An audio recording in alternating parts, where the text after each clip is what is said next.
Oh, jeez. So you're just crazy in a retard kind of way then, huh?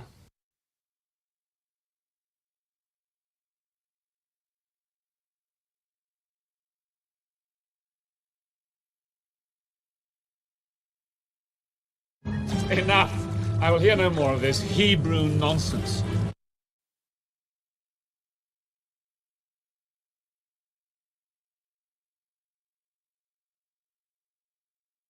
I'm always sticking my hands in my vagina.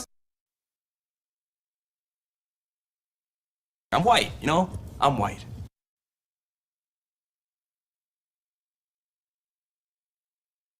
All the way, Virginia, bitch.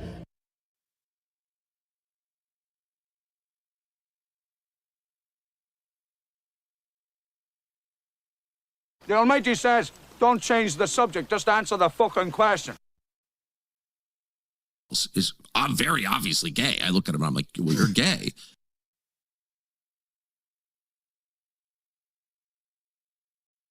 Oh, you sound racist. Good. Yes. Yes, I am. All the way, Virginia, bitch. Nobody's saying you can't own a gun. Nobody's even saying you can't carry a gun. All we're saying is you can't carry a gun in town. Well, I can't understand none of it. This one begat that one, and that one begat this one, and begat, and lo and behold, someone says some shit to someone or another. Just how retarded are you? Rest now, brother. We have the watch, and I'll see you in Valhalla. In certain extreme situations, the law is inadequate. In order to shame its inadequacy, it is necessary to act outside the law, to pursue natural justice. This is not vengeance. Revenge is not a valid motive, it's an emotional response. No, not vengeance. Punishment. Tonight we have a chance to say, yeah, you're right. We're too extreme, we're too wild, we're too out of control, we're too full of our own shit. Or we have a chance to say, hey, fuck you, you're wrong. Fuck you, we're right. Because you have all made it to the dance. Because believe me, this is the dance. Start the show.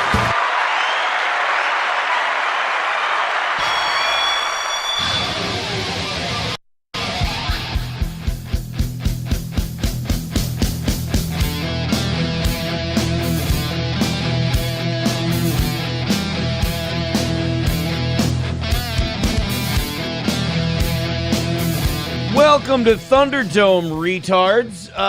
Good morning. It is the Steel Toe Morning Show. I'm Aaron, and I'm so tiny. Up in the little corner of my OBS, I'm so little.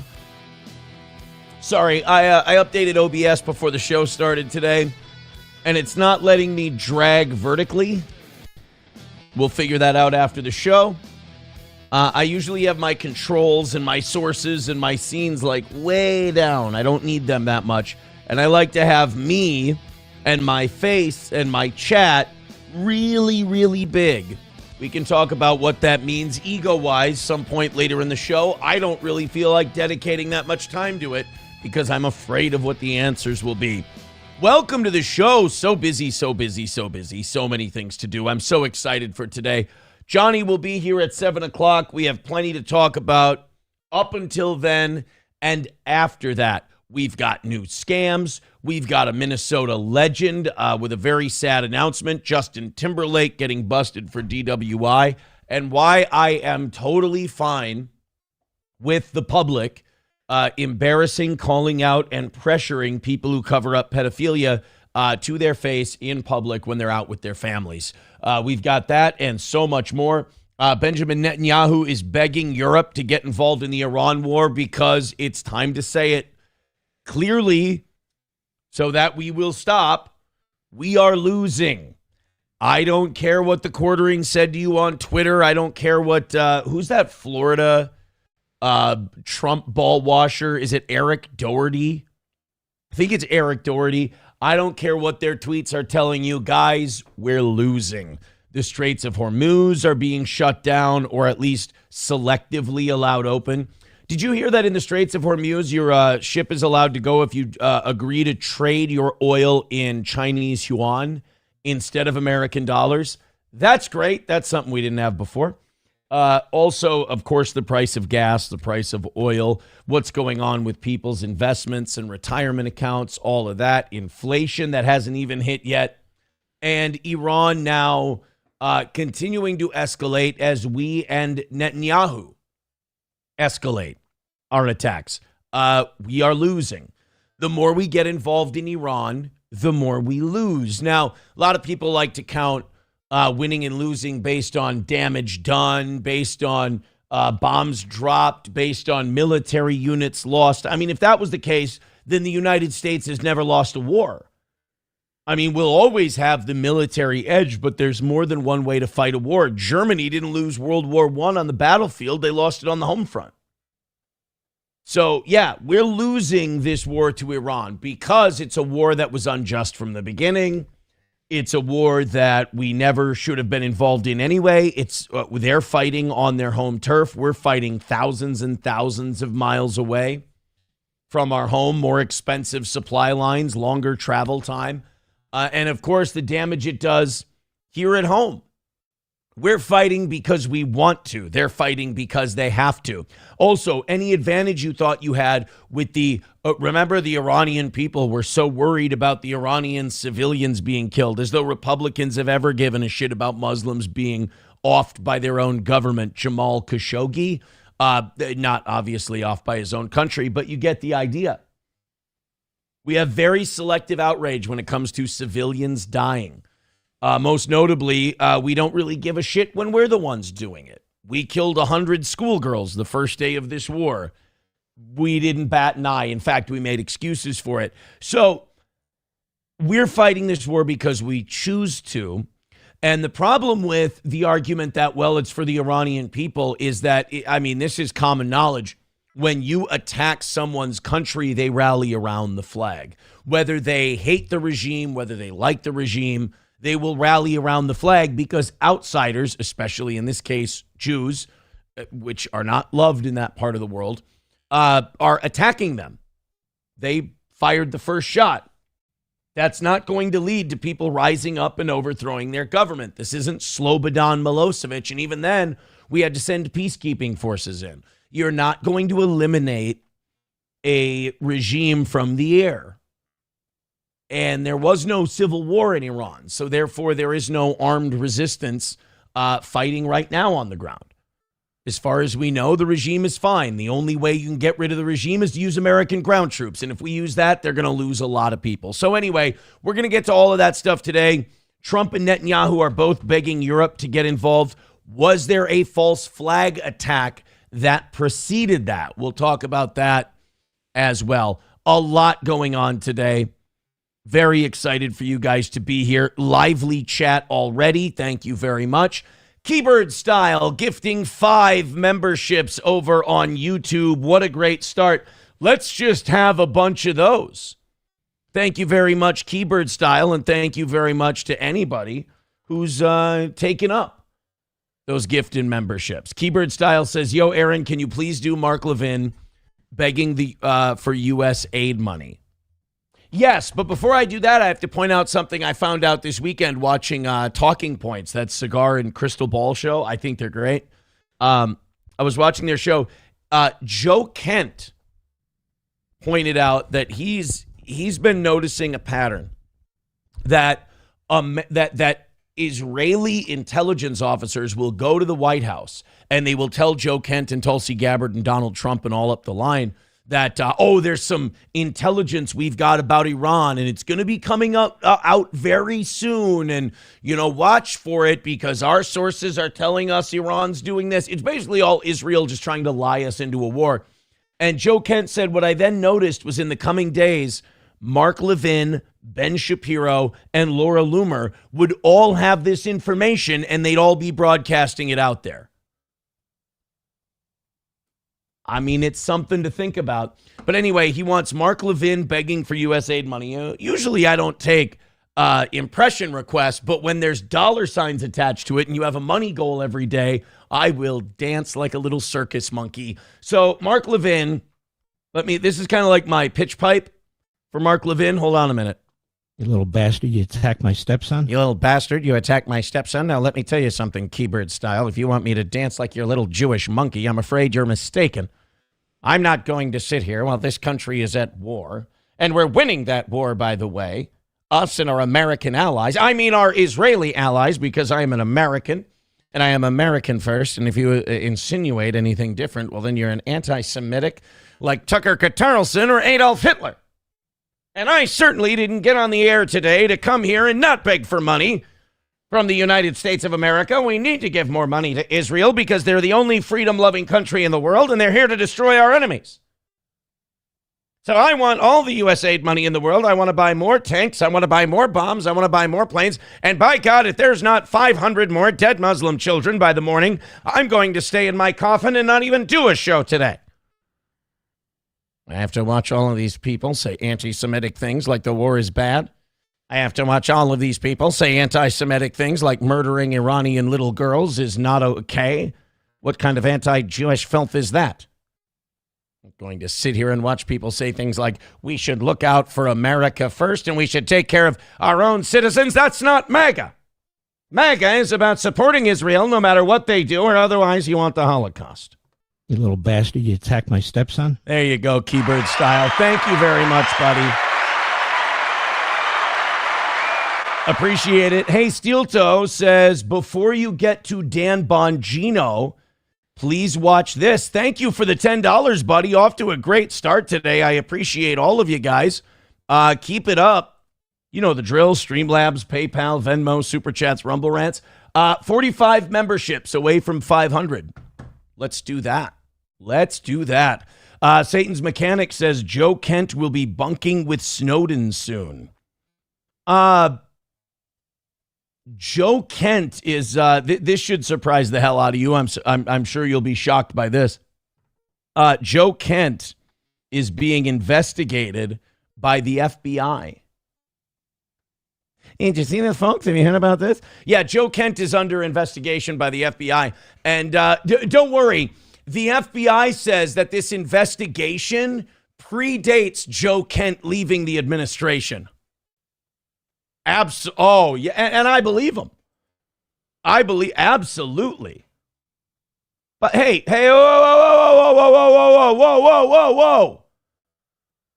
I just had my eyes in the Rumble chat for just a second. I wasn't ready to start our stuff here. What just happened to Mountain Jews? I like Mountain Jews. Who fucked over? I just saw all of Mountain Jews' chats got removed. Who fucking did that? Admit who you are, and maybe I'll let you keep your badge. But if not, you're gone. I got to go down and I got to see if they banned him. No, they didn't ban him permanently, whatever it is. He's okay. He's okay. I need to find out what the hell happened. Wow, we haven't banned anyone for a long time. We haven't banned anyone. Oh, shit, that's because that was a moderator. My bad. I just removed a moderator. Shit, I'm so sorry. All right, let's see. All right, he did not get removed forever. Whoops, I just took away someone's moderator badge, and I really apologize. What happened with my my buddy Mountain Jews there? Who wants to let us know? He wasn't banned forever. Someone just gave him a timeout for some reason.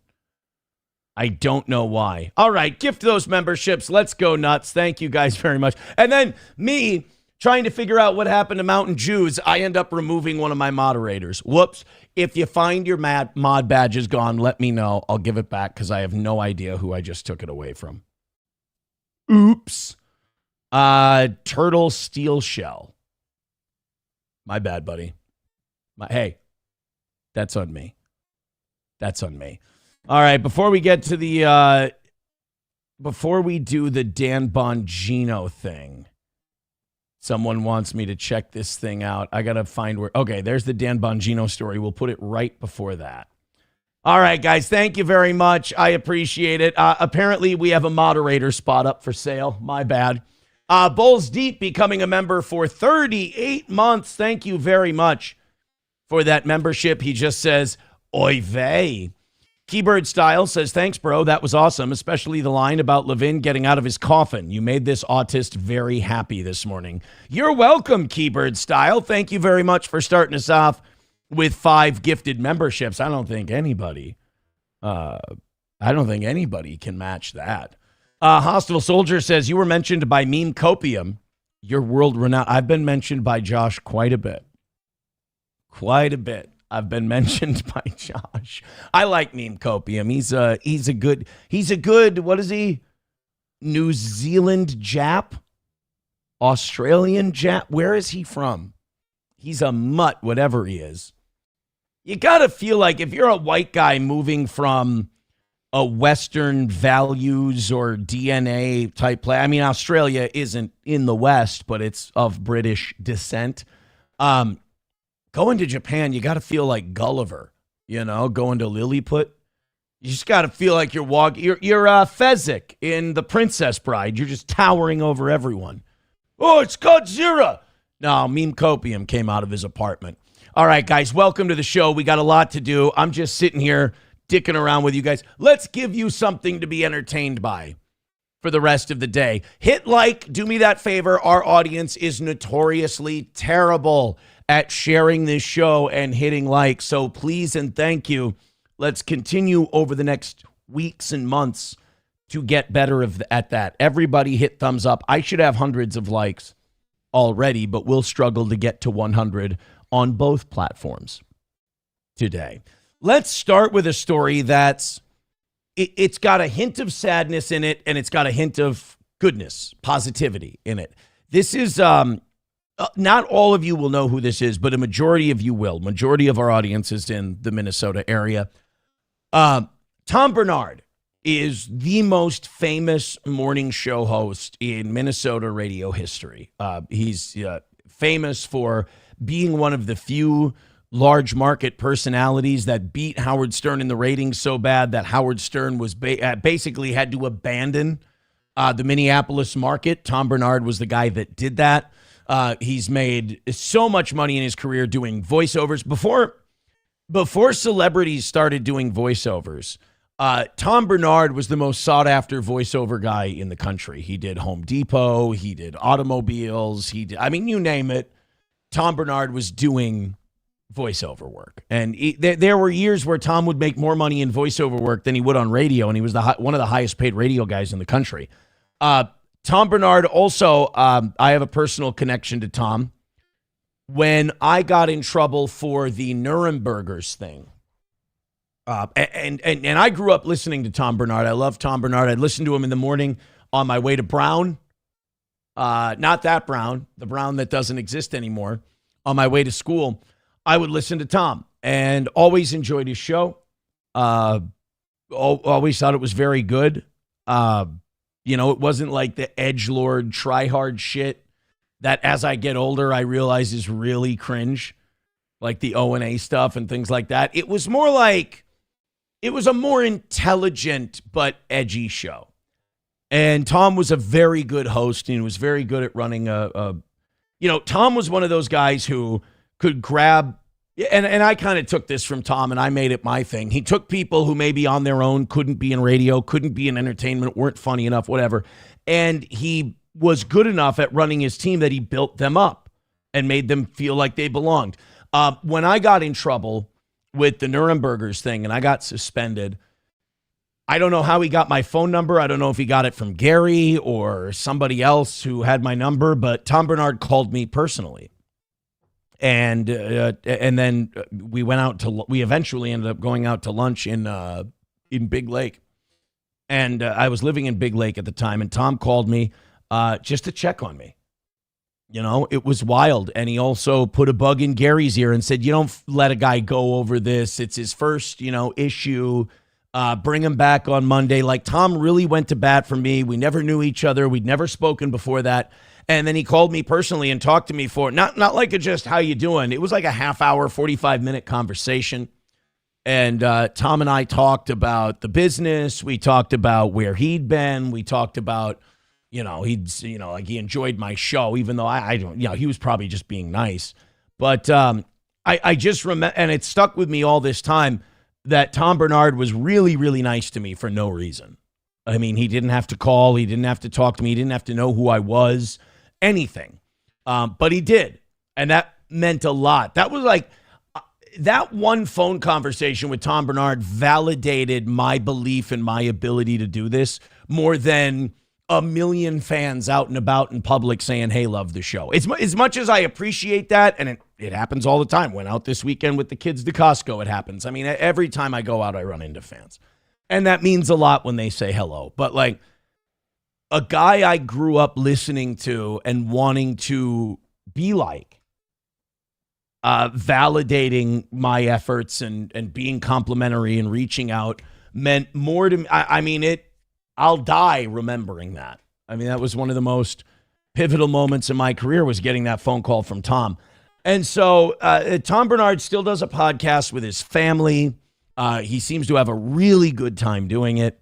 And he made an announcement on a recent episode that I'm gonna warn you, it's a bummer at first, but it gets better, if that makes sense. Let's put this up for everyone.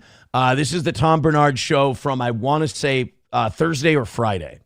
Why I have to get up and pee twice per show, because they're injecting me with so much stuff. Do you have diabetes? I do not have diabetes. Well, that's good. Did you say diabetes on purpose? Diabetes. He said diabetes. Yeah, he did. I know. Diabetes. I was like, did you say that on purpose, Andy? So what do you think, Catherine? Should I talk about it? It is up to you. Well, it might help other people, and that's why, because the first place open to deal with this in West Palm Beach and Catherine tracked them down. Catherine, thank you. I love you more every day, because she set this whole thing up, got it all taken care of. Catherine's his wife. The chairman of the board of the company flew from Detroit down here today to meet me. Tom's in Florida, I think, because he wants me to start doing some appearances because it's working so well. I was diagnosed with Alzheimer's. Now, what Tom's about to say here about his Alzheimer's diagnosis, I did not know. I guess I'm like 20, 30 years behind on Alzheimer's. I thought Alzheimer's was a diagnosis. You get a little worse every week, every month, and you just slowly slide into full-blown senility, and you can't remember who anyone is. And I thought that's the way that Alzheimer's worked. I thought it was just a thing in your brain. It never gets better. But apparently that's not the case anymore. Apparently they have things they can do for Alzheimer's now. And if they catch it, it's like anything else. They catch it early enough, they can stop it from progressing. That's wild, because I was still of the idea that if someone said they had Alzheimer's, you were like, oh, shoot, call the MAID program, because this ain't going to get any better. But apparently that's not the case. Which is not generally a good news, but mine is getting better little by little, which I'm very, very grateful for. And it's not what it used to be. I don't think they've ever gotten a case where it just completely went away, but it doesn't have to completely go away. Knock a little bit. Just needs to not get worse. Just needs to not get worse, exactly. But they're already huge fans of this show. It's hilarious. I'm doing an appearance at Mar-a-Lago, I think I mentioned that already, to talk about Alzheimer's and all the rest of it. Oh. But, yeah, I'm telling you, and I'll shut up about this right after this, but I've had 7 treatments so far. You lie in one of those beds that close over you and it does all kind of whatever it is. Tom, that's just tanning. They're tanning you, and they're telling you that they're treating your Alzheimer's. God damn, they're ripping Tom off. It's a tanning bed, Tom. Don't let him take your money. Hyperbaric. It's red light therapy. Red light therapy. Oh, okay. Amongst other things. But the amazing thing is, I've had 7 deals, and I can tell by a little tick that each one of them did something good. It's not overwhelming and it's gone. That's not what I mean. But it's ticking down, which I don't know if they've ever seen that before. I don't think they've ever seen it before. And not like it's going to go away. But thanks to Catherine Brandt, because I probably would be dead by now if she hadn't stepped up. But what? And your kids. And your kids. Give them a little. Catherine's his wife. So anyway, I think when it comes to stuff like that, I think the positive attitude, they say, is just as important as the medical treatment. And certainly it seems as though Tom has that part down. So good for him. I appreciate, I'm really glad that Tom got that taken care of early. I'm glad he got it diagnosed. And again, I didn't know anything about Alzheimer's, like red light therapy for Alzheimer's, the treatments they have now. I still have the idea of, like when I was a kid, and if somebody got Alzheimer's, you're like, well, get your hellos and get your goodbyes in, because that's a downward slope and it can go downward pretty quick. Apparently that's not the case. I don't know. Either that's not the case, or Tom's just got a really positive, upbeat attitude. Either way, awesome to hear that he's doing as well, I guess, as can be. Nova says, sad, really. Is it sad? I mean, if the guy's got, here's my thing. If other people are upbeat and positive, I'm not going to harsh their positivity by being like, oh, it's sad. Oh, it's so terrible. Hey, man, he's the one who has Alzheimer's. And if he's upbeat about it and he's feeling good about his treatments, then why the hell shouldn't we? So good for him. And I'm rooting for Tom. Tom deserves it. Tom had this reputation as like a morning zoo shock jock guy. And people are like, oh, he says mean things about these people. Like, he's like any really successful radio guy, in that there's people who absolutely love him and there's people who, hate his guts and think he's the worst. My thing is this: I can only talk about how I've dealt personally with Tom, and knowing, being that kind of broadcast personality, people think that the person on air is the person. If you're any good at this, there's a difference between you in real life and you here. I think that's what a lot of people on the internet, not being professionals, I think that's what a lot of streamers really struggle with, and that's where they F themselves over, is there's got to be a line. There's got to be a barrier between those two people. There is with me and there is with Tom. And I can say this: whatever you think about Tom, the on-air personality, you don't know Tom Bernard, the person. Tom is incredibly generous with his time, his money, his energy, more so than he needs to be. And I will say this: I will vouch and stick up for and defend Tom Bernard's character to anyone who wants to question it, because the guy was so generous with his kindness and time with me when he didn't have to. So wishing Tom all the best, and glad that things already seem to be going better for him. $2 from Joey Caravello. No, I did not do that.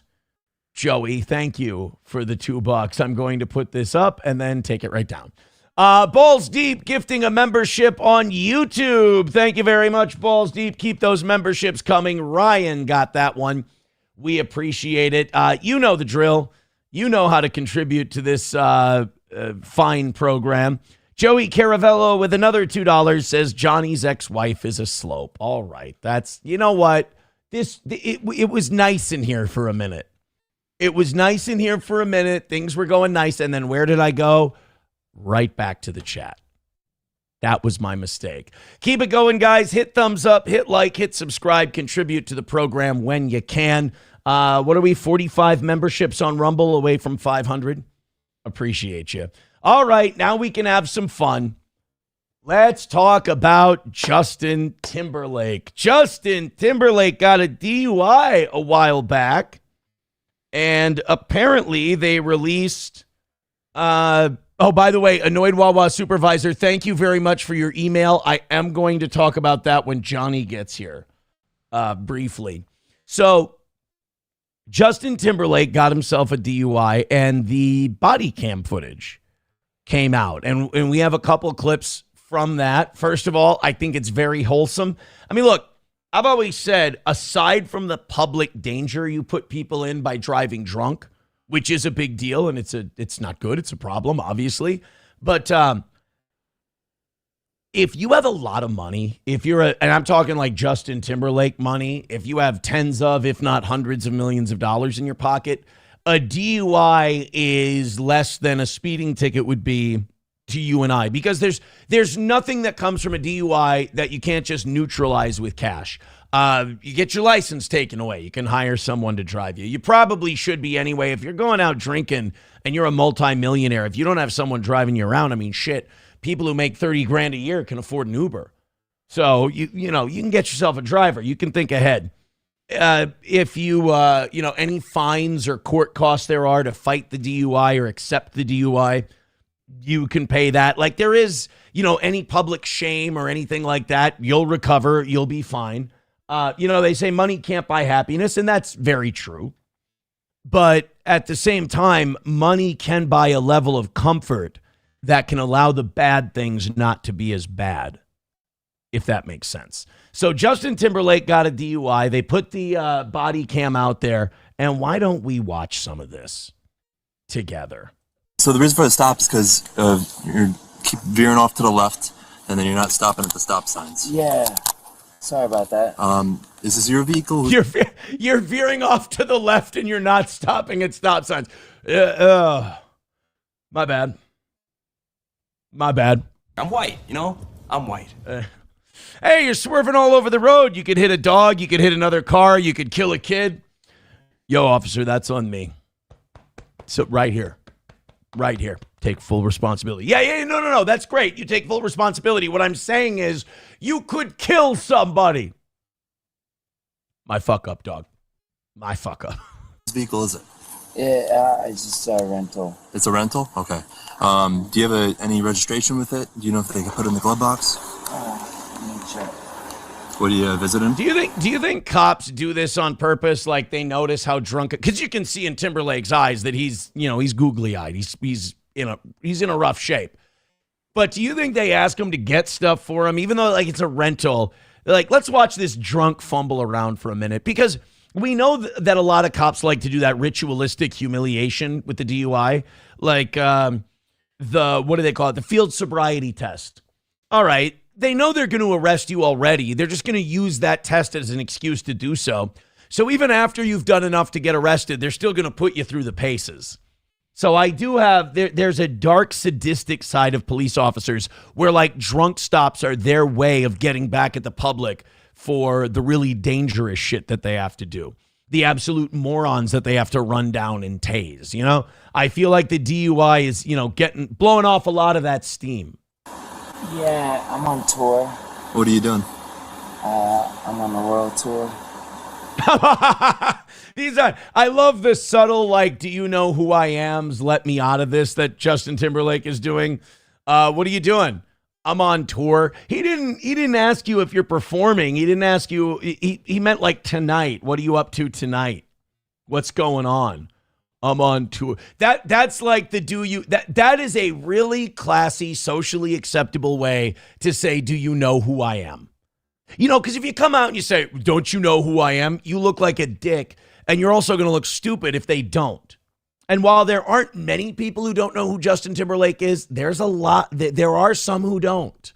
And that's for a couple of reasons. Number one, Justin Timberlake really hasn't been doing anything that new. Like a young person knowing who Justin Timberlake is now would be like you and I recognizing Barry Manilow when we were kids.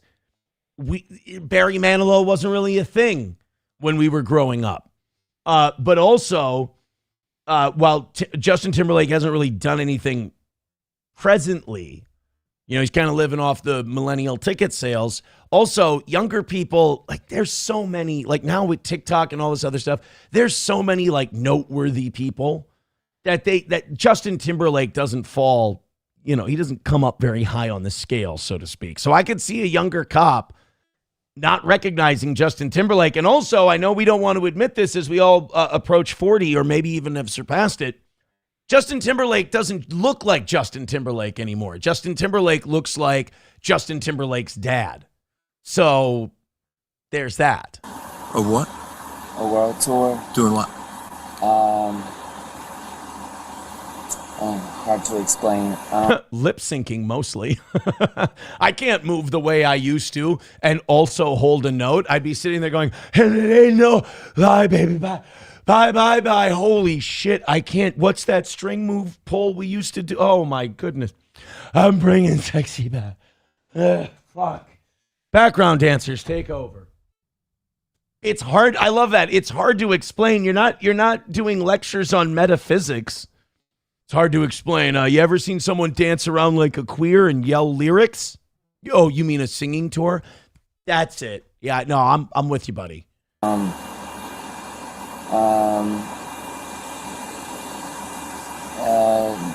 World tour.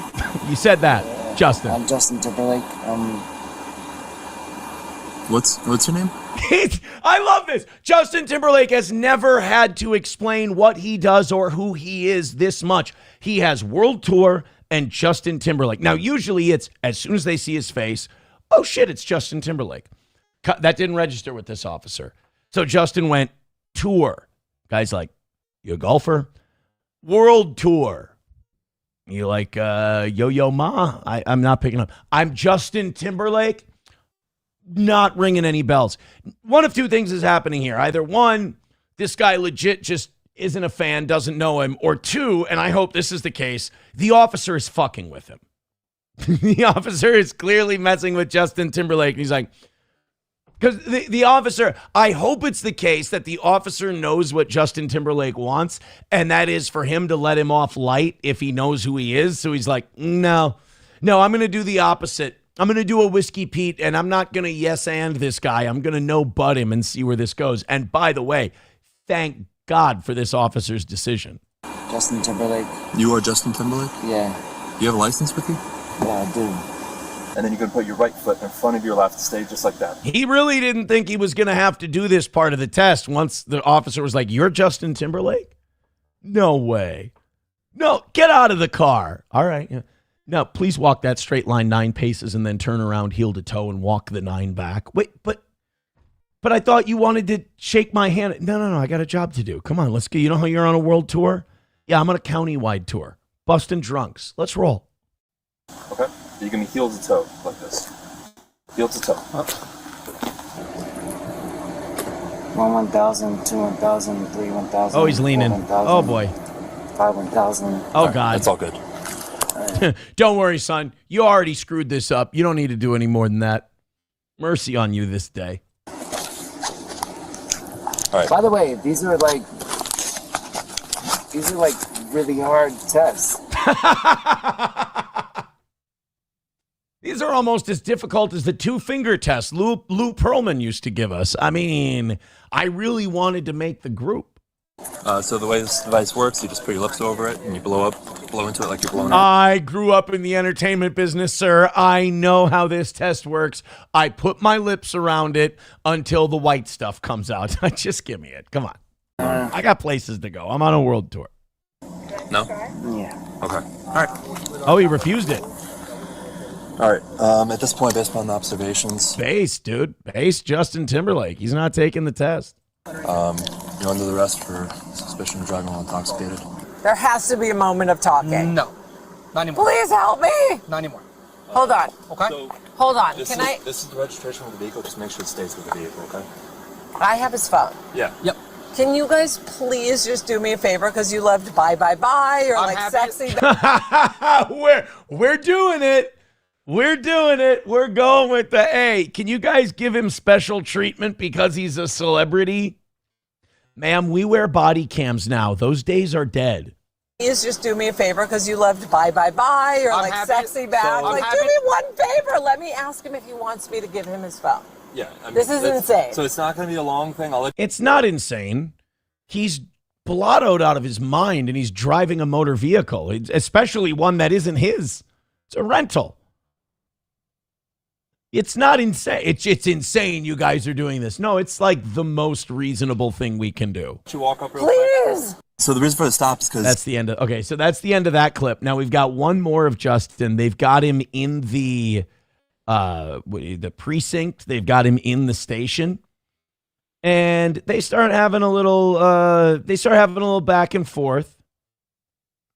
They just start talking him up. And now people online said that, oh, this is Justin Timberlake getting celebrity treatment. This is Justin Timberlake getting, special considerations. I've heard comments from a few police officers and a few prosecutors, and I've been reading some stuff online, and they're saying absolutely not. He was not getting any kind of special treatment. This is how the police treat people who get DUIs. They're kind to them because if you're kind to them, they'll tell you more. If you're nice to them and you know, maybe give them a juice, you know, or you give them a couple snack cookies, you go, how's everything going, man? What's the deal? They'll open up. They'll feel like they're just talking to a buddy. They're not going to, you know, slam their fists on the table and go, where is he? So this is going to look like it's special sexy back treatment. This is totally normal. So my partner here, I don't know the details, obviously. I wasn't the one to stop to. Hey, guys, I'm just looking at this. I just want to let you know we're old now. This is what this means. See, Justin, that's Justin Timberlake, Gary Sinise maxing. I've got bad news for you guys. Our youth is gone. It's probably not good to say on a show that runs on donations. I got to give good vibes and everything. I got to bring sexy back. But this is how old we are. You know, a lot of the times you can't judge how old you are based on looking at yourself in the mirror because you still, you know, I still feel 25 most of the time. I still raise a lot of cane with the boys. But you can look at other people and what they look like and go, wow, he looks like shit. He's old. Guess what? You too. Justin Timberlake, Gary Sinise maxing is not. Remember the baby-faced, molestable 21-year-old? I'm talking about me. Yeah, that he looks like this now. My partner here observed you some kind of traffic violation, started a traffic stop, believed you have impairment, did a series of routine tests on you, right? Field sobriety tests, okay? You performed poorly on those, okay? Based off of his observations, you are intoxicated. Okay. So yeah, actually, what he told him first was, "You are test." Oh, you were under arrest for DWI. Okay.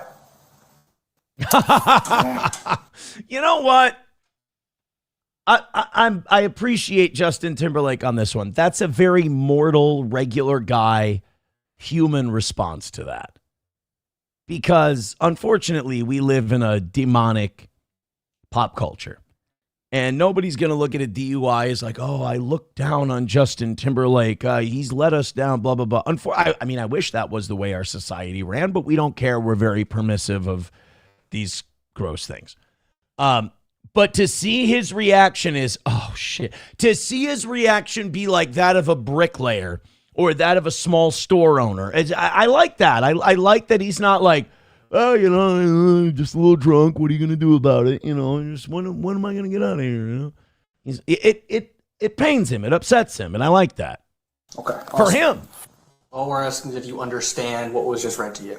Yeah, I hear you. Perfect. And I'm gonna reread this again. We're gonna go through the rest of it, but at this I got you. At this point, it asks for initials. If you don't want to initial, you're not required to. You can't be forced to. And then I will read the rest of it. Okay? Will you initial or no? No. Okay. No. I'll read the rest of it. Twice. Like. Now, do you consent or refuse to the chemical test? No, I'm not doing the chemical test. Like, guys, I don't mean no harm. Like, Based. I'm like, Justin Timberlake put through the paces, knows, you know, don't give him anything. Good for him.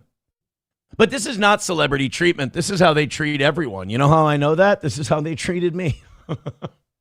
They're very nice. They're very kind. They have no reason not to be kind. You're not violent. You didn't hurt anybody. You put some people in danger in Justin Timberlake's case. You drove drunk, but like they got no reason. They don't get paid extra to be a prick.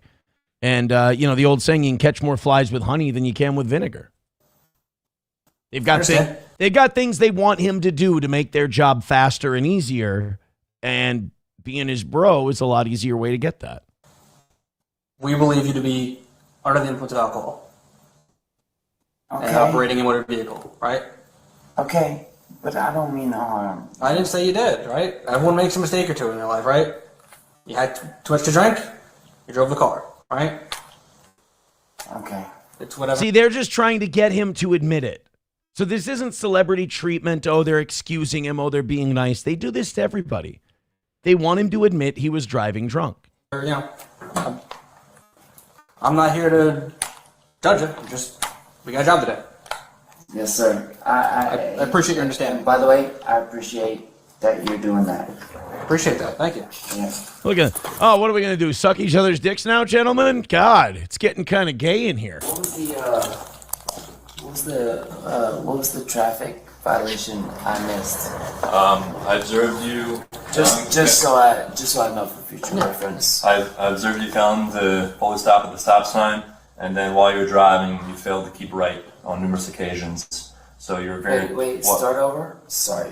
So one more time.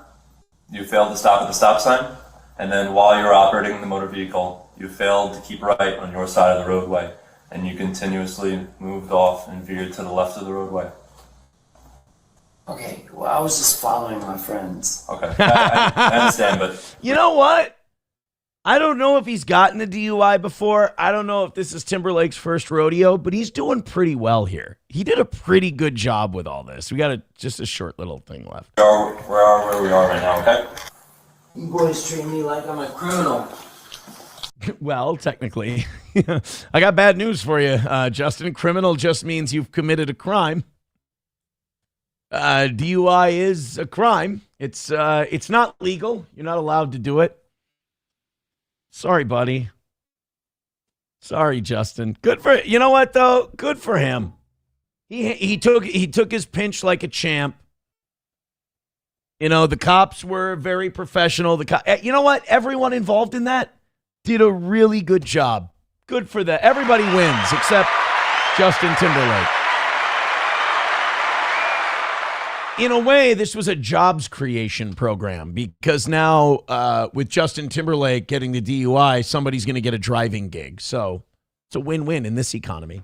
Redbird with $1 says, you wear this week's extra 2 pounds, especially around your jowls well. Keep up the good work. Thank you, buddy. I'd appreciate a few more zeros for the jowls jokes. Joey Caravello with $2 says, I laugh when cops. All right, we're being edgy today, Joey. $2 from Joey Caravello says Justin Timberlake has Stephen Collins leftovers. Who's Stephen Collins? Why don't I know who Stephen Collins is? I don't. $1 from Los Federales says cops asked Aaron for a chemical test. He went to the bathroom and jerked off into a cup. You guys really have to learn the phrase allegedly. Veldrain with $1 says aging is looking up a celebrity crush saying, ew, ick, she's old, only to find out she's the same age as you. All the girls that I'm attracted to that are famous are like, they're my age. Like if I look up Hayden Panettiere's age, I think she's 40. 36, still very attractive. If I look up Scarlett Johansson, still a knockout. She's 41 years old. She's been around forever. When she did that Dennis Quaid Topher Grace movie, she had to be like 17. She's 41. Who else? Ava Mendes. By the way, I saw an interview with Ava Mendes. Apparently, when she and Ryan Gosling had kids, she kind of gave up her career to take care of the kids. It's a balls move. Ava Mendes is 52. She still looks fantastic. All right, then, you know what? Judging by what you just said, Veldrain, I'm not old. I'm not aging because all of those women still look fantastic to me. Satan's Mechanic says, when did they read him his rights? I missed that. If they didn't Mirandize him, you would have heard about it. So at some point they did. They read him his rights at some point during all that. Annoyed Wawa Supervisor says, Hayden, for fuck's sake, why are you only attracted to addict farm girls, respectively? Hayden Panettiere is not an addict. Whoa. Was Hayden Panettiere an addict? Has spoken openly about her at times secret battle with addictions to opioids and alcohol, which began in her teens and escalated to a point where it severely impacted her health, career, and personal life. Shit. Is that why Vladimir left her? Did Vladimir leave because of the happy pills? Shit. Mike Go gifting a membership. Thank you very much, Mike Go. Appreciate that, buddy. Boy, you guys are really doing great today. Thank you so much.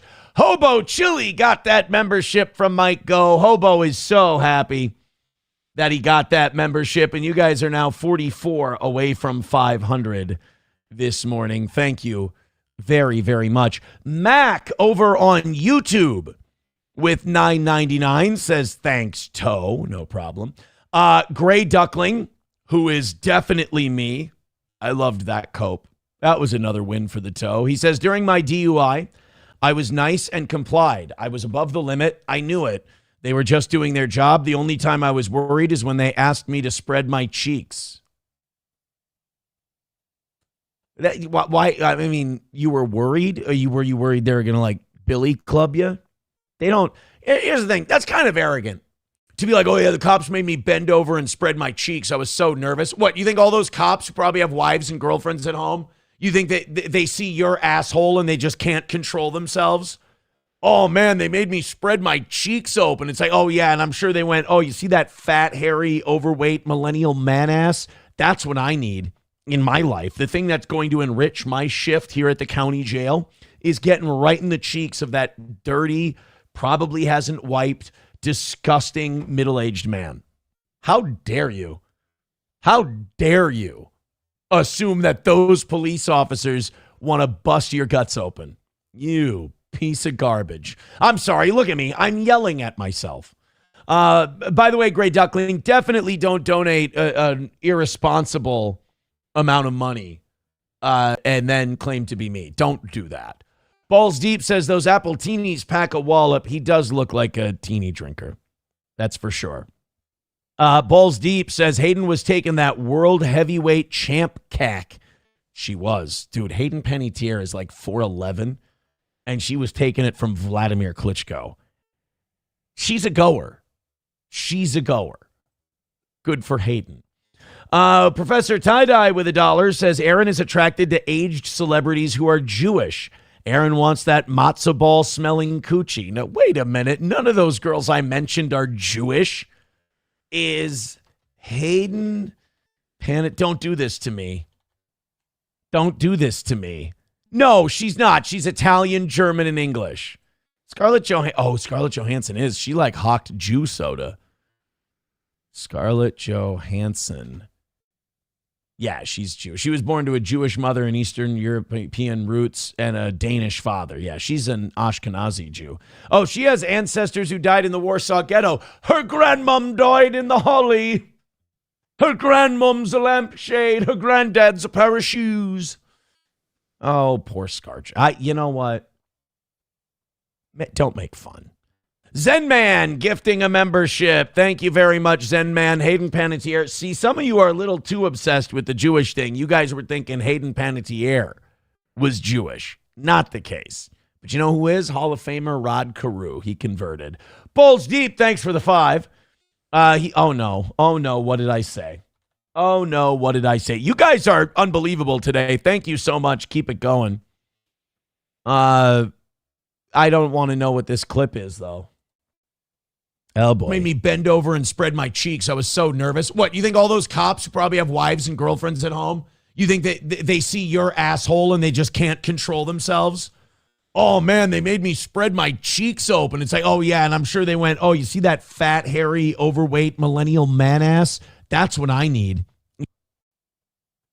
See, that I don't mind that clip because it clearly shows I'm talking about something else. It's clearly not me saying that I want to sodomize a man who's in police custody.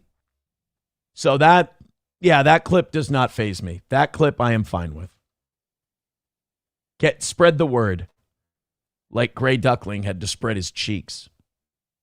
I'm not supposed to be here says if they exist to die and tell the story, was it really that nuts? No idea what you're talking about.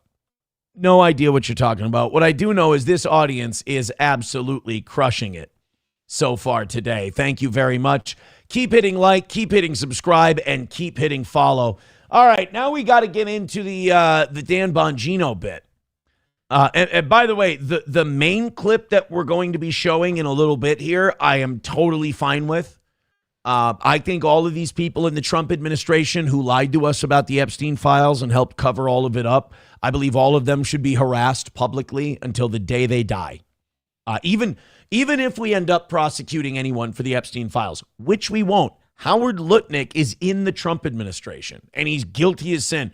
Here's what I love doing about all these guys in the Epstein files is we should all just call them child rapists until they sue us.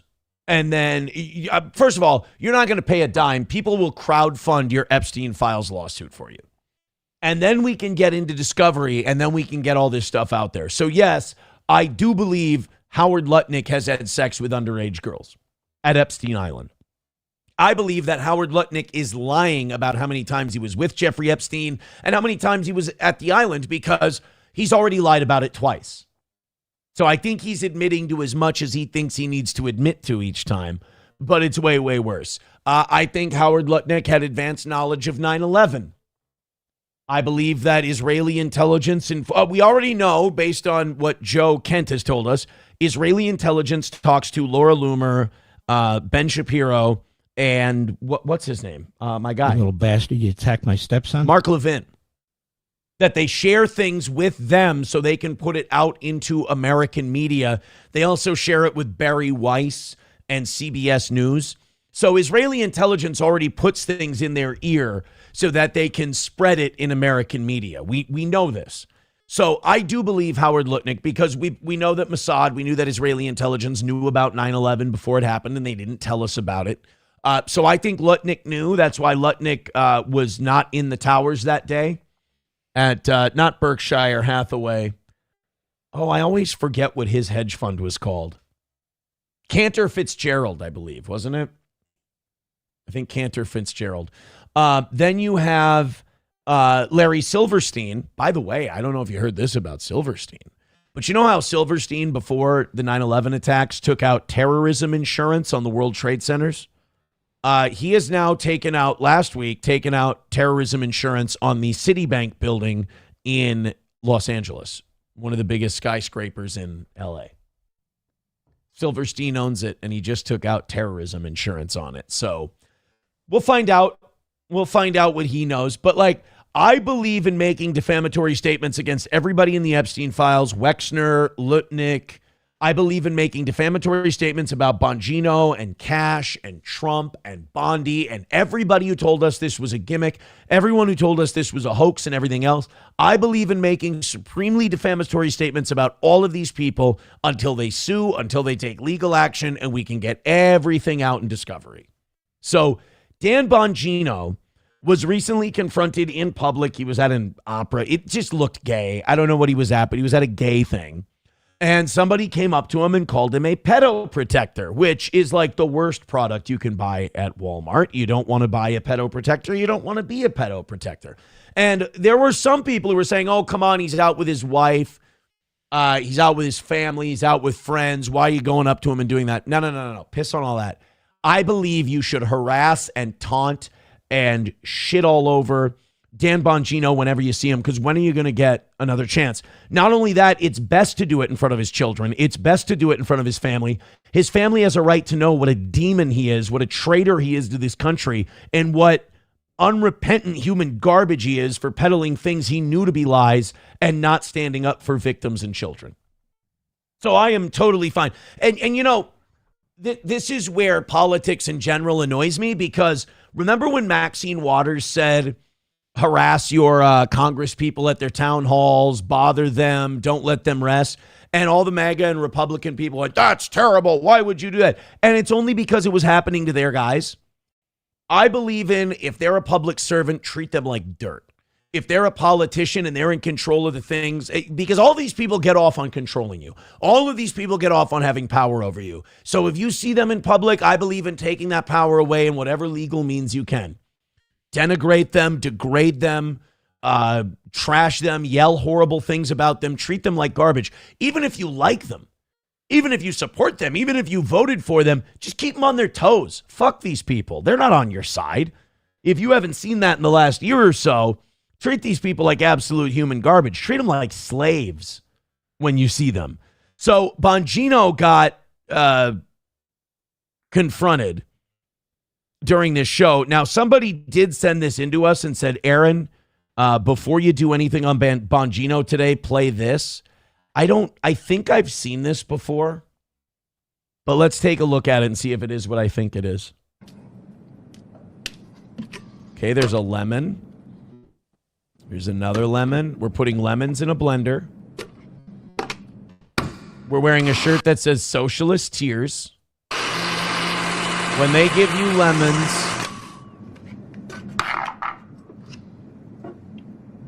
okay, we're pouring what looks like a glass of lemonade. Make lemonade and piss in it. What? Wait, what? And enjoy the pissy lemonade.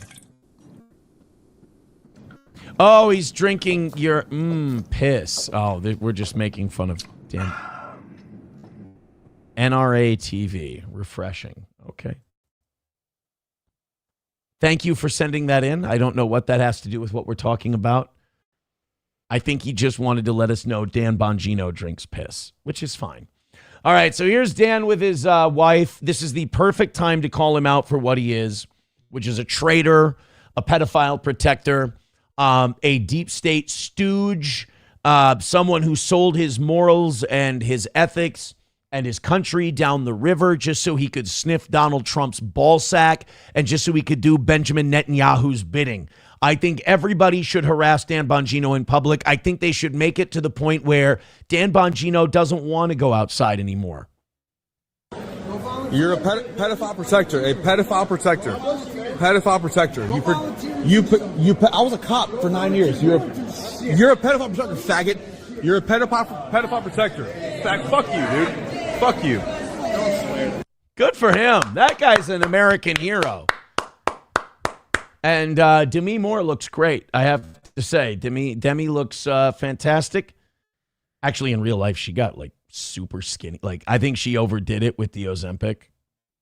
She is not looking right. But that's nor here nor there. My main point I wanted to make was that guy's based. That guy's awesome. You should harass Dan Bongino in public. You should make his life a living hell. It's the least, never feel bad. Because I feel like being the good guys, we sometimes go, oh, is that too much? Just never forget what these people did. All right? This guy is actively protecting one of the greatest human traffickers of all time.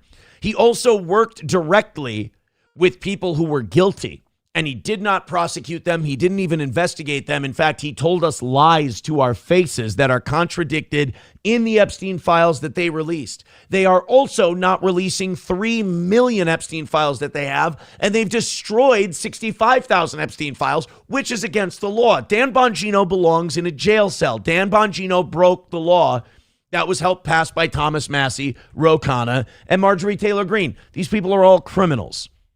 There is nothing you can't do to these guys outside of breaking the law that I would deem too far. They deserve public humiliation, harassment, and the rest God will take care of. So Dan Bongino getting called a faggot and a pedo protector while he's out in public with his wife, to me, that's a Nuru massage compared to what I think he deserves. Mr. Sauerkraut, let's grab him a membership. Thank you, buddy. He says, I watched Bongino regularly for a season. He deserves all the disrespect possible. Phony as a $3 bill. Everyone gave him a chance, too. It's not like people hated him and then kept hating him. People gave him a chance, and then he screwed it up. That's the worst thing about this Trump administration. Everyone was given a shot. And then people only turned on them when they were turned on first. Thank you very much, by the way, for the savory $5. We appreciate it. A lot of mean things in the chat being said about Dan Bongino that I don't even know if I can say he deserves that. Feet first. I'm not supposed to be here says, how are you a pedophile protector and a faggot? It doesn't make sense. I'll tell you how. I think they're using faggot in the colloquial phrase, not like the you suck on penises, but you can be both. I mean, most pedophiles are, if you look at who's abused and who's doing the abusing, most of it is Let's just say there's a problem in the community. All right. Mountain Jews says, Aaron, I hated him way before he got to the Trump administration. Based.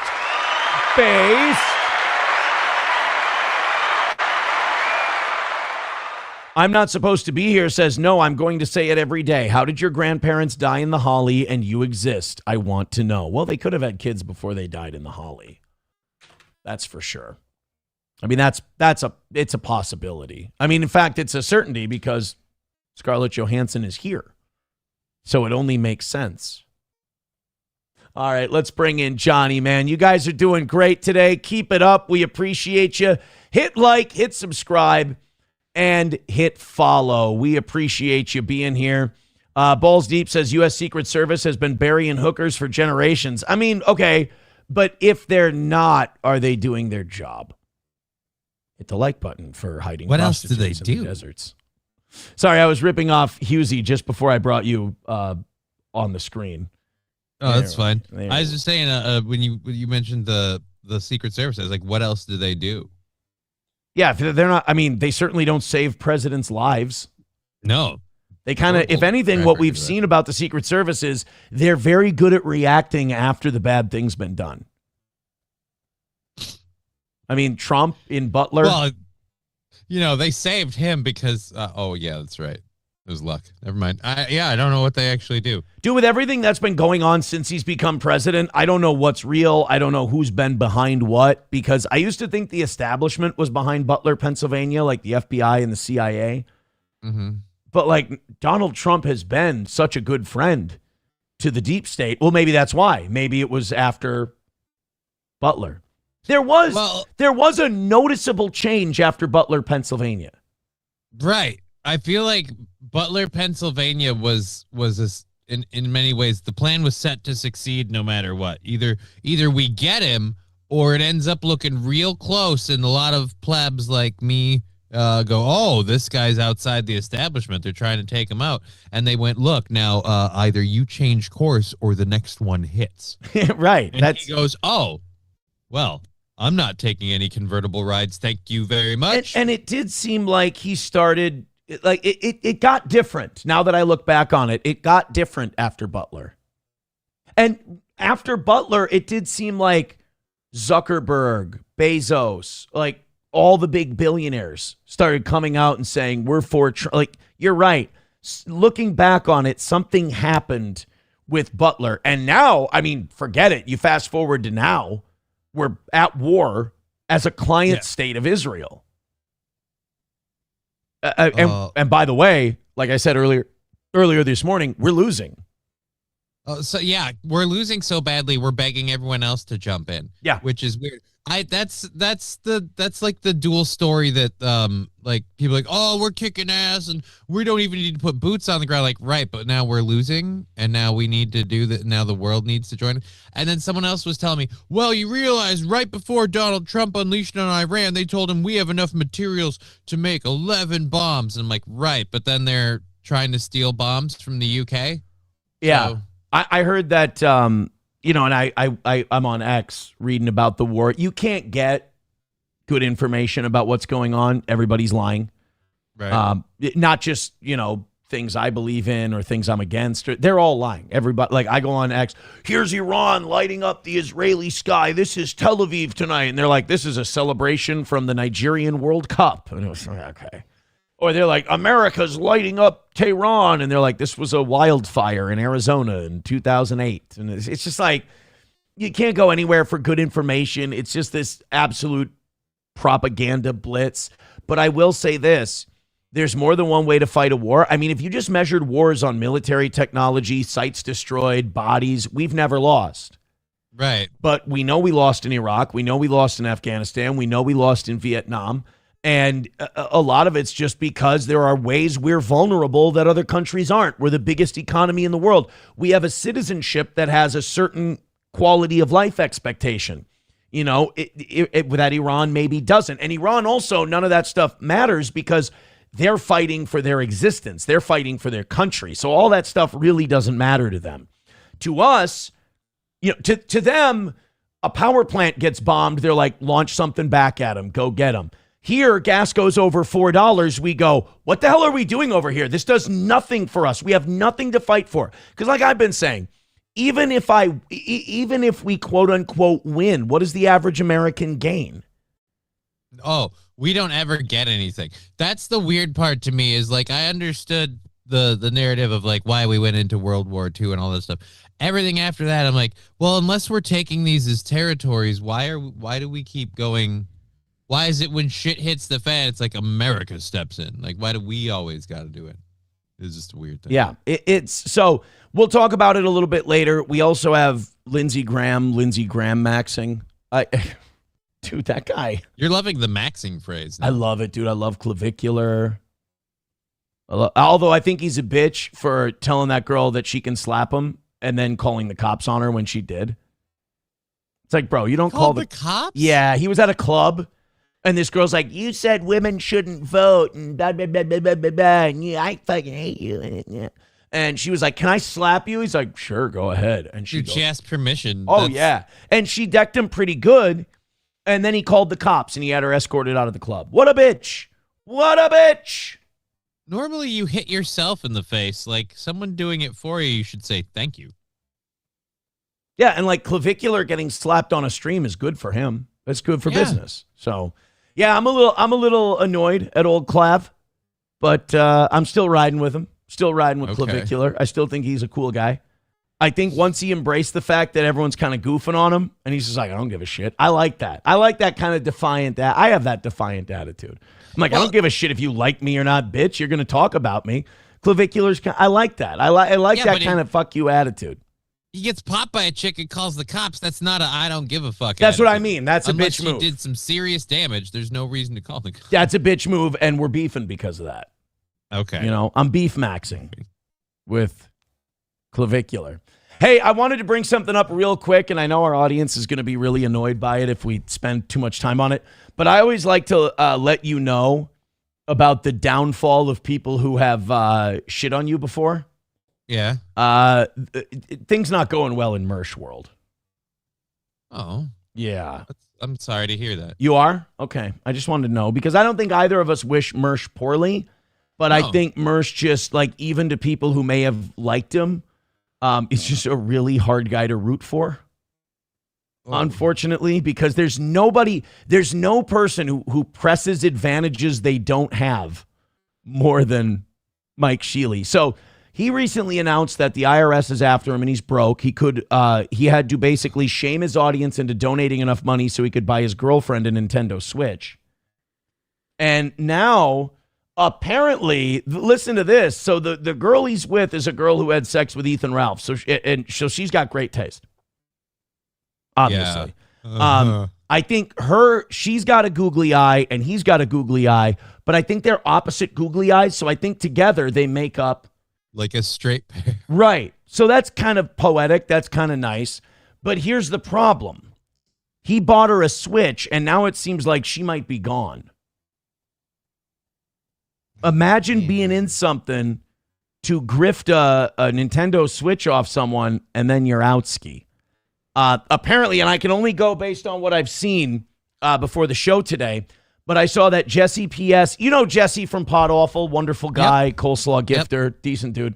And he got on to a show that Mersh was on. Mersh doesn't say no to a link, even if it's a show that has 10 people watching. He's very shameless. Jesse P.S. got on there and just absolutely wrecked him again to the point where Mersh had to run off. I mean, for some reason, he just has no defense against Pod Awful. Jesse just destroys this guy.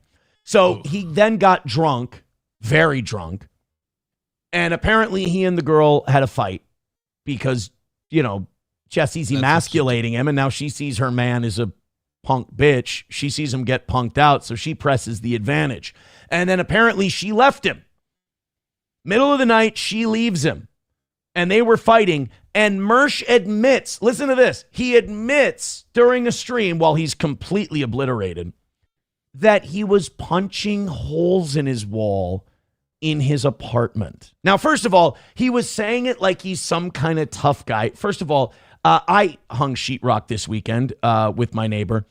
Sheetrock is not hard to punch a hole through, all right? Children can punch a hole through some sheetrock. But but first of all, being 45, 50 years old and saying that you're punching holes in the wall because you and your girlfriend are fighting, bro, that's about the gayest. Like, once you're 21, that should be over. First of all, you probably shouldn't be punching holes in the wall to begin with. But if you're 45, you know what it is? When you're 45 and you and your cross-eyed girlfriend are fighting over Ethan Ralph's asshole or Jesse P.S. totally working you over, and you punch holes in the wall at 45 years old with your girlfriend, that's called alcoholism. That's called being an out-of-control addict. Like, drunk, you know the type. Alcoholic couples do that. Yeah, dude. Somebody gets a little hooked up on E and J brandy, and then decides, oh well, I gotta hit something. No, I have to admit though, I've been both over 21 and punched a hole in the wall. It was when I fell down a flight of stairs when my MS first started up, and I like literally was falling, and my arms went out, and one shot out and punched a hole in the wall. So. Yeah. So I thought it was superhuman strength. I didn't know everybody could do it. I thought it was a moment of panic that gave me that power. So it's another Jesse P.S. Ethan Ralph dub over, and I'm going to say Johnny dub over Mersh because we're punching walls over a cross-eyed e-whore. By the way, Annoyed Wawa supervisor sent me this morning. It's a Mersh meme. Johnny, why don't you go ahead and read that? It's a little blurry. I feel like punching the hell out of... Wait. I feel like punching the wall better be there. Oh, the wall better fucking be there. I feel like punching and that wall better fucking be there.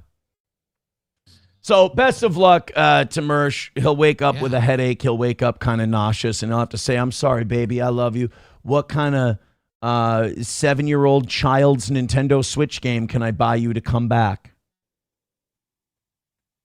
Hit Mersh up on the Ko-Fi so he can buy his girlfriend a video game so she'll stay. That's what we need. Okay. It's like, what did I go through if you're not going to learn from me about putting the girl on the show and talking about the girl all the time on the show and making the girl the part of the show, especially when she wants the attention? First of all, that's a red flag. When the girl you're with wants the attention from strangers on the internet and wants to get noticed, massive red flag. Now, I look, I've never been 45, but I assume if you're 45 and alone, you've never really been in a meaningful relationship, you're pretty much at the take what you can get stage. I get that. That's fine. But an e-thought who desperately wants other men's attention and tries like hell to get it, that's not going to last. That's not going to work. It's going to be a disaster. It's going to cause you harm. Learn from me. Learn from me. I brought a pick-me on here and they couldn't get enough of it. And that turned out to be a massive disaster. And only by the grace of God and a great support system did I finally see the light on that whole deal. But it took me way too long to see the light. The only good I can think that can come of that is you can use me as an example. You can learn from me and you could avoid the same thing. Instead, I got these people because they think the toe is such a big, bad, terrible guy. They're punching holes in the wall rather than learn from the toe. Johnny, you can't save them all. Right? You can only offer the advice you can give them. You can reach out a hand. If they slap it away, look, you did what you could. Some people got to swim on their own. Other people like me, just dead man float. Why did I fuck up if others aren't going to take it as a learning opportunity? This is where steel-toe derangement syndrome actually harms people. If Mersh didn't have STDS so bad, he wouldn't have been punching holes in the wall. He wouldn't have been with this googly-eyed chick who's using him for a Nintendo Switch. I mean, he could have learned from me and gone, I'm going to not do what Imholt did. But because of it, steel-toe derangement syndrome is partly responsible for the lessened damage deposit that Mersh is going to have when he moves out / gets evicted from the duplex he's living in. And Johnny, I would rather people learn from my experiences rather than me now I'm causing harm. Look what I've done. You made him date that chick?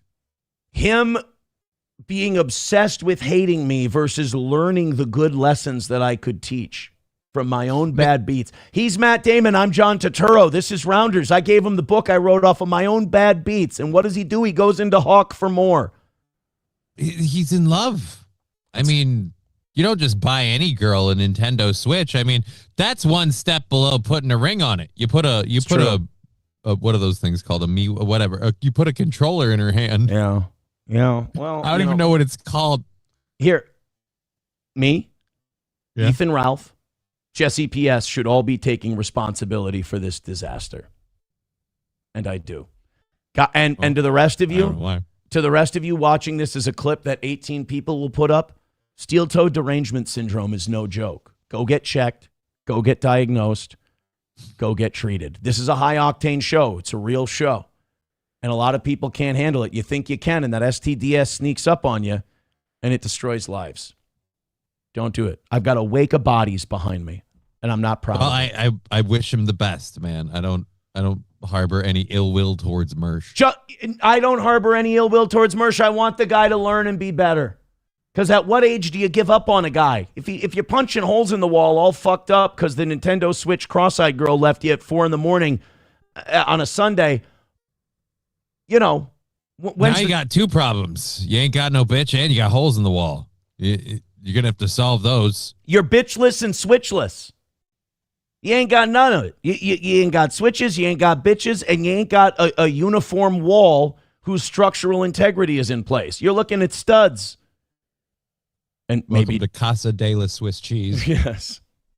So anyway, I'm trying to help people. That's all. And maybe this ice dancer deserves better. Maybe I'll tell you this. If a guy's getting drunk and he's punching the holes in the wall, your face is probably next.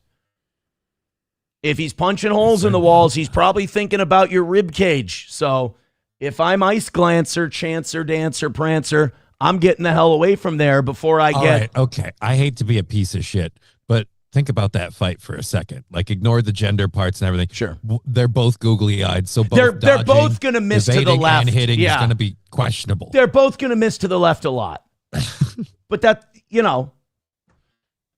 this all sucks. Pod says also probably can't do light drywall work. Yeah, can you really see Mersh mudding and covering and or taking down a piece of drywall and putting up a new one?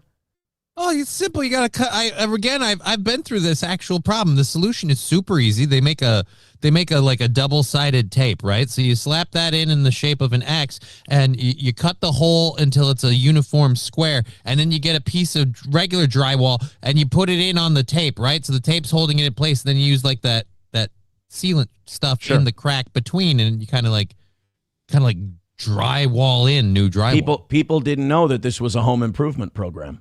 Right? It's not as hard as it sounds. Now, let me ask you this. Is it easier or harder to punch the hole back into the wall next time? I have a feeling it would be easier. Right? It'll be way easier to punch. In fact, the next time you punch that wall, it'll be cool because it'll come out as a perfect square if you let me ask you something. You really see Mersh doing drywall? No. No, me neither. Me neither. He's going to go to Home Depot, And that I'll say this, it won't cost as much as a Nintendo Switch. That's true. Sheetrock pretty cheap. He's going to go to Home Depot, Johnny, and that sheetrock. What about it? It better fucking be there. Oh, no. Sorry, Mersh. I apologize. I hope everything gets worked out.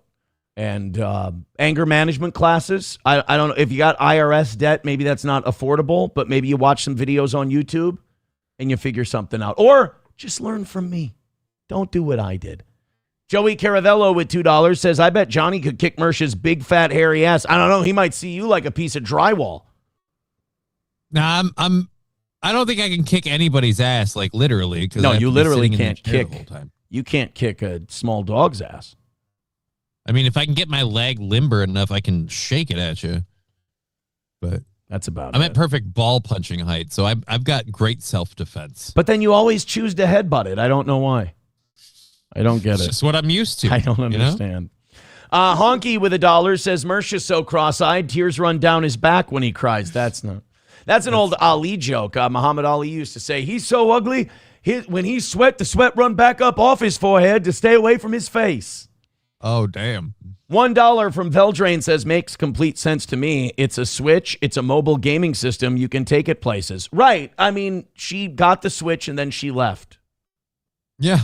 It's too bad. Although she went down the wrong lane when she first left because, the eyes just were not. They were one's over here, but everyone's so busy nowadays. She gets pulled over for DUIs constantly. Like, ma'am, wait, never mind. Makes sense. Philip Del Piano says, cut drywall on an angle. Same with replacement piece. Spackle, done. They're trying to help Mersh with the drywall. I don't know. This might be going in one ear and out the other. Oh, well. We hope for the best, and then we move on, right? Yeah. We hope for the best. I hope for the best. I just don't want to see any more sheetrock get hurt. Sheetrock. Sheetrock. Hey, sheetrock, she gone. Oh. She's gone before she could get rocked. She could have been. It could have been she rocked next time. Who knows? I mean, like I said, I've never punched a hole in the drywall over anything. I think if you're willing to do that during the argument with the woman, you're willing to hit her. That's my firm belief. So maybe old Ice Dancer needs to get away from there before next time it's a tooth, or maybe Mersh whacks her hard enough in the head that eye fucking knocks straight. Oh, great. Then what do you do? Do you hate him or thank him? It's tough, right? I think you hate the bruise, you thank him for the eye. Ah, all right. I think that's fair. The net win. If you punch a googly-eyed bitch and her eyes go straight, is that assault or plastic surgery? It's a little bit of both, really. A little, yeah. We can't forgive the bad just because some good happened. You're right. You're right. All right, you want to let's switch gears a little bit. Let's go back to Minnesota. I feel like that was self-indulgent enough. Yep. You think they got a clip? Good. Do you think they got a clip out of that? If they didn't, they're lazy. I think they got a clip out of that. By the way, I fully endorse Stalin and Elissa as the main clippers. I don't want anyone else clipping that. I want Elissa and Stalin being the only two people allowed to clip that. They're the best in the business. The rest are amateurs and impressionists, essentially. All right, let's go back to Minnesota. Johnny, I can't keep track anymore. We've got more guilty pleas in the Feeding Our Future fraud scandal. So for people who don't follow what's going on in Minnesota, I have to reiterate. Feeding Our Future is just the first one. Feeding Our Future is the first Minnesota Somali fraud scandal that we caught. I mean, we're still prosecuting that one. So like autism, home health care, Medicaid, daycare, all of that fraud, we haven't even gotten to that yet in terms of like the courtroom. That's probably another year or so off. We're becoming like the Catholic Church on how slow its uptake is on modern rules. What? Well, just like over time, the Catholic Church tends to let a lot of their stuff relax in a lot of ways. What stuff? Well, just their overall positions on like women and rights and things. Hey, more open and forward. Let me tell you something. That's what I say to everybody. If it was good enough for St. Peter, it's good enough for me. Right, but my point is, I wasn't what about saying women? it as any sort of... What about them? You're getting way too hung up on the Catholic Church, but I was just using his name for how slow we're on getting to... What about women? What about what? What are we wrong about with the women? You want them running mass? Get the fuck out of here. No, never in a million. What's the worst that could happen? Never in a million years. That is a man's job. They can do readings. They can sing. They have all kinds of great abilities. But a man runs mass. Okay. All right? That's the business. It was good enough for St. Peter. It's good enough for me. By the way, I was talking to a friend of mine. We were in a group text. It started about some Viking stuff, but then it got into we got into Somalis. We got into like the progress of our children, like the firsts that they're doing and everything else. And then it got into religion because I told them I was on my way to mass, and they're all Lutheran. And they were saying, one of my buddies, my best friend in the whole world, said, I want to go back to church, but I don't want to go to the faggy rainbow ones in the Lutheran church. And I said, my Protestant friends will appreciate me. I didn't try to, coax them into the Catholic Church. I said, oh, well, then you need Lutheran Church Missouri Synod. That's who you need. And he goes, isn't that the one who thinks that women shouldn't vote? And I'm like, based, right? Mm-hmm. Which, by the way, Missouri Synod does not say women shouldn't vote. They just don't let women run the service. Anything. That's like all. Mass. Yeah. That's it. I don't know if Lutherans call it Mass. I'm not sure what they call it. I don't know. They're not but I made my peace with Martin Luther after I went to a couple non-denominational church services. I'm like, Luther's fine. You know what? We got bigger fish to fry. The enemy of my enemy is my friend. A peace between us this night. Martin Luther. I feel like a lot of Catholics, Lutherans kind of came together when they saw just kind of the LGBT crowd moving into stuff going, no, God's totally fine with gay people. And like we can talk about what the rainbow is like. Wait a minute. Now they're changing everything. Hold the fuck on. My favorite is ranks. Is that what happened? My favorite is when they're like, well, the New Testament though with Jesus, they're not, that doesn't say anything about it. I'm like, bro, Romans, man. You can go to Romans. You can find something. I can't remember. I want to say Revelation. You can find something, but Romans is a heavy one right off the bat where they're like, nah, this is a perversion. And I was arguing with someone, not arguing with someone. They're like, yeah, they say it's a perversion. I'm like, yeah, perversion is a sin. Like, it's not like Jesus is, look how far it's eroded though in society like that. They say it's a perversion. Yeah, so it's like something we all do. No, they're not supposed to. That's not supposed to be a thing. But that's what I hate about I'm not religious, and I remember when we thought that was a bad thing. That's what I hate about non-denominational churches. It is the equivalent, and I think the perfect metaphor is eat all you want and don't gain weight diets. It's that same thing. It's like, oh, just love Jesus and that's enough. It's like, what? No! That is clearly not enough. You know who said loving Jesus wasn't enough? Who? Jesus. Can't just, oh, you love me? Well, I guess go ahead and break every rule I set out for you. Go ahead and not follow anything I said as long as you love me. It's like you're abusing Jesus. Some dude's just committing a horrific act like mutilating somebody, but I love Jesus. Like, that doesn't make it okay. That's not going to work, buddy. I'm punching holes in my sheetrock over my Nintendo Switch girl. Well, it's okay, but you got to not do that. That's sinful. Let's stop. So anyway, back to we were getting on to the topic of fraud, and we got a few more guilty pleas out of the Feeding Our Future crowd. The lady, the only white person involved in this fraud so far, the woman in charge of actually administrating it, the Feeding Our Future woman, she's finally got her sentencing hearing scheduled after over a year. So she's going to be sentenced pretty soon. Dude, if I'm her, I'm offering everything I have in exchange for a shaved down sentence. Well, we keep coming up with more people being involved in this, or just more people being finally tried. Well, I think here's the big problem. What if it's Ellison? Is she going to go to prosecutors and say, oh, by the way, the Attorney General of Minnesota is who I have a lot of the info on? I mean, maybe if it's federal prosecutors, that might help. Maybe they might offer her something better. But I can't remember if she's being tried federally or... If she's just being tried in the state, then yeah, there's no way she's turning on anybody. I just want to, Amy Bach, is it? Bach. I think it's Bach. Yeah, Amy Bach, Feeding Our federal jury. Yeah, it's a federal case. So maybe, I mean, if the feds might be like, oh, really? You got something on the governor? Oh, really? You got something on the attorney general? Yeah. If you're Amy Bach, like if you're truly not the top of the food chain, you should be trading everybody in exchange for a year off each time. I mean, maybe that's why Tim Walz is suddenly like, oh, I'm not running for re-election the way he was a while ago. Once this all started hitting the fan, he kind of was like, I'm done. I'm not going back into politics. It's like, oh, okay. And everybody want to be like, see, it's because your run for VP was so disastrous. Like, no, it's because everything in your state is falling apart around you. And I don't think he started it, by the way. I don't think like he was like the mastermind. I think he walked into a house of cards and he started playing with them, and now it's all falling apart. Yeah.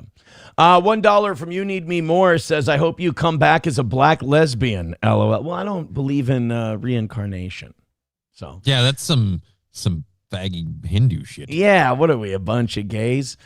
So we have 3 more guilty pleas in the Feeding Our Future scandal, which is great, but also it shows you how much work Minnesota still has to do because, again, we're still on level 1, and we've uncovered like level 9 of welfare fraud in this state. So here's where the state's at versus where we're trying to get to. Our top story tonight, 3 more guilty pleas today in the massive Feeding Our Future fraud case. This follows 2 guilty pleas on Wednesday and another expected next week.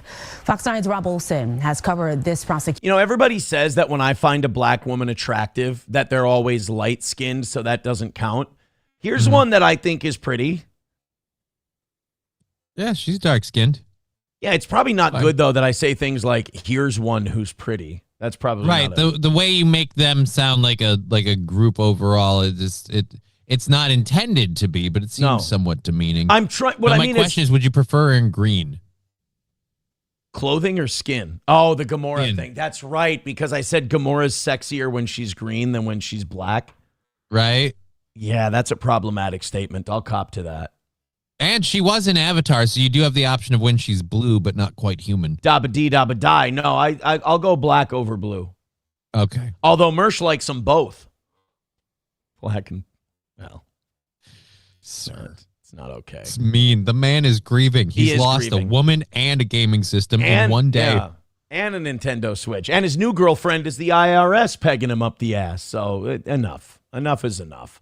But no, I'm being progressive. So I think progressives have this problem where when people are being an ally, you know, they tone police and they word police too much. What I'm trying to say is I find this Negro attractive. God, I got that one down just in time. Otherwise, I could have. So let's not split hairs and write me off as some kind of piece of garbage. I'm being very, very progressive here. I'm traveling outside of my race, which in general I don't typically believe in. Haven't you made enough mistakes in one life, sir? Let it go. Let it go. You know what? Let's find out what these filthy Somalis were doing. From the start and joins us live from federal court in Minneapolis. So, Rob, a lot of movement there at the courthouse this week. Yeah, and there has been a lot, of course, over the last months and into last year, too. We've got one more trial scheduled for next. In other words, yeah, I mean, they've been robbing us blind for a long time, and it just seems like it's a revolving door of these little bastards just coming in and out with millions of dollars in their pocket. They all got the same idea, and apparently nobody in the administration wants to do anything about it. In fact, they fight for the opposite. Strange. The current governor would rather quit his job than do anything about this. Month, maybe another one coming up this summer at this point, but so many guilty pleas in the Feeding Our Future case, and for the prosecutors here, they believe it's because folks have seen just how much evidence is presented at the other trials that have happened. Well, in fairness, like, they're not trying to hide any of it. They kind of thought that, and this is where I believe there's no way that there isn't a cover-up going on at the highest levels of our government, because it's so brazen, it's so out in the open that I don't think they were sneaking it past anyone. Someone had to let it happen.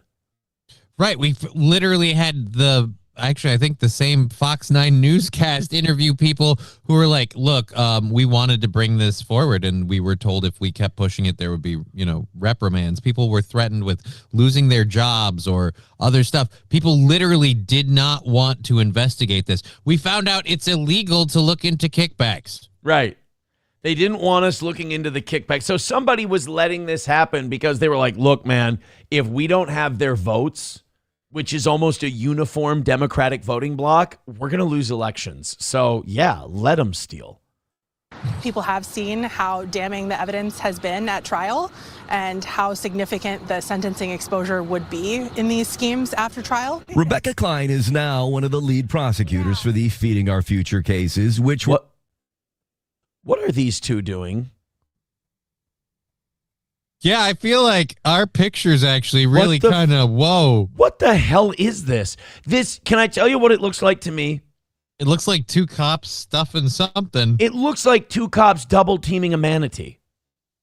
You see the flipper right here and the fat body? Or they're sodomizing Patrick Melton. One of the two. And you managed to pause it at the perfect time that this guy is apparently seeing the statue for the first time as well. He's like, holy shit. Yeah, we're all noticing this statue that's outside the United States courthouse in Minneapolis. Is that a body cam right there? So they're filming their double penetration of this barnyard or sea life animal.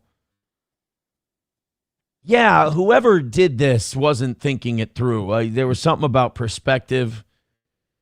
I don't want to be the walrus on that day. No, cuckoo ka-choo. Were unveiled with this news conference. I don't care about the fraud anymore. I need this explained to me. I need to know why this isn't troubling. And the way it's on the hill looks like it's in a bunch of like hay or something. Like we dragged him into the barn and now we're making the world's worst video. Look at how positively happy they are.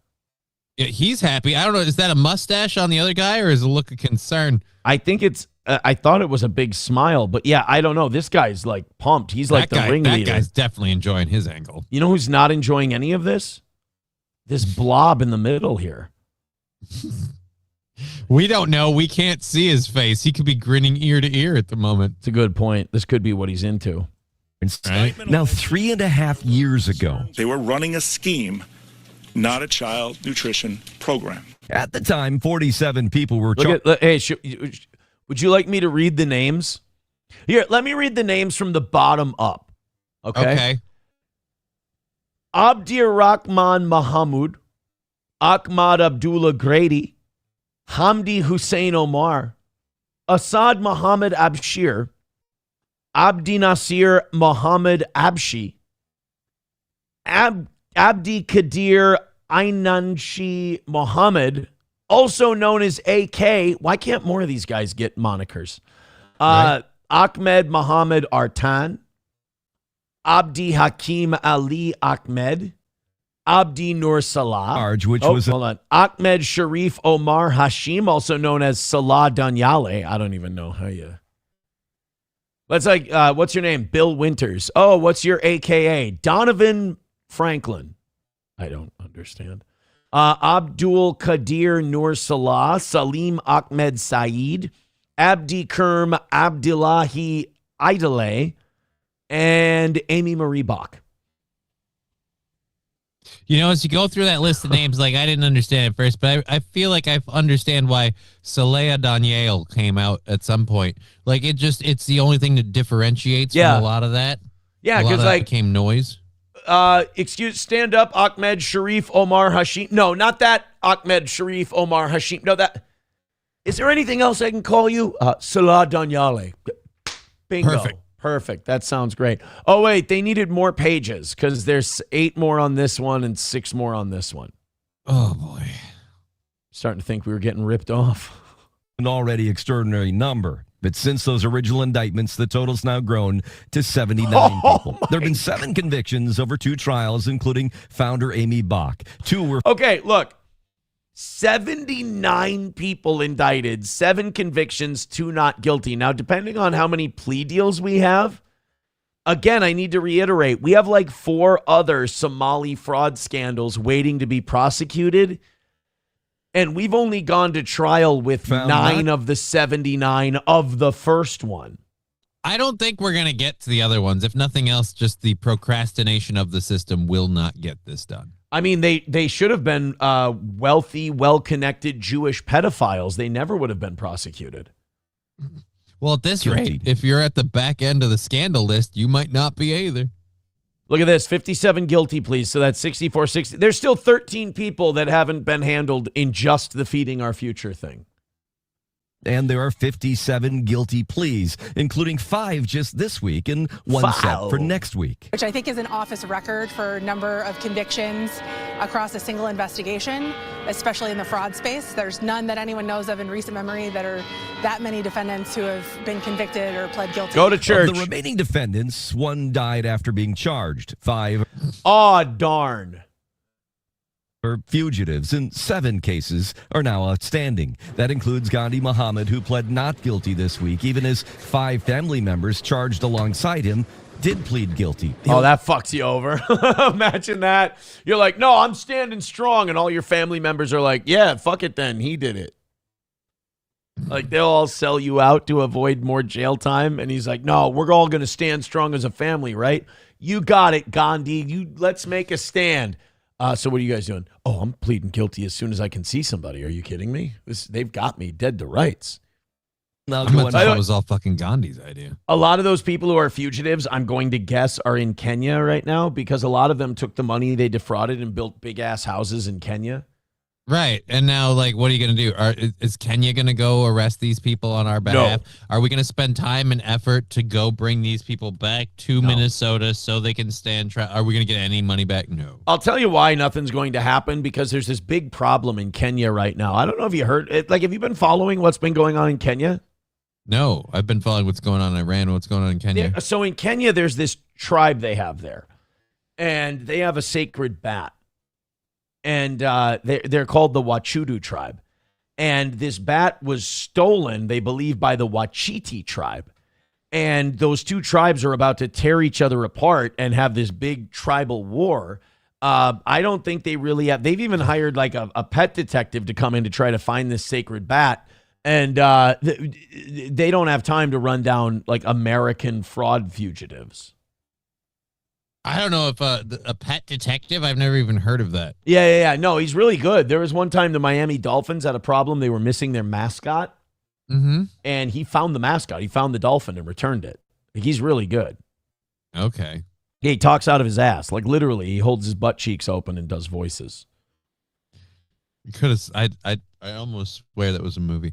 No. I think it would be. That's what's going on in Kenya. No, it's going on in Kenya right now. File a loan next month. So many others are deciding it's not worth it. The volume of evidence against each of these defendants is incredibly overwhelming. We're talking hundreds of meal counts and rosters and fake invoices week after week, month after month, and there's just not really anything anyone can do to answer to that. So basically what the prosecutor is saying is, they're like, why is everybody pleading guilty? Because they're so guilty it's not funny, and we're just trying to make this move along as quickly as possible. Right, but I still feel like we need a good old Minnesota judge to step up and go, a challenge accepted. I can easily see that as just being prejudicial because they're Somalian. Because we also have that happening here. We can't do that with the federal cases, though, right? Like, we can't overturn those, can we? I mean, judging by the fact that a judge that had nothing to do with any of these cases has been overturning jail sentences, I'm guessing, as long as you have a robe, you can overturn a conviction. God damn it. And by the way, they didn't overturn guilty pleas. They overturned guilty verdicts in trial. So I don't think they could do anything with a guilty plea. With the plea. Yeah. Okay. $1 from Los Federales says, I'm tired of the church talk, man. You're worse than a vegan. If I wanted to talk about church, I would go to church. I'm going to hire a black gay man to speak at your funeral as your lover if you don't shut the fuck up. That to me suggests that you have a real discomfort with like faith in general, because I don't think anything we did, I don't think it lasted that long. I don't think it was that invasive. I feel like it was very surface level. So I'm sorry if my faith upsets you or offends you.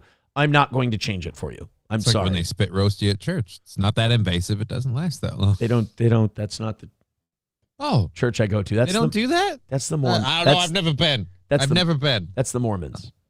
Redbird with $1 says, these Bolshevik self-hating rich whites will go down with the ship if it means saving one third world immigrant.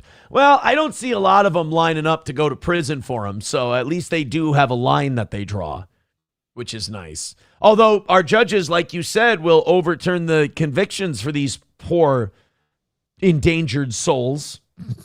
These poor downtrodden fraudsters. Yeah. These poor tax-robbing pieces of shit. Joey Caravello with $2. Let me guess. This is going to be dirty or sexual somehow. Let's shake it up a little, bud. Aaron, I dare you to tweet at the black news anchor saying you think she's got a bomb-ass pussy. Oh, fuck, dude, he said pussy. That's hilarious. Oh, my God. That's how you get women. Hey, I saw your coochie sniz. Want to chat? Like, I don't think that works. Joey Caravello, you got to switch it up. I'm not saying you can never go back to that stuff. I'm saying, it, you know. Thank you for the $2. Thank you for the $1. Coltrane, he says they're doing the guilty pleas so they don't have to go through the trial exposure. Right. $1 from Veldrain says you left out Hassan Oingo Boingo and Numa Numa A. Sharif. Well, I didn't want to embarrass their families. You know?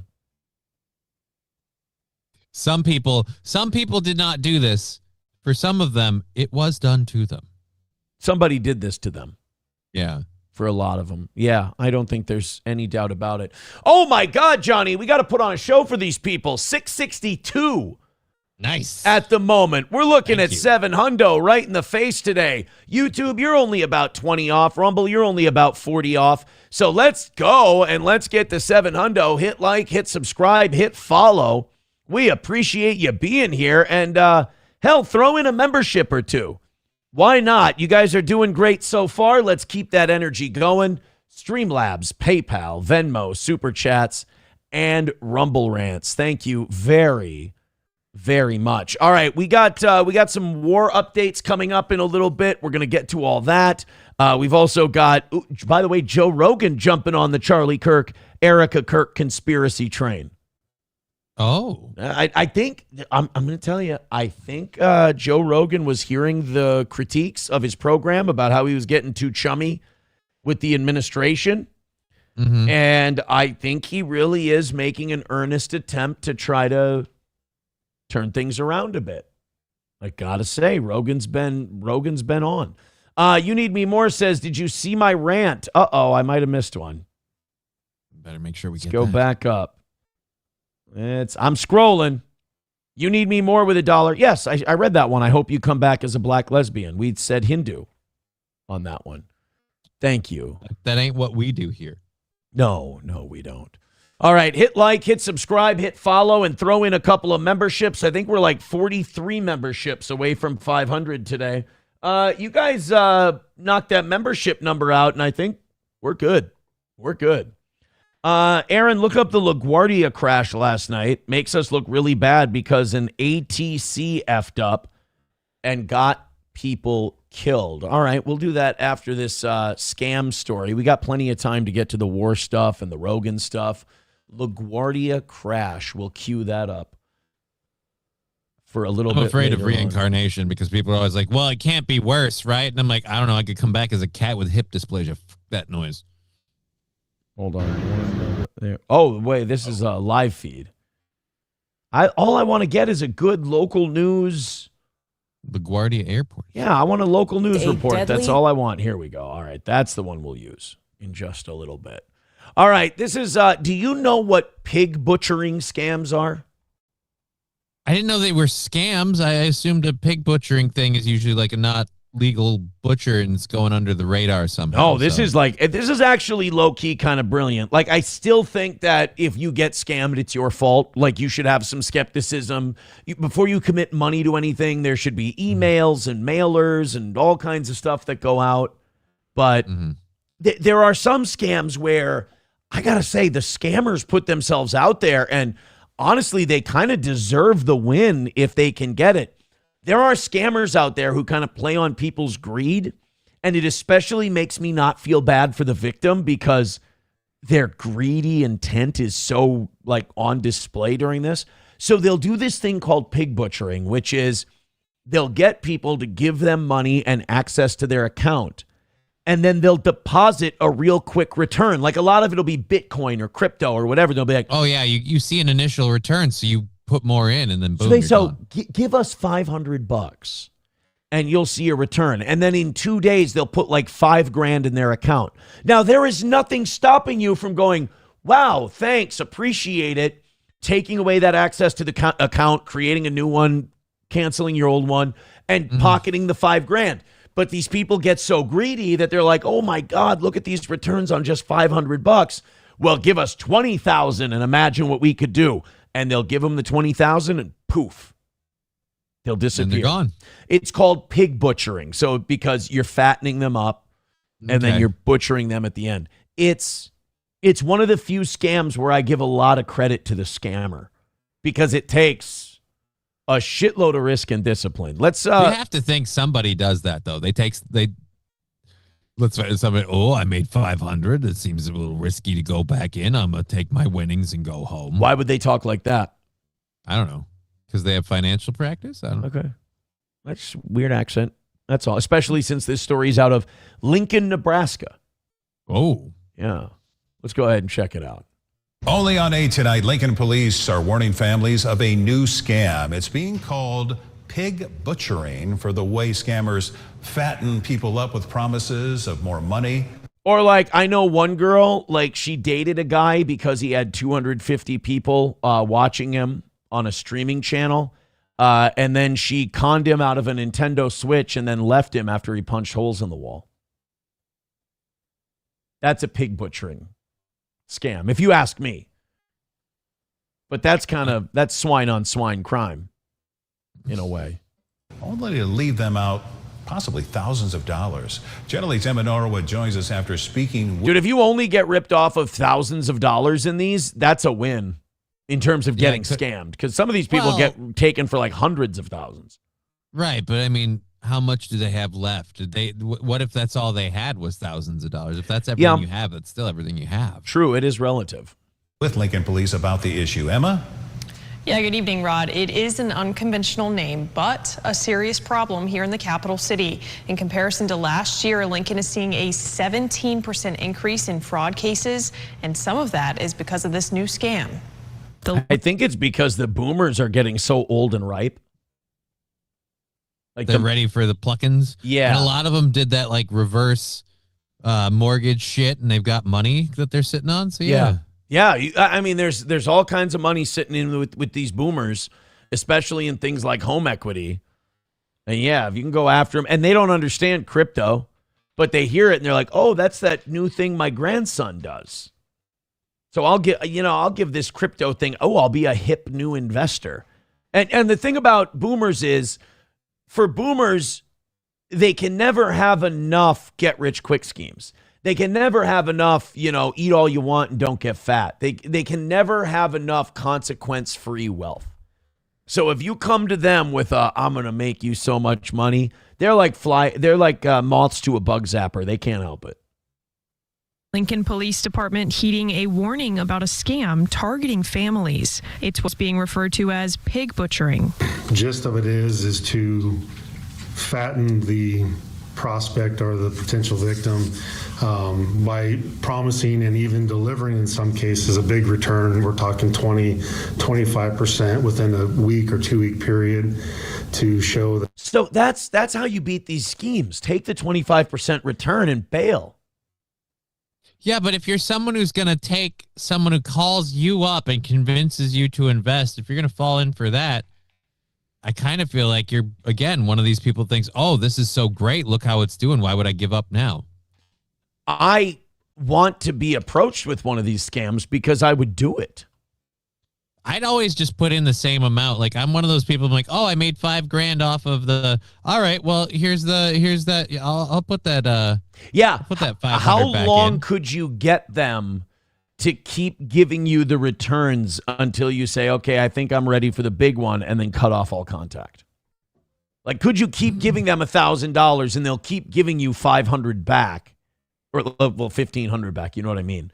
Yeah. Give you a $500 return. And then you're like, ooh, I don't know. That could be a one-time thing. Do you think you get them to go, well, give me another 1,000. I'll show you. You're like, oh, well, all right. I'll try it again. But like, do you think you get them to do it twice? Probably twice. I don't think any more than that, though. Yeah. They'd probably be like, okay, now you got to invest for the full amount. That's in the contract. And I'd be like, get the fuck out of here. I know who you are. Shut up. You want me to call the authorities? Then shut up. I'm taking your money. That they give it a little bit of legitimacy to show that this is legitimate and I can keep on investing money. So how does it work so well? Scammers build trust and a relationship with the person either on the phone or online, take advantage of their fears by using tactics just like these, impersonating a family member or saying a family member is in danger, and even claiming an account is hacked. And one of the biggest concerns, the different ways scammers are now putting everyone at risk. I would say the older generation was probably accurate 5 years or so ago. But that's just not the case anymore. So as they Just get say older, what you mean. We're dumber now. Yeah, as they get older, their senses are dulling. No, but they're saying it's everybody now. Like, that used to be the trend. Like, it was go for grandpa before. Now it's everyone. 5 years ago, it's like, it's everybody now. It's like, right, with the advent of AI, they can do fake phone calls and things. That'll broaden their range a little bit. But the truth of the matter is again, like you said, nobody stops for a second to use a couple pieces of common sense thinking, and critical thinking and problem solving would be all you need for this. Like, the cops are calling you saying, someone's calling you, Mom, I got picked up by the cops. I hit somebody and I need you to post bail. So you need to go to Walmart and get a bunch of gift cards. Like, if a bell doesn't ring at some point during that, it is on you. Why would the county I get that they got a realistic approach to get in the door, but they still got to pitch it. You got to Why would the county sheriff want to get paid in Amazon cards? I don't understand it. It just runs the gamut from every age, and it may not be the pig butchering scam, but it seems there's a scam for every age group that's out there. In addition to the pig. Oh, this is great. You know, if I could get a few more of these returns, I could pay to renew my car warranty that someone called and told me just expired. Thank you so much. So nice of you. Pig butchering scam, most of them happening because of crypto. To help Lincoln Police Department's Technical Investigations Unit, a fifth investigator was added to the team to focus specifically on cryptocurrency scams. But even then, scammers are constantly evolving. As soon as we have our hands or a firm grasp of one scam, they change to another, and they're constantly going through the different scams that are out there to try and get money. So it's just a constant cat and mouse game. I so badly want a pig butchering scam run on me one time, because I really want to see if I can get that 25% return and then just piss off. It's got to be one of the risks of. What are they going to do? Hop an international flight and come here and get their money back? Probably not. And what are they going to do? Like, it can't go to the police. You were trying to scam me. Right. And most of these scam artists aren't even in the country. So it's not like they can go to their local police and be like, look, I'm running an international scam on a guy in another country and he fucked me over. We got to get my money back.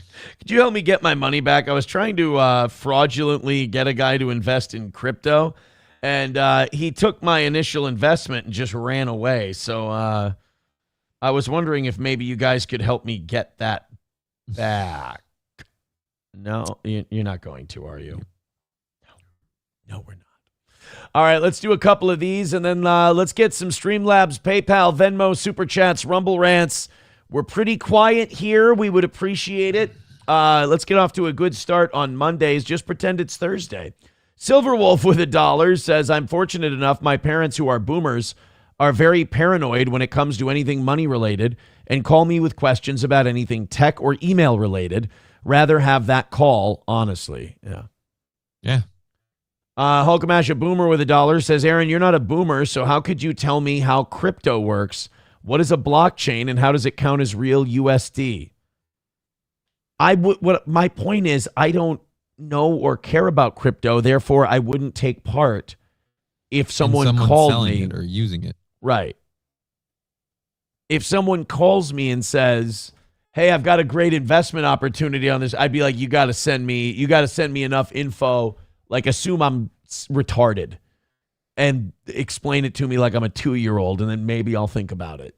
And even then, probably no. Because like all those people who a few years ago were like, crypto's only 60, or Bitcoin's only 60K, dude, it's going to the moon, we got this. I think it's in the 50s now, is it? Oh no, it bounced back up to 70. It's up 2,700 today. But nice. Still, you go 6 months and it's down from 123. Imagine the people that cashed out at that high point. Right, good for them. Bitcoin's down 37% in the last 6 months. Year to date, it's down 20%. Damn. How about the Dow? What's the Dow looking like today? 45,577. Holy! We're still not back up over 5. Wow, we can talk about pedophiles for a long time. Oil price, $88.95. It went down a little bit. It's down Wow, it's down $9 today. What happened? What? Oil prices volatile after Trump's Strait of Hormuz threat. Thanks, Don. Oil tumbles after Trump postpones U.S. strikes against Iran energy infrastructure for 5 days. Hey, we're not going to attack their oil refineries for 5 days. Oil's cheaper. How about... Is that how this war is going to go? We do the attacks when we can afford to take the hit to the crude price? Well, he's got to consult the oil companies first.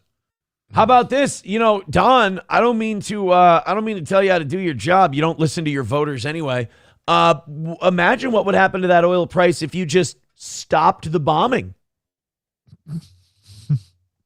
That would be amazing. It'd be nice, wouldn't it? Do you think oil companies, if we just turned on Israel and started bombing them, would be like, oh, fucking finally. And then oil goes to $40 a barrel because they're like, we just don't see any threats to the supply anywhere in the next 10 years. We just bomb Israel and the markets are like, oh, they just let out a sigh of relief. Like the problem is gone. Thank goodness. Holy shit, it's almost under $1 a gallon, guys. I didn't know. If you had told me this would be the cost, like all over people like, this is anti-Semitic. And then live on the scene, we have Tom, and Tom just points to the gas sign. Back to you, Gail. Here's anti-Semitism at work. This man just filled up his gas tank for $20. God, those were the days. I've never seen such rampant anti-Semitism in all my life. Silverwolf with $1 says, I want the pig butchering scam ran on me. Aaron the next day. Guys, the goal is $500 a day. I apologize. Coltrane with $1 says, coworker of mine fell for this shit. We told him it was a scam, but he'd already lost thousands. They make you keep the money in by explaining really high fees and taxes taken upon removal. Dumbass. Yeah, I mean, I'd really need the scam where they release the money to you first. Almost not worth getting involved in the scam to get that part. Guys, we need your help. Keep hitting like, keep hitting subscribe, keep hitting follow, and throw a couple of bucks the old Toes way. We appreciate it. All those first 2 hours of this show are absolutely free of mentions and everything else. And then depending on how we're doing after that first 2 and 2.5 hours, you get more time off of it. Today, it started off like you weren't going to hear much about it. But now, as Ethan Ralph would say, I'm about to start hollering. Thank you guys very much. Oh, 690. Thumbs up, thumbs up, thumbs up. Go so completely apeshit. Go nuts. Rumble, you're only about 30 or 40 off your pace. YouTube, you're about 10 or 15. You're fine. Keep hitting like, keep hitting subscribe, keep hitting follow. Let's get on the front page of Rumble. Let's get up over 700 today. Let's go. We've got this. Keep hitting that thumbs up and keep throwing money at us. That would be the best. All right, let's find out what happened at LaGuardia early this morning. Ooh, that doesn't look good. Now, they said it was an air traffic controller that caused this crash. Was it a mid-air crash or like on the ground? Well, what happened was, and this is what I'm hearing, so just, take this with a grain of salt. There was an air traffic controller who had a daughter who died of a heroin overdose in her sleep. She choked on her own vomit. And he had taken some time off work, but, it wasn't getting any better. You only get to a certain point. So he's going to keep himself busy by going to work. The problem was there were a lot of things that kept reminding him of his daughter, so he kind of zoned out and he got overwhelmed, and it caused a midair collision of two airplanes. I believe this was in Albuquerque. That's crazy. Yeah. I swore that was in Breaking Bad. What? Could have swore that was in Breaking Bad. Never. Is that the one with John Hamm? No. Oh, wait. No, that's Mad Men. Oh. Okay. Yeah. No, Mad Men is that TV show with Paul Reiser and Helen Hunt. No, that's Mad About You. Oh, okay. Okay. Well, then, you know what? Maybe this is a different story. Perhaps. I'm not sure. No, wait. I know what happened. It was the air traffic controller's fault. You're right. What happened was the air traffic controller was engaged to be married. And he was very excited, and they were sending out the invitations. And he and his soon-to-be wife were filling out the invitations. They were so happy, so excited. And he was, writing out the invitations, and she was licking the envelopes and sealing them. He lost his fiance, however, when they found out the glue on the envelopes was toxic. God, that's familiar, and I can't remember where that's from. Let's see if the chat can get it. Then we'll do the airplane story. I got you, though. I finally got you. Let's see if anybody can figure it out. Veldrain with $1. Thank you, buddy. He says, Aaron, if you send me $100, then in 5 days I can send you 200 in mashed potatoes. Oh, shit. That's a hell of a deal. So far, nobody's gotten it. Oh, T-Baby says fucking Seinfeld. Yeah, that's how George Costanza's wife or fiance died. Oh, really? Yeah. Susan, I think. The glue on the envelopes was toxic. Unfortunately. All right, let's find out what happened at LaGuardia. A deadly collision at New York's LaGuardia Airport, and the airport is now closed. An Air Canada jet hit a... Dude, we're not talking about the Omaha Airport or the St. Cloud Airport. No, we're LaGuardia. The freaking Guardia. So in New York, there's LaGuardia, and there's what? Is it Kennedy? Yeah, there's JFK and LaGuardia. All right. You shut down LaGuardia, you shut down, especially on a Monday, you shut down a significant amount of this country's economy. And then you're going to back up JFK even more because a lot of shit's going to have to It's going to get diverted. And what's the other one? Not Dover, Newark. Newark's going to get a lot. Go up there. Yeah, you're going to get Newark. I think when I went to New York City the first time, I think I flew into Newark and then they put you on a train and you go over to LaGuardia or JFK or whatever, and then you begin your travels from there.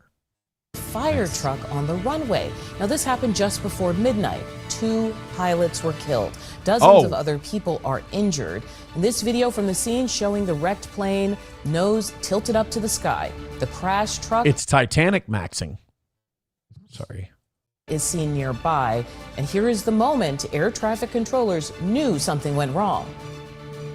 Frontier 4195 to stop there, please. Stop. Oh, God, it was Frontier.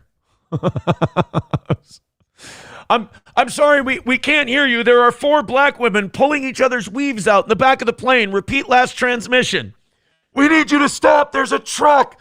They're calling each other hoes and bitches. We can't control the blah. And that was the end. Dude, you know what it was? This is going to be in an ad that's like, remember, talking and having no headphones on your devices kills. And this is why. You know I'm out here getting my hair did. We just need to remind our passengers that for the safety and politeness towards our other passengers, please put some freaking headphones on instead of blaring your rap music at full volume. Your phone speaker sucks when it's full blast. Please stop. It distorts the sound. It's very bad. Frontier 4195 to stop there, please. Stop. Truck 1, stop. Stop, truck 1, stop. Stop, truck 1, stop. Something tells me truck 1 was not stopping. Yeah, 646, I see you collide with vehicle there. Just hold position. I know you can't move. The vehicle's there responding to you now. And I'm guessing those pilots couldn't hear him because they were dead. Yep. What the fuck was truck 1 doing? Yep. Probably worst flight I've ever been on in my whole life. I don't like it when the truck's not going my way. Frontier Airlines. What does he say? Frontier Airlines. You turn the tables on me. You turn the tables in the wrong way. You got me mad now. So I'm issuing a challenge to you, truck driver. Get on the pavement with me. This time, I'm going full force. Okay, joining us now with the very latest is CNN correspondent Gloria Pasmino. And Gloria, what are you hearing right now at LaGuardia? Dude, this is how gay, and political our whole culture is. You know, if you go on Twitter or something right now, it's going to be a bunch of Republicans who are like, I wonder if there were any DEI people. hires. I wonder if the truck was driven by a Dominican and the pilot was a black lady. It's just like, well... It could be your classic, he was too busy trying to do a line of coke off the wheel and he wasn't listening to the radio. Yeah. And that goes in all shapes, sizes, and colors, sir and madam. Yeah, Audie, it's just devastating listening to that audio, hearing the radio operator telling the vehicle to stop. We now know that the vehicle collided with the airplane. There were 7... It would be funny to cut scene to it, and the air traffic's like, truck one, stop. Hey, what do you guys think the hell he's doing? He's got headphones in all ears. Panama! He's just bopping along. Just some boomer. It's a little Van Halen. 72 passengers aboard that aircraft, 4 crew members, and sadly, the pilot and the co-pilot were killed as a result of that collision. Now, dozens of passengers were also injured. 41 passengers and crew were transported to the hospital. Wait, there was more than just the 2 pilots killed? No, the 2 pilots were killed, and then everybody else was injured, I thought. Passengers aboard that aircraft. The vehicle to stop. We now know that the vehicle collided with the airplane. There were 72 passengers aboard that aircraft, 4 crew members, and sadly, the pilot and the co-pilot were killed as a result of that collision. Now, dozens of passengers were also injured. 41 passengers. Oh, man, you got to let the passengers go down the slide. You can't take them out the front. They might see the pilots. Yeah. Oh, and the front's probably obliterated. You can't get in or you can't get out through there. Yeah, you're definitely getting to go. Hey, the only positive of this whole thing is they get to go down the slide. Yeah, but I feel like you can't enjoy it in that moment, you know? Your travel plans are wrecked. You know people are probably dead. But it's like, hey, we got this fun inflatable slide. It's like, yeah, the kid in me is loving this, but now ain't the time. Try to let out a wee when you go down. And crew were transported to the hospital shortly after that collision. 31 of them have been released, and the 2 people who were inside the fire truck, which collided with the airplane, we are told are in stable condition. Now, isn't that always how it works? The person who did all the damage, they're fine. Yeah, they're good. Turns out they were drunk the whole time, and so their body was naturally lax. A couple scrapes, bruises, they're going to be great. Didn't feel a thing. Good for them. Here's what happened, and as you look at the images of the airplane, you can see the front of the airplane is completely destroyed. The collision happened around 11:40 last night. This is a Jazz Aviation flight. Is that the truck? Yeah, that's the truck. How did those 2 escape in stable condition? Holy hell, that thing's beat to piss. How fast were you going that you hit like... Oh, planes, when planes are landing, they're going really fast. Oh, so they connected with a landing plane. Oh, dear Lord. I think. Well, no, that would have, well, maybe. Was operating on behalf of Air Canada. The aircraft, we are told, struck a Port Authority aircraft rescue and firefighting vehicle, which was actually responding to a different aircraft on the runway. This was flight 8646. It was coming in from Montreal late last night. Yeah, it was landing. It was coming in. So, guys, we caused an accident. What? How? We were trying to respond to a different accident, and or a medical. Yeah, there was some kind of medical on board the plane, and oh no! It left Montreal around 10:30 p.m. local time and landed here at 11:40. It collided with the firefighting vehicle shortly after the landing. In fact, then it was going pretty fast. That thing was flying pretty good if it was getting there on landing. Well, at least if they were, like, I hate to say it, at least if they're landing, almost everybody was strapped in. So people shouldn't be seriously injured other than, of course, the poor pilots. Oof. And that's just because the place they were sitting in just got pushed in. I mean, it just got... Right, there's nothing you can do about it. Like, you are front row to the end of that ride. You know, the only good thing, I guess, if there can be a good thing, is they didn't have a lot of time to think about it. I mean, that had to be over pretty quick, I would imagine. Is that the way you want it to be, like, before you can even process what's going on, it's done? Yeah, exactly. I don't want it because to their whole process of landing was like automatic. They knew what they were doing there. Like, all right, we're bringing her down. By the time they find out, oh, there's a fucking truck in the way. Right. Even the ATC says he's like, there's a truck in the way, but you can stop. There's nothing you can do. And it's like you want to get that plane and the truck off the runway as soon as possible so you can open up air travel, but also might have a potential crime scene. You got to get everybody off the plane. You got to investigate. It's a tricky. The whole thing's pretty tricky. Let's go to some generous contributions. Chad's dying liver spots with $2 says, "When's the last time Johnny flew on a plane?" Oh, busted. Never dude. have. You're so busted. Sorry. I've never said I've flown on a plane. I've been to the airport multiple times, never flown on a plane. That's why he was asking me how fast planes go when they're landing. Balls Deep with $2 says, but what happened to the groceries? They were ejected. Yeah, they're all over the place. There's produce all over the runway. Chad's Dying Liver Spots with another $5. Thank you very much, pal. He says, people forget Johnny thought islands floated on water. Now, in fairness to Johnny, he did not think they floated on water. Digger thought they floated on water. Digger did. And she still fights for that in some ways. And I'm like, you can't, but it's fine. She kind of gaslit you to the point where you're like, wait, what? Like, you had to check it out. Right. I had to verify her story, and I proved myself right in the end. So I think, really, that's on Chad's Dying Liver Spots. You forgot that I knew islands don't float. Oh, my God. We got great news for the future of the world. What's that? $1 from Professor Tie-Dye says all of Aaron's girlfriend's careers and Johnny's backup plan passed away. Let's open up this link here quick. And thank you guys very much for your contributions. We need to pick up the pace just a little bit, but, you know, with a couple of rallies, we'll be okay today. So I don't want to harangue you too much. Hit like, hit subscribe, hit follow, and let's notch a win to start out the week. It's been a while since we've started out the week with a win. 670.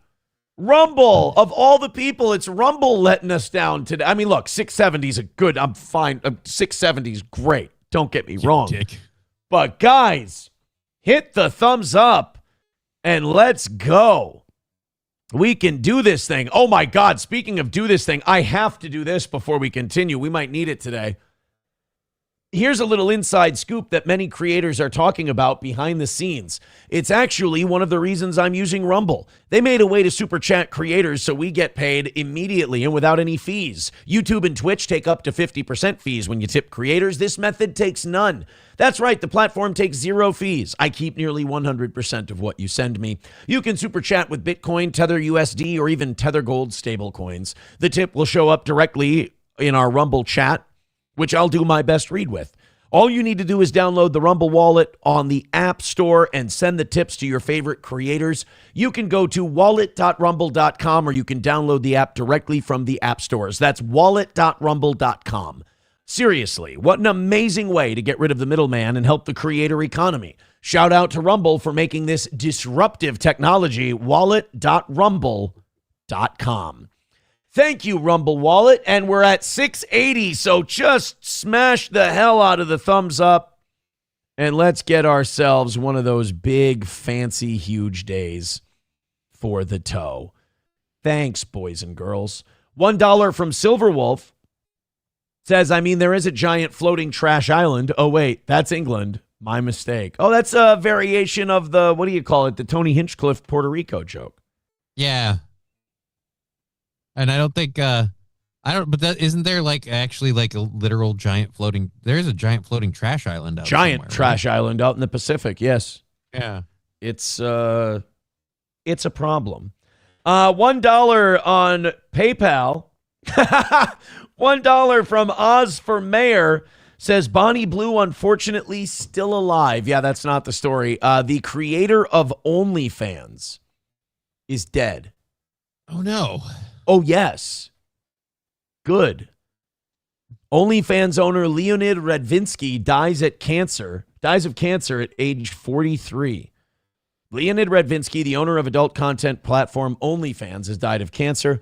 We're deeply saddened to announce the death of Leo Radvinsky. Anyone who wants to send in tips can do so at this QR code. Leo passed away peacefully after a long battle with cancer. His family have requested privacy at this difficult time. This guy is, he is partially responsible for a massive degradation of our culture. Society. Yeah. So, however, I do think that OnlyFans will continue. I'm sure there's a mechanism in place, unfortunately. I hope he didn't. What, you think all these whores are just going to give up and go home and get regular jobs? You don't think they charge $20 for a tit shot, $50 for a cuda shot for nothing, do you? Oh, my God, Johnny, Steffi, with 20 gifted memberships for the toe. Unbelievable. And I just want to say thank you for making it happen. Oh, thank you. my God. Unbelievable with the 20 gifted memberships. Unreal. Now it's a countdown to the amount of people who accuse me of being Steffi Bea. Thank you very much.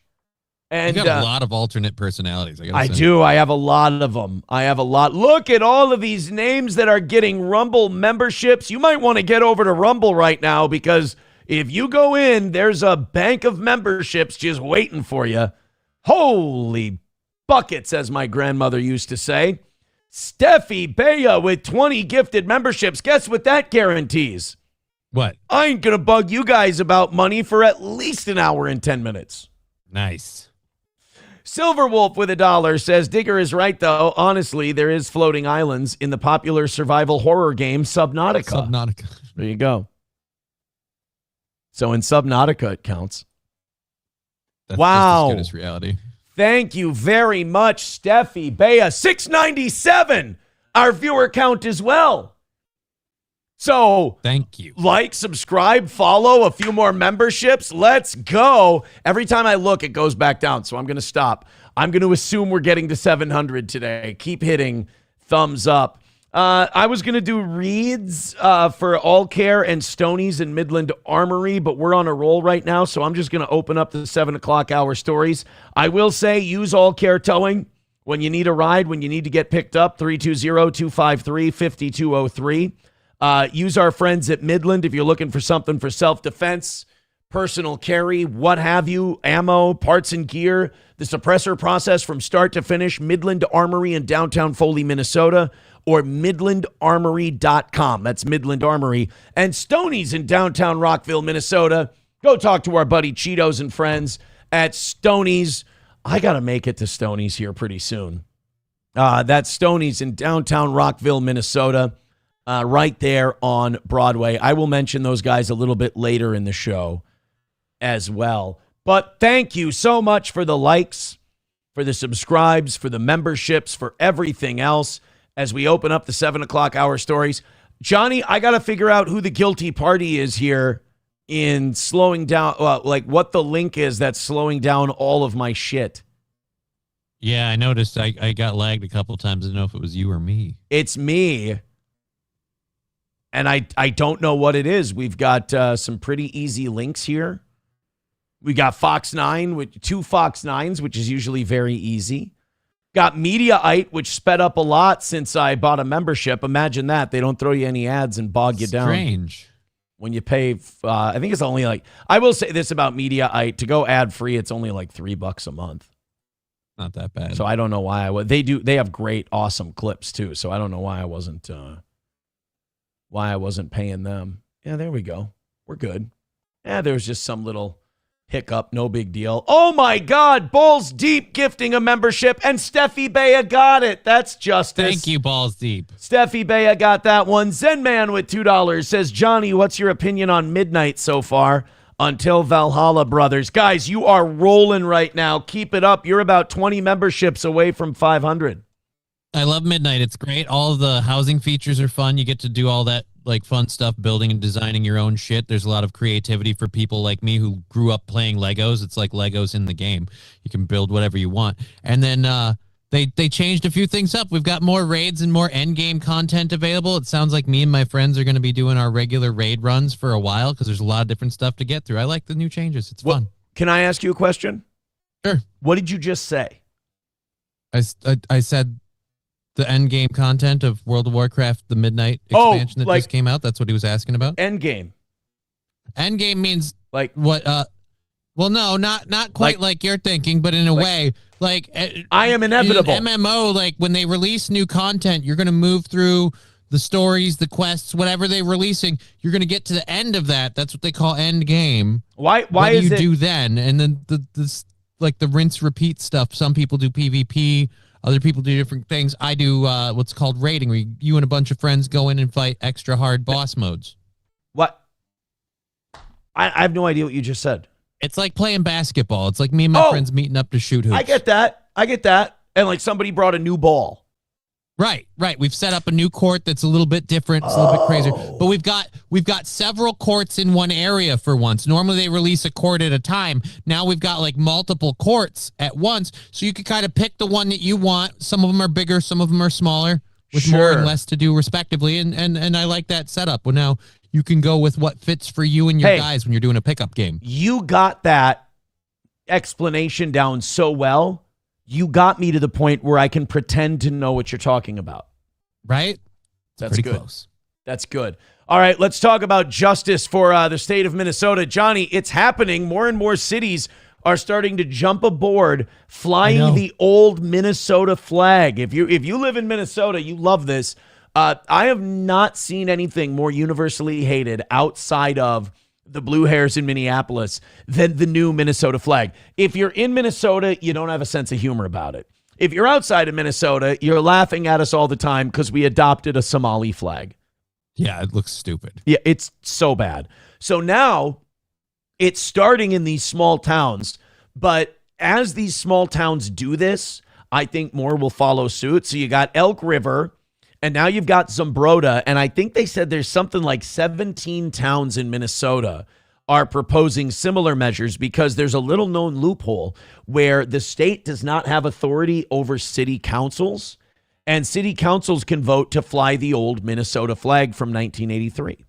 Because they even said that in the news stories when they covered the new flag, is they're like, they're not stopping production and your city council can opt to keep the original flag. Right. Like that was part of the whole like thing. So yeah, I'm glad we're all like respectively coming together as a state and going, yeah, fuck your flag. Well, here's the latest on Zumbrota. This is what they're talking about doing. Again, these all are subject to a vote. Oh, you little embedding ad little bastards. Oh, I thought they were doing this in Zumbrota. I was like, this is crazy. Man, Zumbrota's lit. Crazy. All new Thursdays on We got to Fox get and to watch anytime on Zumbrota. Hulu. Okay, in one Minnesota city, the new flag, state flag, is out, and the old flag is back in. The city of Zumbrota is bringing back the 1983 state flag. Yeah, some say it is about heritage, but the mayor is saying it is just petty. Fox 9's Mike. Oh, the mayor's against it. This makes it even better. I don't like the way the news is reporting it. They're reporting it like it's only happening in Zumbrota. It's happening all across the state, and they're bringing back the flag created in, like, what, 1883 or whatever the fuck they said. Oh, I thought it was 1983. I thought they said 1983, I'm but retarded. that seems too... If we made it in 1983, why are we updating it now? It's 1983. Yeah, it's the 1983 version. Strange. So we only waited. But either way, they're making it sound like it's the old flag and we haven't used it in forever. Like, no, you guys tried to change this, and a lot of people, not just Zumbrota. It's weird. And fuck the mayor. Anthony is live in Zumbrota tonight. I think it's even better that the mayor hates it, so he has to watch this kind of happen because if most cities, the way it works is the mayor can veto something. Yeah. But if 60% of the city council is against him, they can overturn the veto. So I'm guessing this is a veto-proof thing since the mayor's throwing a fit over it. Probably. So, Mike, we're only talking about one flag here, right? Yeah, one flag as in just a single flag, and you will not find it here outside City Hall. Only one state flag hangs on city property, and it is inside the city council chambers. But for some, the flag that hangs there matters. And we have other pressing issues in the city of Zumbrota. Zumbrota Mayor Todd Hamill is talking about the debate over the state flag. You won't find it on the poll. No offense, but what are the... I'm all ears to hear what the other issues... big business items of Zumbrota are? Yeah. Guys, we're talking about putting in our first stoplight. This is big business. This means that like trucks and things will start moving through a little bit more effectively. Like this, we got to do this. What is the bigger pressing issue that you have in the bustling town of Zumbrota? I'll be honest with you. I've heard of Zumbrota. I couldn't tell you where it is.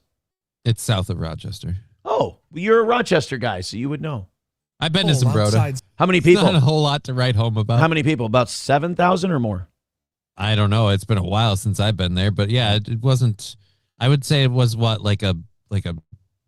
probably like a 60,000 population. Let me look. Oh, 60,000. Oh, so it's like A little small, not much smaller than St. Cloud. Yeah, a little smaller than St. Cloud. Damn. But yeah. But that's the way it's going to start. You got a town like Elk River. You'll get a town like Zumbrota. Then I'm trying to think, what's our biggest city that's kind of based? I guess St. Cloud.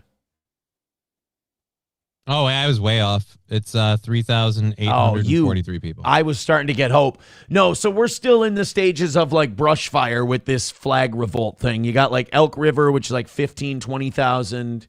Zumbrota, which is 3. But Zumbrota is one of those where it's like St. Cloud, where there's a lot of little cities right around it that get like coalesced into it. So yeah, but Rochester's lefty as all hell. Oh, Rochester's not that close to it. And yeah, there's no way you're turning Rochester. No. You might Rochester's liberal heaven. You might get Worthington and Brewster. You might get Winona. You'll get Pine Island. Yeah. Fly the state flag is in council chambers. But after a council vote Thursday night, Gay. this flag will come down and this one will go up. It's like putting the Soviet flag over the Reichstag. Oh, I didn't mean to compare it to something that gives me nightmares. People are seeing the current flag as a Democrat, the previous flag as a Republican. The state. Well, come on. You think Republicans asked for that flag? I'll say this: the only people supporting that flag are Democrats. For me, it's not Democrat or Republican. It's ugly as fuck, and I like the one that we had before better. It's embarrassing. It's an embarrassing flag because we all know what it looks like. We all know there was no reason for it to come down. Or the original. We all know which audience this one's supposed to pander to. Right. And they're all going to be gone soon due to fraud anyway. Debuted its latest flag 2 years ago to replace this one from 1983, which some didn't like. Dude, just that shade of blue is nicer with the yellow and the white in there. Plus, isn't that still the state seal or whatever? I think so, changed the state seal? So it's so the other one looks less official just because the state seal isn't on it. I'm being told actually we've changed the state seal to a Somali filling out fraudulent documents. Well, at least it's an accurate seal. Because of the way now it's a Somali who's tilling his fields and he's waving goodbye to the white guy. Like, say goodbye to your bank account. Just keep moseying. And then there's a Democrat in the seal that just turned around with his hands over his eyes, just like that. A Native American. I wanted to maintain the heritage and culture and the legacy that established and built Minnesota. I'll be honest, I did not see this N-word being the guy standing up for the purported right-wing flag. Really? You didn't? No, I saw him owning slaves still, though. Just the way he dresses. Oh, my God. This guy looks like he runs trolley tours in Saint Denis. Minnesota. City Council member Kevin Amundson pushed to bring back the old state flag to this corner spot in the council meeting room. So I don't see it as a petty thing. I see it as a responsibility. He says it's about the state's history, but admits it's also about politics. That'd be funny if he's like, all right. I also really detest Somalian people. You're like, wow.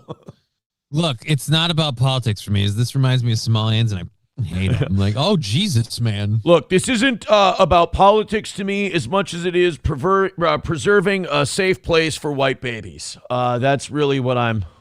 Because of how the new flag came to be. Our elected representatives outsourced it to an unelected committee. But whether you prefer the new flag or the old one, the mayor says since it only hangs in this one spot, it's kind of a moot point. Then why are you getting so fucking misty-eyed over it, you queeb? Then let them fucking decide what they want to do with it, and you can move on to the other, again, bustling business of Zumbrota. Well, he has all the bustling business. You don't want to miss all the bustling business. Nope. Definitely not. So this guy should probably just let the flag thing go so we can get to the bustling business of Zumbrota. After we get done with the flag, we could talk about the Popeye's chicken that's talking about moving into. Right, exactly. Not in my backyard. If it's seasoned any more than Chick-fil-A, I'm not here for it. If you're really white, though, you eat Raising Cane's. There is no... Didn't you turn a corner on Raising Cane's recently? No, it's just that April was on Coke a shitload, and she got really offended and sensitive if I disagreed with her on anything at the end. Oh. Like, she was so geeked on Coke that if I didn't say I liked Raising Cane's, I'm not joking, that would be a problem. Oh, dear Lord. After the show, that would be a problem. What, you don't love me? Dude, drugs fucks people up. I cannot tell you how much like lethal drug addiction fucks up people's brains. When I say they die and a new person takes their place, like Donald Sutherland in Body Snatchers, oh yeah. Oh yeah. So, but like when they step away, though, that person has a path back, I'm sure, right? Like, I hope. As long as the path back involves nothing with me, go for it. Go for it. I don't want anything to do with it. I just would hate to be the kind of person that takes it as a personal front that you don't like the same food I do. Like, and it wait a minute, you don't like the same bullshit restaurant I do? What, you fucking hate me? Like, dude, I think Gilberto sucks. Fuck off. But it's not that. It's not the food. That's not what's bothering them.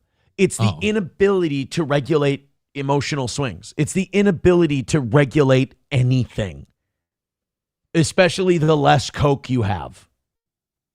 That's weird. I think the thing that bothers me most, that did bother me most when I found it out, or, well, not found it out, but pretty much fleshed it out, was that I had a hard and fast rule. Absolutely none in this fucking house ever, not once, never, no. Oh, that got broken. Because I wasn't into it. Well, it was the show, and I filed for divorce shortly after this. But there was the show, the now infamous show, where she left like 7 or 8 times during the show. And when she came back, she was all handsy and crazy every time she came back. And I was just hiding I don't know if people, I can't tell you which episode it was, but I'm sure if you went and found it, like, I was not hiding my disdain very well because I knew what she was doing. Right. And I was just like I looked, I've seen the episode since people have clipped it. I looked pissed. And again, like, I see that as a different guy today. That's the best part. You don't see that as you. It's an out-of-body experience. I can watch it analytically. Like, I can watch it and I go, like, with relief. I can watch it and feel good, where I can be like, oh man. Like, it's like seeing, I don't know, if you were like 400 pounds and now you're 200, and there are days where you're like, I don't feel any different. But then you go and you watch that. You could watch yourself at 400 pounds. You go, wow, I've really come a long way. You know? Yeah, that happened to me a couple of times. I've seen videos of me when I was fatter. I've seen videos of me, like, I was going over some of my my open mic sets and stuff, and so I could see where my weight was higher or lower. The worst part is when you see it the other way around, when you're like, oh shit, I was skinnier then. Fuck. King Kong Dong says April wanted me banned because I called her out on drugs on the show. Honestly, until that, people are not going to believe this. I didn't think she was doing drugs during the show until that day where she left 7 times. Like, everyone else can say, oh, Aaron, we knew. I swear I didn't. I thought you believed in the person. I thought that she cut it out during the show. It wasn't until before we left to come back here at like 4 a.m. one day. And she was in the bathroom ripping lines before we left. And we had a big fight that day because I wouldn't let her drive. Because I knew. I can imagine why. Well, because I would go, you were just doing lines of cocaine. Like, I just woke up and you're ripping lines. She's like, well, I have to stay awake for the show. It's like a Jesse Spano moment.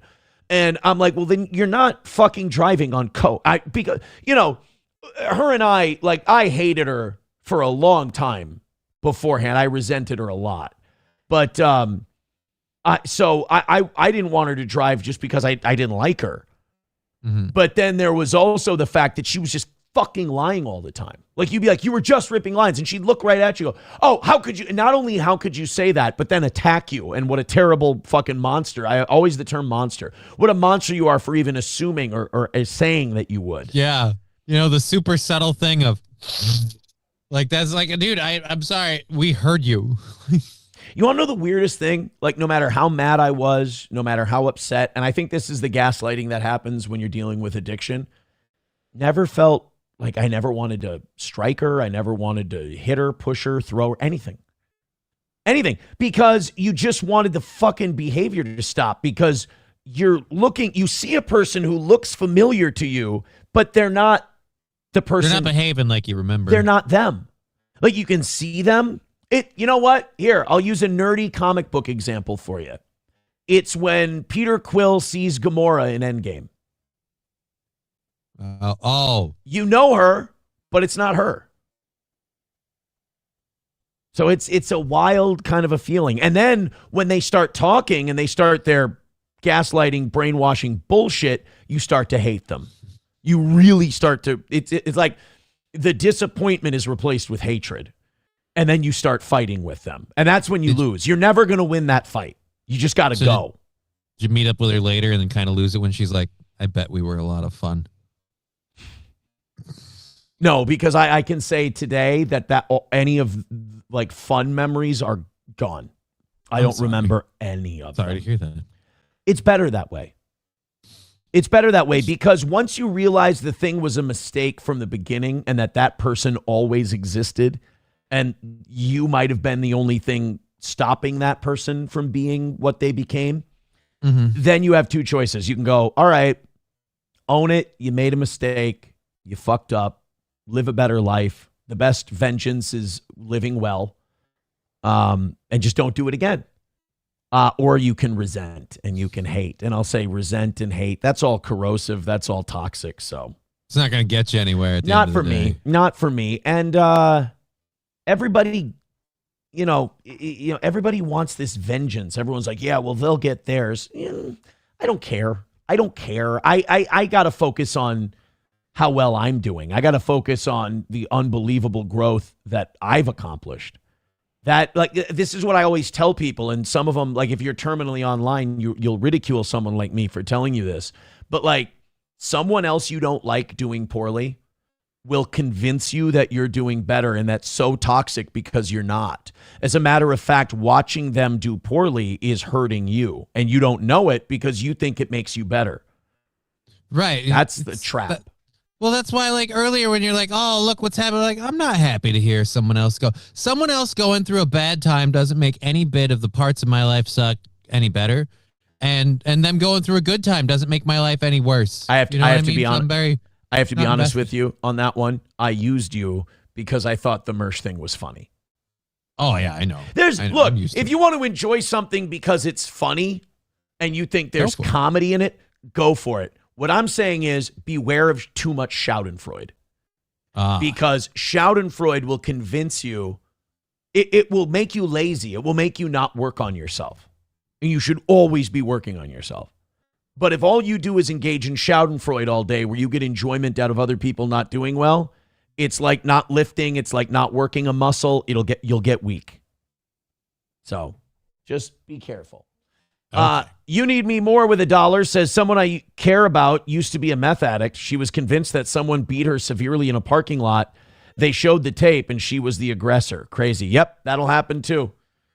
They will be convinced that certain things happened and you'll be like, I was literally right there watching the same thing with you. That never happened. That never happened. That never happened. $1 from Oz for Mayor. He says, Johnny Zambroda is in Metro Rochester. Is everyone in Rochester a gay F-word or just the sodomite with the craft brewery beard? I mean, I thought the sodomite with the craft brewery beard was one of the good guys. He was the most based one out of everybody because he's like, let's change it back with the flag. I'd say probably if Rochester, you're probably better off guessing the sodomite route. It's gotten, from what I understand, it's gotten more liberal, not less since I left, and that was a long time ago. Thank you guys very much for your contributions. Unbelievable show so far. Thank you very much. I did get a DM. They said, Aaron, you went to 702 for a second. Nice. We're at 675 now. So I'm gonna take them at their word and say that that's correct, that we hit 700. I mean, look, I ain't turning down 675. Don't get me wrong. Yeah, you dick. But 700 is aces. All right, let's get into this Joe Rogan, Erika Kirk thing. I got to give Joe some credit. I think Joe's been showing a lot of balls lately because he was getting a lot of crap for a long time. And really still is. He still is getting a lot of shit. He deserves it. And a lot of us do. Because Joe Rogan just he got into a trap that, like, 2015, 2012 Joe Rogan swore he'd never get into.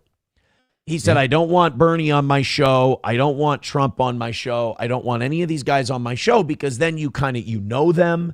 It's harder to criticize them. They might suck you in. And now you're a player in the political game. I don't want to become a player in the political game. The problem is not only did Joe fall into the MAGA pit, but all of his buddies followed suit. I mean, Theo, Andrew, damn it. It's not his last name.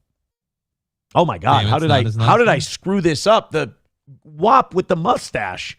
Yeah, I'm picturing his face because he's in Schultz, Street Fighter. Andrew Schultz. Yeah, Andrew Schultz. Andrew Schultz, Theo Vaughn, Rogan.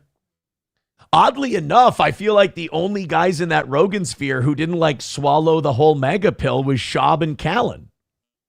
Maybe they did. I don't know. I don't follow them, but I feel like those are the only ones who they'll get criticized for a million other things. Brendan Schaub breathing is apparently the thing that people hate him for the most, is he breathes. But Rogan started getting a lot of shit because he was having Kash Patel on when the Epstein files weren't coming out, and they don't feel he pressed Kash Patel. He was late to the party on the Epstein stuff. I think if you're going to hammer Rogan all the time and talk about how terrible he is and what an awful brainwashed guy he is, I think when he starts to pull back the reins a little bit, it's only right that you give him credit. Right. If you want the behavior to continue, I mean, unless you're just looking to beat down the guy no matter what he does, now, of course, he's going to fucking try to come back. Then obviously you don't give a shit. Right. So fucking hate on him harder. So now with Rogan, he's been coming back a little hotter.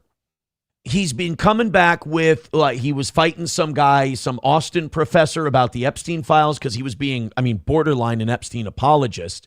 The other guy was, and Rogan held his feet to the fire on that. Rogan kind of got based with vaccines with Brian Callen. Now, this is a Candace Owens-sized leap that Joe's taking. He's calling out Erika Kirk, saying things are a little fishy with Charlie's organized marriage, arranged marriage. Easy there, Joe. You don't want to say something that nobody else is saying. It'll draw attention. Oh, that's right. We're all saying this. But that's what I'm talking about. You see, you gotta look. Corey and a lot of the audience gave me shit about this too when I said if people are late to the party on COVID, I say better late than never. Welcome them in, and they would say nope, f them. They were telling us all to wear masks, and they were all for shutting everything down. No quarter. I'm like, well, your numbers aren't going to grow. You're not going to win the popular vote with that kind of talk. And I kind of feel the same way about Rogan. Better late than never. And also, let me ask you a question. Can you really blame someone for not jumping in both feet with Candace Owens? But she came out with all the receipts. Look, I don't know. Like I said, it's interesting to be now, you know what? I'm really turning the page on this Erika Kirk thing. Great, because most of us have closed the book. So glad you're catching up. I like Candace Owens. I find Candace Owens entertaining. But when I'm talking to a normie about the Charlie Kirk, Erika Kirk stuff, I never lead with Candace Owens. Well, yeah, because you're going to seem one, crazy, and then two, like you have a fetish. Right. I let them know that Mark Levin's a piece of shit. Just so we know. I know I'm starting, when you start a discussion. Baseline we can all agree on. You want to start a discussion, you want to agree on terms. You want to define terms. All right, no matter what happens here, no matter what beliefs we walk away with, Mark Levin is the closest thing to human fecal matter that we're possibly going to get. If we can agree on that, we'll be friends forever. So Rogan decides to go off on Erika Kirk. Now, personally, I think Erika Kirk was arranged for Charlie. I think Charlie was a Christian guy. I think he was pious. I think he wanted a family.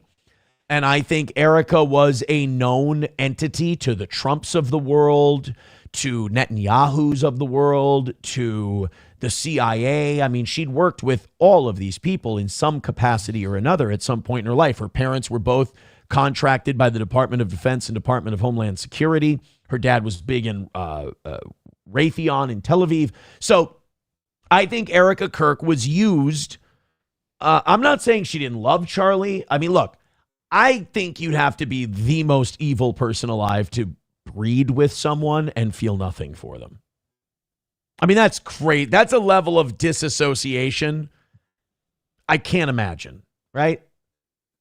Okay, I Really? agree. That's a level I couldn't manage, but I don't know. It's just when you start proposing the idea that she was served up like a broodmare to Charlie, the fact that she goes along with that makes me wonder. Because I feel like no matter who you are, like the idea of like, look, we want to keep this guy under wraps, so you have to love him. Like that's, she really believes too. You can tell. Do you think she was MK Ultra'd? Do you think she went through anything? Wouldn't be surprised. Neither would I. I'm not afraid to go as deep as I can into the conspiracies anymore because, like, shit, I mean, until one of them's proven wrong, I'm just going to, shoot till you miss. Right? Like, it's weird to think people back then had that kind of mindset. Like, let's make a kid and just shape this piece of putty for, those reasons from start to finish. It's like stage parents, Macaulay Culkin's parents or anything else. I have rejected so many conspiracy theories in my life because I'm like, that's too far, only to watch them be confirmed later. So I can't just dismiss anything out of pocket. So right now you just want to be wrong, so you just bet yes all the time. Yeah, just like, please let this one shank off the side of the backboard, please. That would be nice. So Joe Rogan goes off on Erika Kirk. Let's see how far he decided to go. This was with Joe Rogan's episode with Mark Normand. Go check it out. I've heard Erika Kirk's got a dick. I've heard that one. Whoa. She seems thrilled right now. She's an odd duck. She's a kook for sure. You ever seen the compilation of her making crazy eyes? No. There's a video of her making demon eyes, and every time she makes the eyes, the music... it's so ridiculous. She's possessed. Well, she just gets intense. She's like the guy... What's the gang guy? What's that guy? Oh, my God. Look at that. Mark Levin. Give me some volume. She's talking to Barry Weiss. There you go. Watch this. Pay attention to her eyes. Charlie said or believed things that they believed were controversial or even hateful, that she somehow had it coming. What do you say to people who justified, you're sick? He's a human being. Oh, boy. Exactly when Barry is saying. All right. So Rogan on the criticized Barry Weiss, Erika Kirk train. I've never heard the dick thing. Joe's like going, I think Joe's going beyond Candace on that one, isn't he?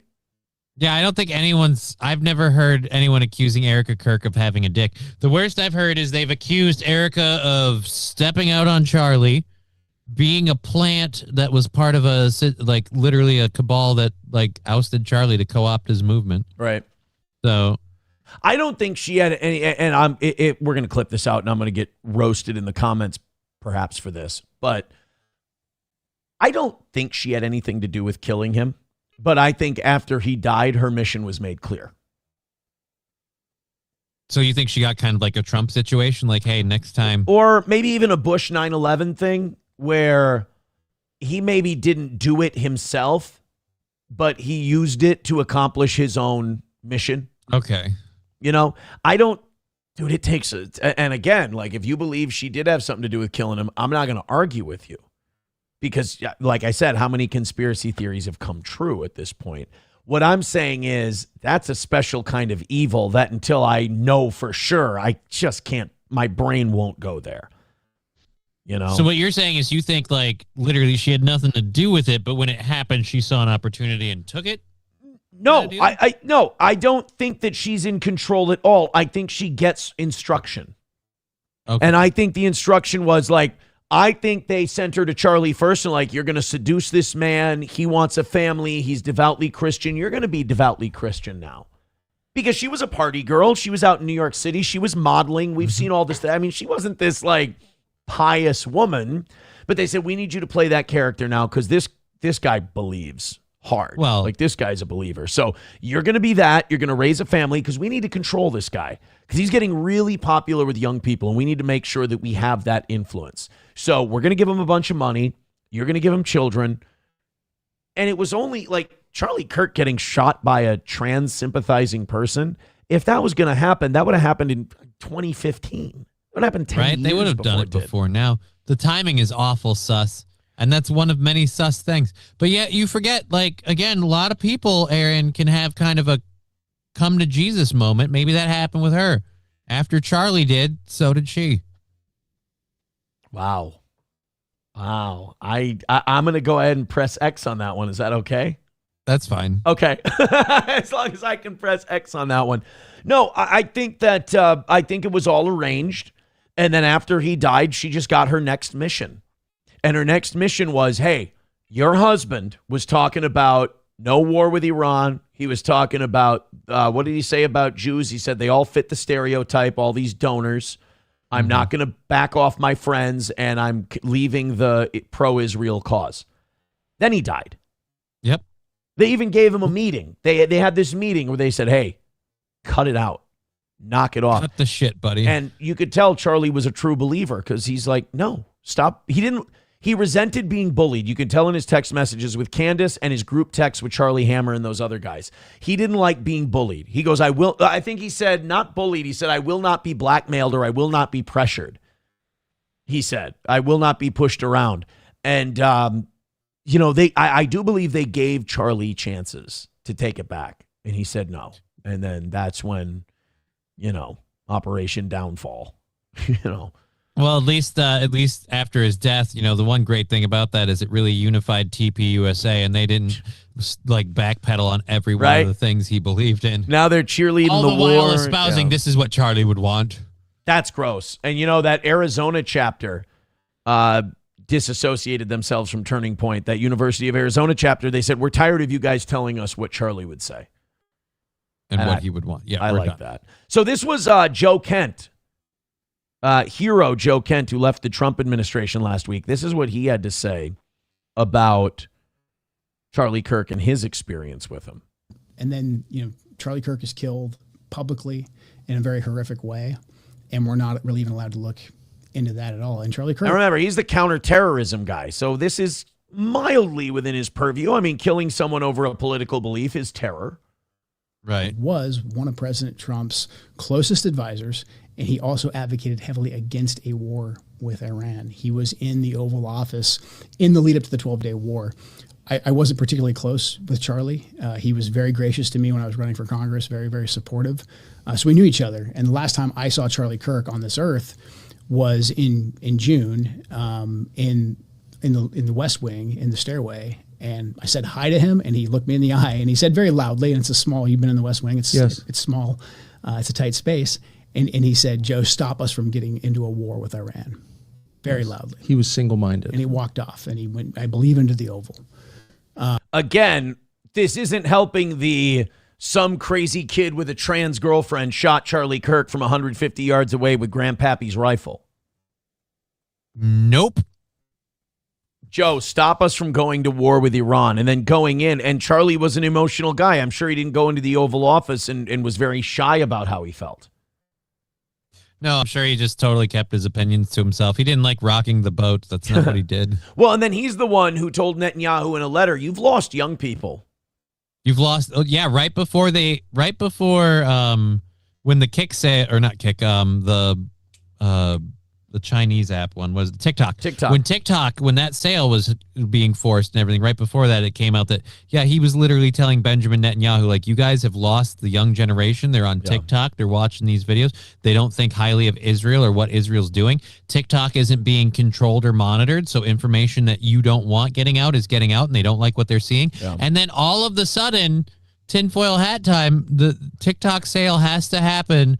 And it just so happens that people with Jewish ties bought TikTok. People with it was David Ellison, and people with pro-Palestinian accounts with millions of followers have noticed that their view counts have gone from millions to barely getting into the 4 digits. They have been absolutely wiped out of the algorithm. It's wild. So when one of President Trump's closest advisors, who is vocally advocating for us to not go to war with Iran and for us to rethink at least our relationship with the Israelis. And then he's suddenly publicly assassinated, and we're not allowed to ask any questions about that. It's a data point. It's a data point that we need to look into.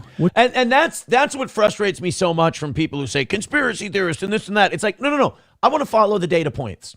I want to take this data point I have and run it until it runs out of road, until the road's gone. And I feel like a lot of people stop you from doing that because they themselves don't know where that road ends, and they don't want you to find out. And more importantly, they're afraid to find out. Yeah. And it's like, no, but I'm curious and I would like to know. I'm not afraid of where it ends. Wherever it ends, that's what reality is, and I'll deal with reality. If it turns out that some crazy guy with a trans girlfriend shot Charlie Kirk with Grandpappy's rifle. Okay, that's the data. That's the end of the road. That's reality. That's what I want to get to. But when there's a bunch of other data and you won't even look into it, I'm like, okay, then whatever you're telling me, even if it is what happened, it's not reality yet because we haven't gone over everything. We haven't exhausted everything to find out exactly what is pure and what is correct. That's the problem. You don't like just shutting up and not questioning anything? Well, they told us the narrative, so that's what it is. Yeah, you know what? I'm being unreasonable. Right? You dick. What do you mean when you say we're not allowed to ask any questions about that? We've been told that this individual, Robinson, is a lone gunman, and maybe he is. But the investigation that I was a part of, the National Counterterrorism Center was a part of, we were stopped from continuing to investigate. And the FBI will say that they stopped that because they wanted to have turn everything over to the Utah state authorities. Everything's going to trial. It's very, very sensitive. But there was still a lot for us to look into that I can't really get into. But there was still linkage for us to investigate that we needed to run down. And I'm not making any conclusions. I'm not saying I don't think you are. Because of this happened. I'm not saying that at all. I'm just saying there's unanswered questions. Right.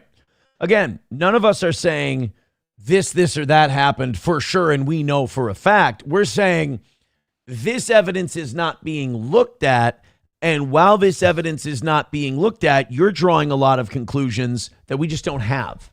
But if we draw conclusions, then we're conspiracy theorists and we're wrong. And it is awfully funny. Like, hey, so one of the things that, investigates, and I would say a counterterrorism group should, or like agency should probably investigate what would be a domestic terror act, if nothing else. It's weird they closed them off. Yeah.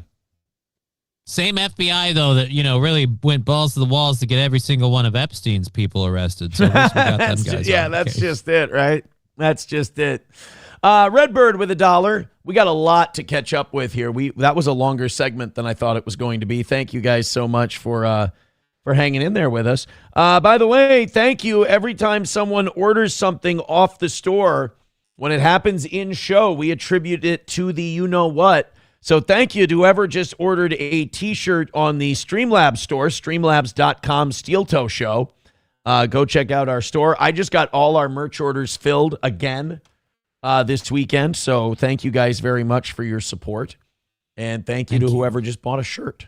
Appreciate it. Did we get $1 from Redbird? Candace Owens is a grifting bag of shit, and anyone that hops on her train is going to end up looking like an asshole. Again, I have no problem with taking everything to its logical end.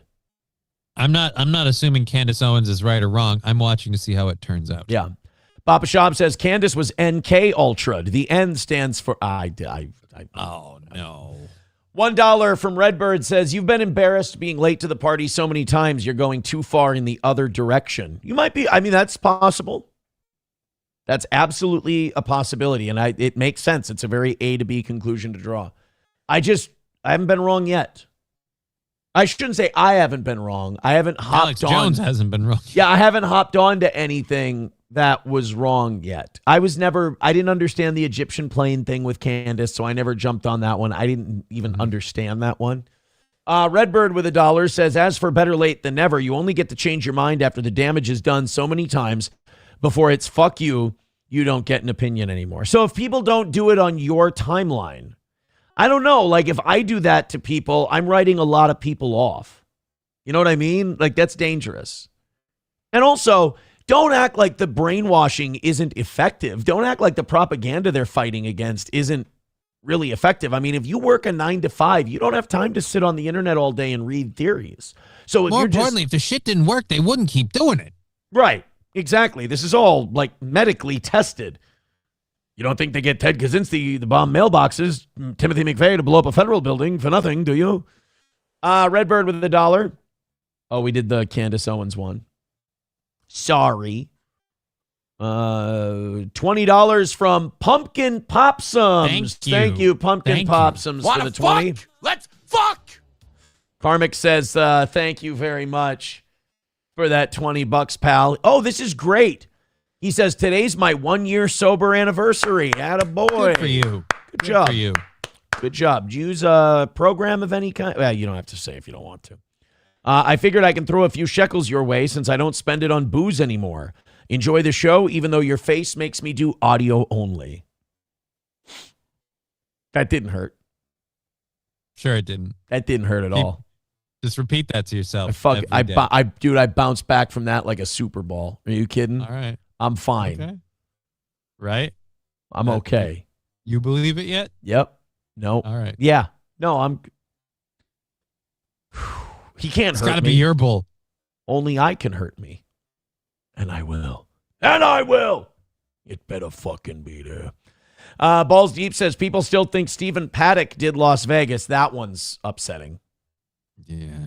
Really? Paddock?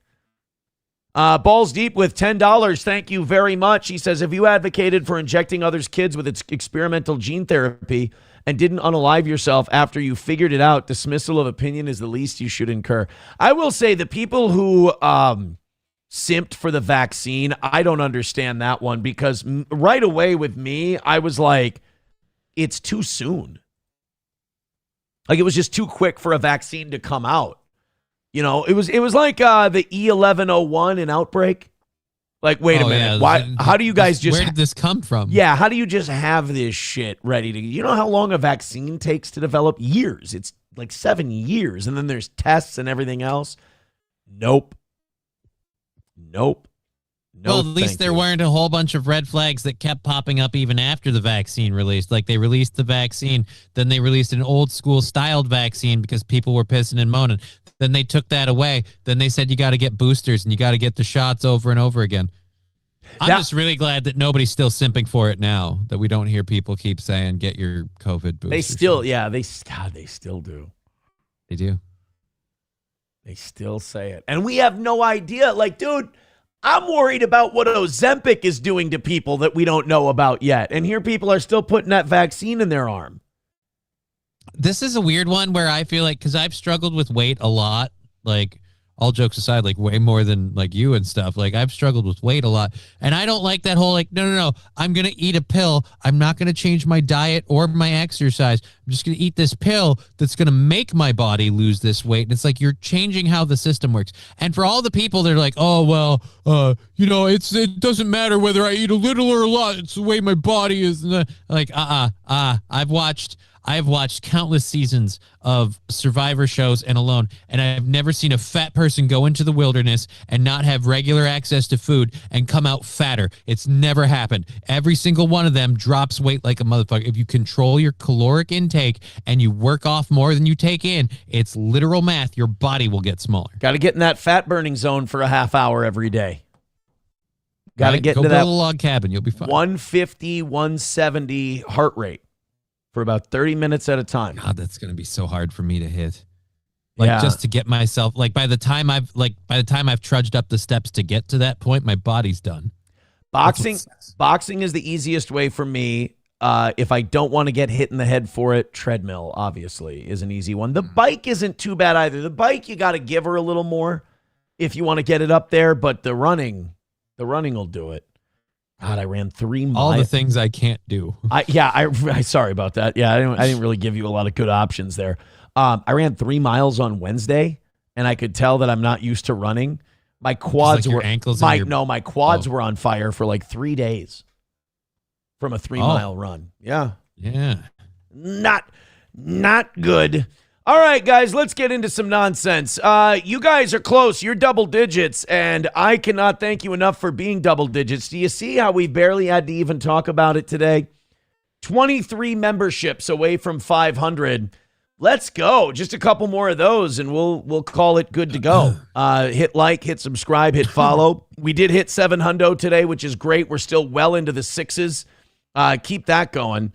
I appreciate it. I want to do one of these before I lose the chance to. Okay. Our friends at 7. I love these guys. Still haven't tried 1775 coffee? Now's your shot. The 1775 starter kit just dropped. Only 1,000 units. You're getting the bold dark roast that hits hard, the smooth medium roast, and the Vitality mushroom coffee for clean energy and laser focus, no crash. All single origin, small batch, toxin and mold free. Plus, you're also getting a gold spoon clip. Hey, freedom isn't scooped with plastic. a frother strong enough to stir up your coffee and mother-in-law's opinions, and a black 1775 tumbler. $170 worth of coffee and gear, yours for $99. This is for the ones who've been watching 1775 blow up on Rumble, wondering if it's actually worth it. Spoiler, it is. Go to 1775coffee.com/studio. That's 1775coffee.com/studio and grab your starter kit before they're gone. Bold beans, clean fuel, and a morning routine that stands for something, just like Rumble does. Thank you, 1775 Coffee. You guys are the best. And thank you, Pumpkin Popsums, for that $20. And thank you, Steffi Bea, for the 20 gifted memberships earlier. Very much appreciated everything you guys have done today. Is great thus far. All right, let's get after some other nonsense that we've got. The next one I like, this dollar store crash out. This is a fun little reset. If you thought we've been hitting it a little too heavy, the last half hour got a little heavy, I think. The Joe Rogan thing. The Rogan thing, I didn't expect to spiral off into the Joe Kent, Charlie Kirk thing. I just felt it, so I ran with that. I think before that, a little serious, and then the thing before that, with the Coke, the Coke, the Coke tails, and then but before that, it was the flag and all that stuff. So that was all right. Now we go back to a dollar store crash out. Now, do you want to play a game? Okay, what's the game? And I want the chat to play this game too. I'm going to give you the information I have about this story, and I'm not going to mention anything other. Not going to mention anything about the person. And I want you to guess what we're going to see. All right? Hit me. There was a $6 increase in prices at the dollar store. I want to say it was Dollar Tree. Dollar General. Okay. There was a $6 price difference at the Dollar General. And the customer who had the problem with the $6 difference started trashing the living hell out of the store and throwing a fit. What do you think? It's a black lady, isn't it? Wow. You just went right for it, didn't you? Right. Because I used to, here's the thing. I don't want to see braces, so I'd guess other stuff, and I'm just always wrong. I'm like a beaten down dog where I'm like, no, because if you thought that and you act on that, that's racist and prejudicial. But like, again, reality. And now I'm like, fine. Okay, but I was just saying, what kind of merchandise is she going to wreck? Oh. Yeah. I mean, you just went to what race. Understood the question. Not only did you go to what race she is, but you gave a highly qualified explanation of, I wasn't asking, I just meant like what's going to get broken. Wow. You were asking what you picture in your head. Like, I thought you meant like who's and you immediately said, store. I picture a black person. Well, lady, you said a $6 increase got him to start breaking shit. Like, I was like, I didn't say they were stealing. No. Well, then I would have started. Like, I wouldn't have felt as bad about. $1 from Hey Steel Toe. He says, "How does Johnny shave his balls?" I don't. There you go. Questions answered. I hope that answer helped you with whatever you needed. Even if you didn't want the answer, you got your answer. All right, let's take a look. And let's see if Johnny's racism is somehow upheld with this. I mean, just disgusting behavior on your part. Here we go. Hey, do not hit. You need to go. Do not hit. Oh. Dude, I think that's an Asian chick. Yeah, I was way off. Is an Asian throwing a fit? You never see this, dude. They're usually so stoic. Yeah, everything they do is verbal. Miss, you need to go ahead and leave. Do it. Oh, dude, you're breaking glass? Oh, yeah. Oh, she's going nuts, man. Over $6. Jesus. It's like the UN Army came across the 38th parallel and was about to take Pyongyang.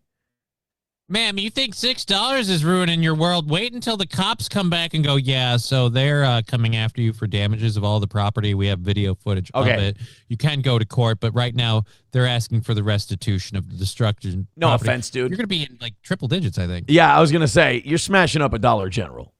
You're gonna. I mean, look, I'm hoping you can cover the damage. I mean, if anything, if you're stressed out and you want to go smash something, go to a Dollar General and wreck everything. You'll be able to cover it.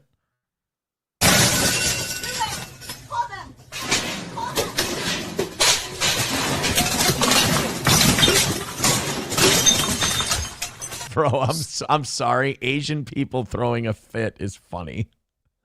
Like when black people do it, it's kind of like, whoa, gee, I mean, don't hit anybody. What's going on? There's something about like, call them. Just taking it out. You're still like, oh, they're so tiny and adorable.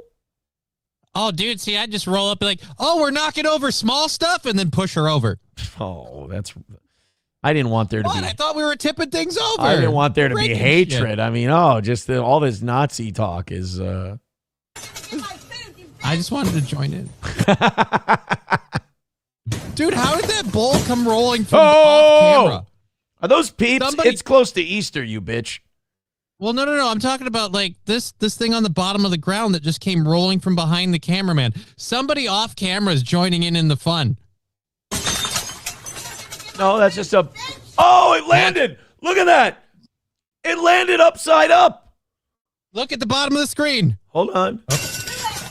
Watch this bottle she throws over. It hits the ground, it doesn't break, and it lands right side up. Here we go. Ready? Watch. Look at this. Oh! Take a shot. Oh, no. She knocked that down and it rolled back into frame. Okay. It really looked like somebody's knocking shit over off camera now, too.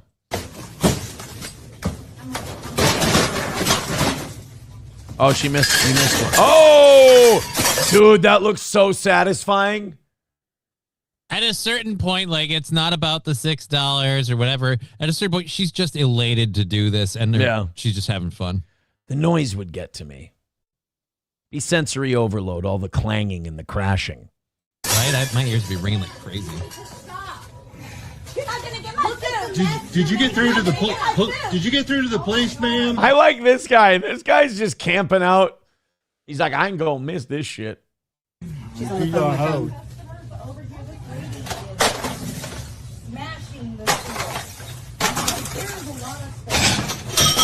Oh. See, like, that's sensory overload for me. That's too much clanging.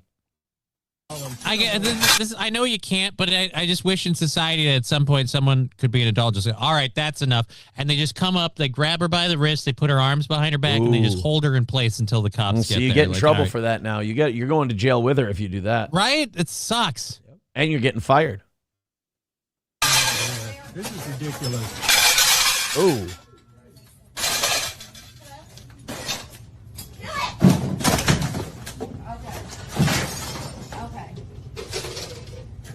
I would have paid for it. I would have paid for it. Oh, this guy. All right. Okay. That's my money. My money and my son. I don't know. My money and my son? Oh, my God. They stole her. I mean, if they took your kid. Just trying to uncover human trafficking. What are you buying at a Dollar General that's like, all right, and so for this, we're going to need your firstborn? Yeah, it's Dollar not General. I don't really understand. Like, I can't even go to a Target and justify this level of anger. I really can't. You were talking about, ma'am. You know, everything was reversed back onto your card. Oh, so they even gave her money back too. Because she didn't want to pay $6. I've got 3 items. It's dollar store, $6. You rip me off. Like, whoa, buddy. You know what? I'm going to make a judgment call here. She's being unreasonable. What? Yeah. I don't think What's the first sign of that? The eyes. Okay. My money! I don't have your money. Put my money back. You took it on your card. You took my money. No. I'm starting to think people who shop exclusively at Dollar Generals have mental afflictions. Because I don't think this cashier's getting through to her that everything she wanted, she has. I don't know how old this lady is, but she sounds like a grandma who doesn't understand the idea of, like, when you pay with your card and then you go, oh, that's $6. I don't want to pay for that. And they refund it onto your card. You don't get cash. That is frightening. I got my daughter a new bike for her birthday, so I took back the tubes. Fucking bragger. I took back the tubes that I got her for her old bike. I was going to put new tubes in there, but the tires were shot. So I'm like, I'm not going to spend $100 and some odd on tubes and tires. Right, just buy a new bike at that point. So I went to take the tubes back, and while returning shit is really convenient now, it's also really frightening that you can just give them your card. Like, you don't need a receipt anymore. You just give them your card, and they go, oh, we found the transaction. Yeah. And they just credit it back to you. You're like, oh, fuck that. I mean, that's great because I never hang on to receipts. But it's also but when like society wants to lock you down and goes, oh, you're not towing the fucking appropriate line. Exactly. Guess who can't buy inner tubes anymore? You're out of air imhold. Yeah, I gave her the receipt. You give me my money. Oh, she just took a swipe. She's getting No, do not violent. hit it. No, miss. Do not. Go. Miss. Do it. Sick and tired of you fucking slut. Messing with me. Calm down. Calm down. Sir, you don't know women, do you? Do you want to ensure that this goes on for another 15 minutes? Tell her to calm down. Dude, at least they can't trace who she is off of the credit card purchase that she just got refunded for, so they know who to go after for the damages to the store. Yeah. Calm down. It's okay. Nothing is over. You don't just turn it off. You asked me, I didn't ask you. This is Flaming Dragon. Okay, Flaming Dragon. Fuckface. Do me a favor. Back away from the kitchen utensils and literally fuck your own face. I don't know what kind of pan dollar store bullshit you're playing here, Jack, but Dollar General is my territory. We don't negotiate with terrorists. Get your hand out. You'll give me refund. Oh, here's an idea. How about I give you a hobo's dick cheese? What? Until then, my answer remains, go fuck yourself.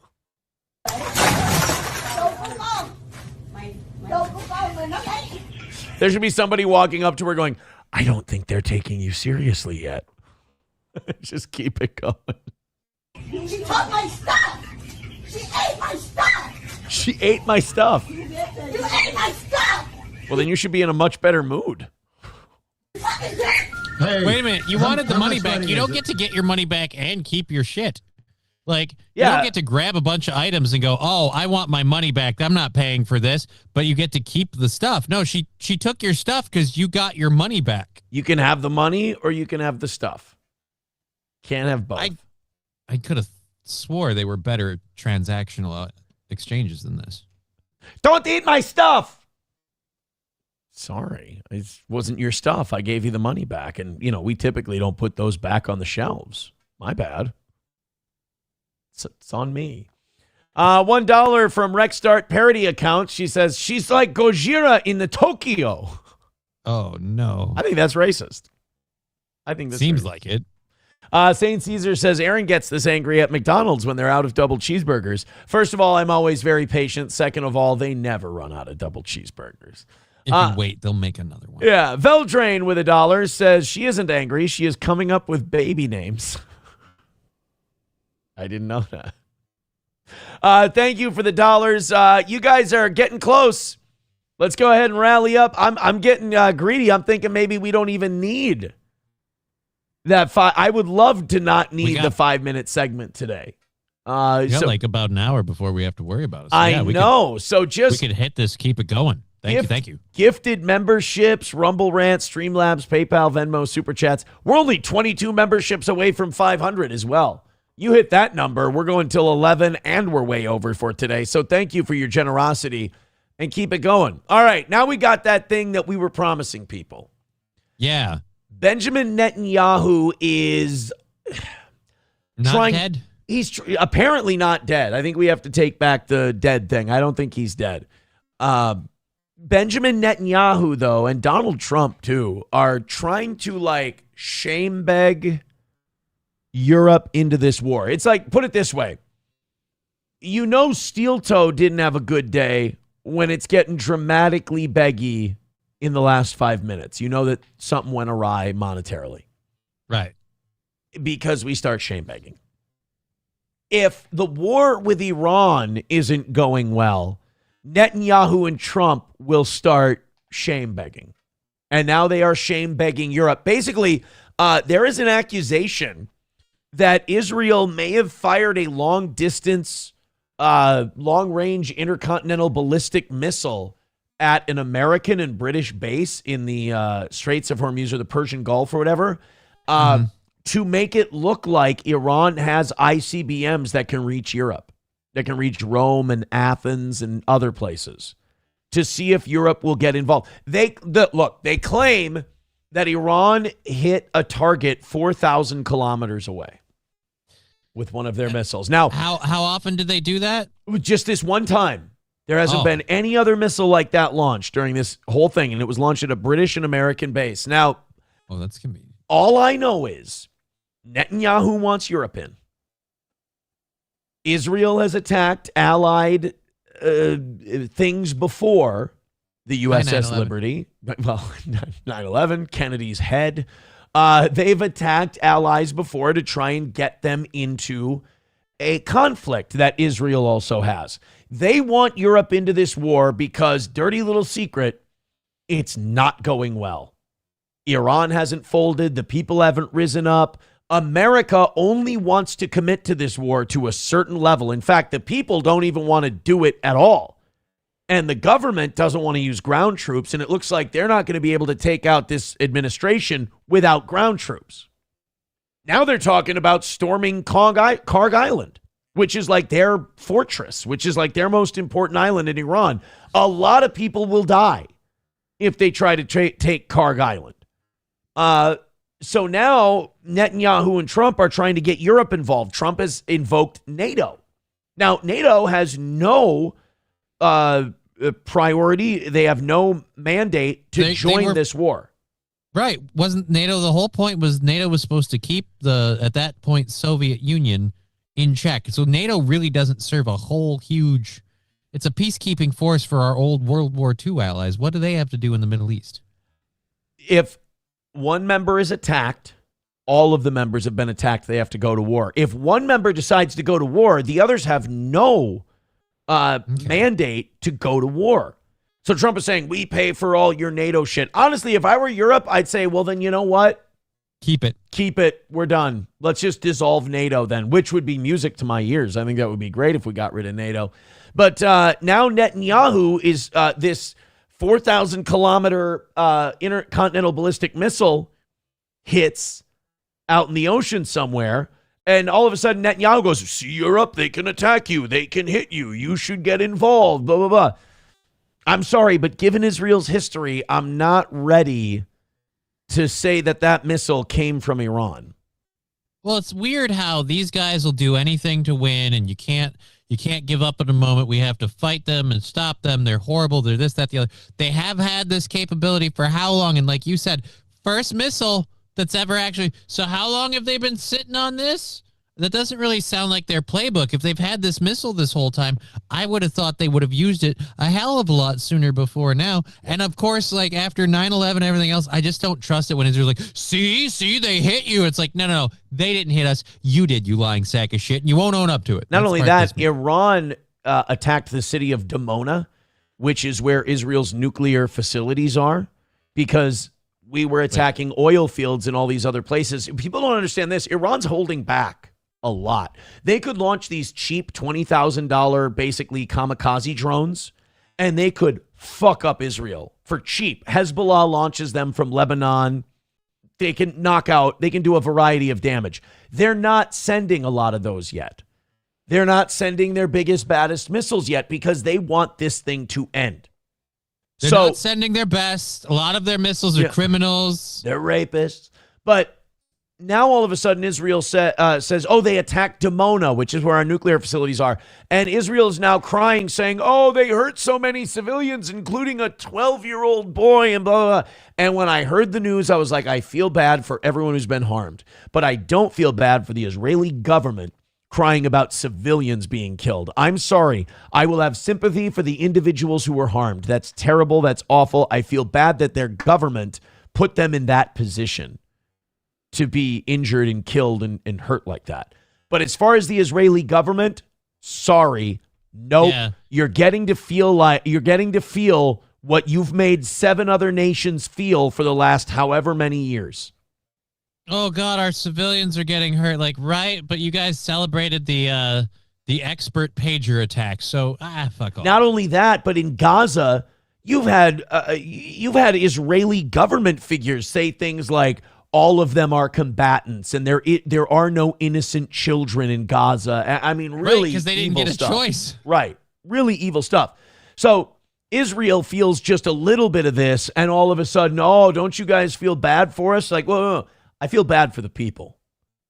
I don't feel bad for any of you guys. You guys are criminals. Fauci's Pangolin with $1 says, hopefully she can bleed this out. Dan Vicious with $2 says they're saying Joe Kent leaked Charlie group chats to Candace. How would he have those? He did say they were investigating with what happened to Charlie Kirk. Maybe he got some access to some group chats. Maybe. But so what else is he supposedly leaked? Because the minute that he turned against the Trump administration, the head of this counterterrorism agency was all of a sudden a bad guy who's been betraying his country by leaking information. I'm just like, well, whistleblowers are a thing, but it's weird that now he's all of a sudden. But then they also said, oh, this investigation started before he left the administration. Oh, that's convenient. Sure it did. So here's Bibi trying to guilt Europe into joining the war. Third thing they did is they fired an intercontinental ballistic missiles 4,000 kilometers right into Diego Garcia, the American. Diego Garcia, that's what I was trying to think of. It's a great welterweight, Diego Garcia. Oh, shit, we got the spinning wheel. We got to refresh on Twitter. Sometimes when you try to rewind on X, it gets a little hinky. Yeah, they lock you up. Here we go. Is they fired an intercontinental ballistic missiles 4,000 kilometers right into Diego Garcia, the American-British base. Here's where I don't believe Israel and Netanyahu. When they say it almost in an upward inflection. Right? You know? I don't even, here's where I don't believe Benjamin Netanyahu. When his mouth opens. That's true. But this gives me dancing Israeli vibes. Oh, yeah. And when they pulled over the dancing Israelis, they said, finally, America will have to join our war.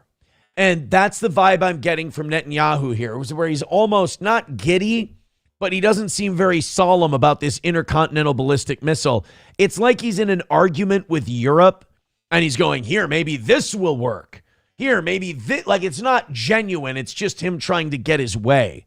And this makes me believe that maybe this wasn't an Iranian missile. I've also never seen a country, meaning ours, so be against their own country in a war right off the bat like America has been. And that should tell you something about how unjust this war is. I mean, borderline, I see a lot of people not rooting for Iran, but when Iran hits Israel, I see people going, well, maybe if this gets worse, this will stop. Maybe if Iran really makes this hurt Israel, maybe they'll realize this was fucked up and they'll quit. Nah, I don't think so. They can reach now with these ballistic missiles everywhere in Europe, almost everywhere in Europe. I've been warning that for years. For 35 years, you've been saying they're going to do this in 2 weeks. They're going to do that in 2 weeks. Again, why have they only fired one of these missiles? And I just don't think they have all these and they waited this long. And let me ask you something, Ben. Did you bomb our fucking base, dude? Like, I feel bad that I have to ask this guy this, but it's like, having a habitual liar for a family member. And when they say my car got broken into, you got to be like, did you break into your own car? And they're, how dare you ask me that? And you're like, well, no, I have a reason to ask you. You lie all the time. So like, you've got a really horrible track record of secretly attacking us for your own benefit. So did you do it again? So you did it again, didn't you? When Benjamin Netanyahu says they used an intercontinental ballistic missile, I'm like, just one? Yep, they just used one. And they fired it at Diego Garcia base. That's where they chose to hit. Yes, absolutely. All right, Ben, I'm going to ask you this, and I know I'm not going to get a straight answer. Did you launch an intercontinental ballistic missile at a British and American airbase? Like, why would Iran attack a British base? Doesn't make sense. They're not at war with Britain. But I know you want Britain to hop into this war, and Keir Starmer's against it. Again, I'm going to ask, fucking bomb our base, dude? There's plenty of other American targets. You could have gone after a just American base, like... You could have launched something at the, what do you call it, the Gerald Ford. You know, you like attacking our Navy ships. But, again, this isn't a friend if I have to ask him these questions. And, I wonder often, what the hell would these people have to do for us to just stop? I don't think that line exists anymore. I don't either. I think they have too much control over government. They'll never let us not help them out. Joe Kent said that Israeli intelligence officers would be at the White House regularly, and they would tell his people, his intelligence people, and they would tell Joe Kent, oh, yeah, we know some stuff, and it's going to come out very soon. It's just not out there publicly. And then the next day they said Mark Levin, Laura Loomer, Ben Shapiro, all these people had this information, and they were putting it out there to everybody. It's like, wow, that's wild and convenient. That's why when people don't share it with the intelligence agencies, the streamers. That's why when people say that Israel is a client state of the U.S., I'm like, I think you got that backwards there, Chief. Yeah, we're owned. Is that they shut down the important maritime strait of Hormuz, trying to blackmail the world with oil terror blackmail. But wait a minute, who started it? Again, it's like you occupy Gaza for 60 years. And these groups fight back against you, and then you go, look at the victims we are. Look at how attacked we're being. It's like, dude, you're being attacked by guys in hang gliders, and you have a first world military. I mean, they're attacking you because you're occupying them. You guys act like every time you get hit that you didn't throw the first punch. It's like Israel can fight whenever they want, but you're not allowed to hit them back or you're in the wrong. 4 things that they're doing in 48 hours. I think if Minnesota, I think if America pulled its support from Israel, I don't think they'd make it as a country for 5 years. I'll tell you this. I'd certainly like to see the world where that scenario plays out. Where they actually have to be held accountable for their bullshit? Yeah, where we just back off and you guys are on your own. You're left to your own devices. I'm not saying I want anything to happen in that region or whatever, right. But I'd like the whole and we're done. I'd certainly like to see us not throw money to them, to their country, in the terms of foreign aid. And I'd like for us to see their political PAC or whatever be deemed as a foreign entity, Kennedy wanted. How many of our country's soldiers have to die for shit that they want before? I mean, it's, and again, I can say, well, we'll vote for this guy. We'll vote for that guy. But it's just like expecting healthcare reform or pharmaceutical drug reform or food reform from anybody. You're not going to. They donate to both the people you're choosing from. AIPAC right? They donates own both to them. candidates. Yeah. And I ask the leaders of the world, the leaders of the free world, the leaders of the moderate states, what more are you waiting for? President, we're waiting before you attack the country that's blowing you up, Israel. Yeah, what are you waiting for before you give us our way? Again, this doesn't sound like a guy who's winning a war. And again, you're losing the fight you picked. You picked. I know this he's not fight. saying it, but I'm getting kind of like, do you need me to tell you twice? You're going to have 2 black guys? We keep this up. Do you need me to tell you twice? Iran is a nation of 90 million people, and it's 3 times the size of Iraq. And Iraq kicked our ass. Iran ain't Saddam Hussein, who'd been bombed for 10, 15 years and had been beaten down and sanctioned to death. Iran's a different animal, and you're finding out that both Trump and Netanyahu underestimated them greatly. And is there a way that the United States military could crush Iran? Absolutely, but it would take an all-out invasion, carpet bombing. I mean, true crimes against humanity type shit for us to win this thing, and I don't want us to win that badly. So Netanyahu is a man possessed. He wants everyone to join him because he's getting his shit pushed in a fight that he picked. And he has no problem. He probably is on the phone with Trump telling him to invade Karg Island as we speak. He doesn't, and he won't send any IDF troops. It'll all be American troops who bleed the ground red at Karg Island for Israel. It costs nothing. Correctly said. Our troops. Send the Americans. That Israel, the United States... Now launch our missiles. But Mr. Netanyahu, we'll hit the Americans. Yes. We'll hit They theirs. have reserves. Yeah, we'll hit theirs too. Israel, in this great partnership, we're fighting the battle not only for ourselves, but for all of you. He always No, does. you're not. He You're always, fighting for you. He always does that. He always goes, oh, Israel's just so kind. We're actually doing this for you. I feel no heat from Iran. I feel no threat from them except the one that you create. And he asked a simple question, where are you? And it's time to heed President Trump's call, his leadership, and his vision, not merely for our sake, but for your sake. Dude, he's so manipulative, and he thinks we're all retarded, that we don't see it. This is the thing, too. Like, it's time to heed President. It's not Bibi calling for us to go in. It's not Bibi saying that we've got to get all of the world. It's Donald Trump's call. It's time to heed President Trump's call and his, like, okay, so it's all America. That's I love how we're the mastermind of this. It's reminding me, I watched The Unbearable Weight of Massive Talent last night. The documentary about me? No, the one about Nick Cage. Yeah. So I feel like America's Javier in that thing. Like, we're not the bad guy, but everyone associates us with it because we're the public face. So that when everyone goes, oh, this person's doing low down dirty shit, they assume it's us, but it's really our cousin. Having him say that he's fighting this fight for us and for Europe and for everyone. It's like, dude, we're only in this mess because you keep trying to pick a fight with these guys. Because they're in the way of you building your greater Israel. And also, not only that, but like, they got to stop having it both ways. They keep saying that Iran is this religious dictatorship and they believe in their faith and they believe in Islam and they're devout, right? Like it's not a joke to them. They believe this. Well, if that's the case, for like 30 years now, Iran has issued a fatwa against nuclear weapons. They're against having nuclear weapons. They issued a religious fatwa back in like 2000. No nukes. Okay, so which one? And then they say, oh, well, that doesn't mean anything. Well, which one is it? Do they believe in this shit and they abide by it and they have a dedication to their faith?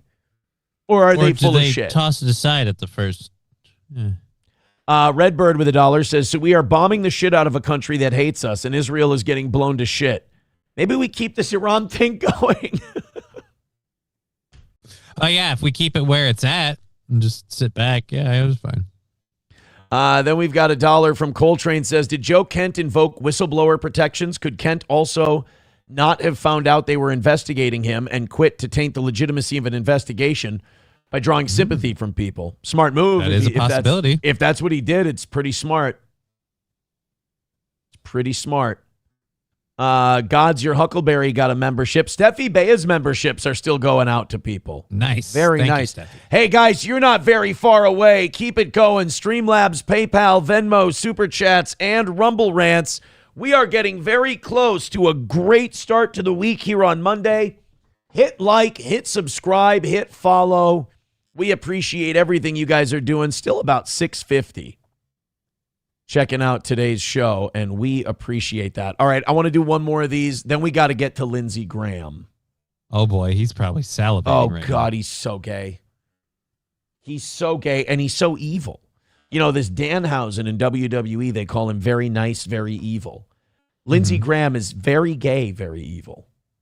This Graham guy. You are cursed.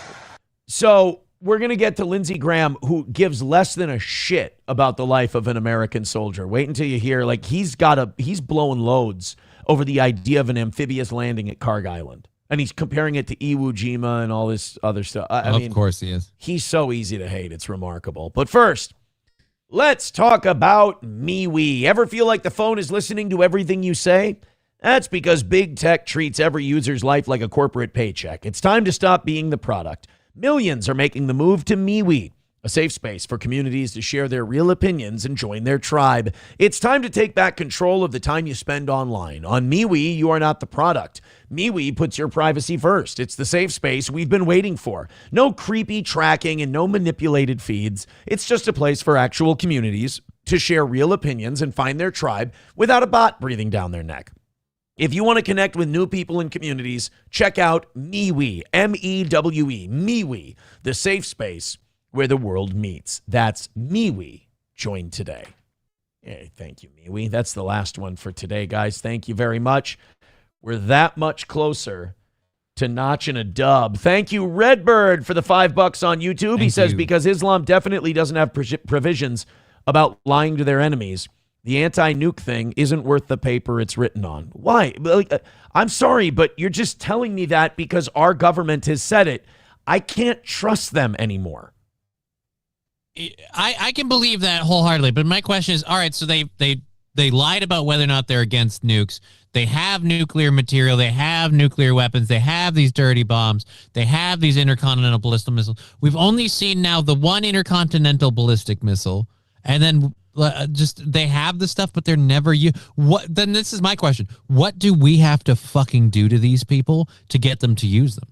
And because apparently they're just sitting on it. No matter how hard we push them, freeze their money, doesn't matter.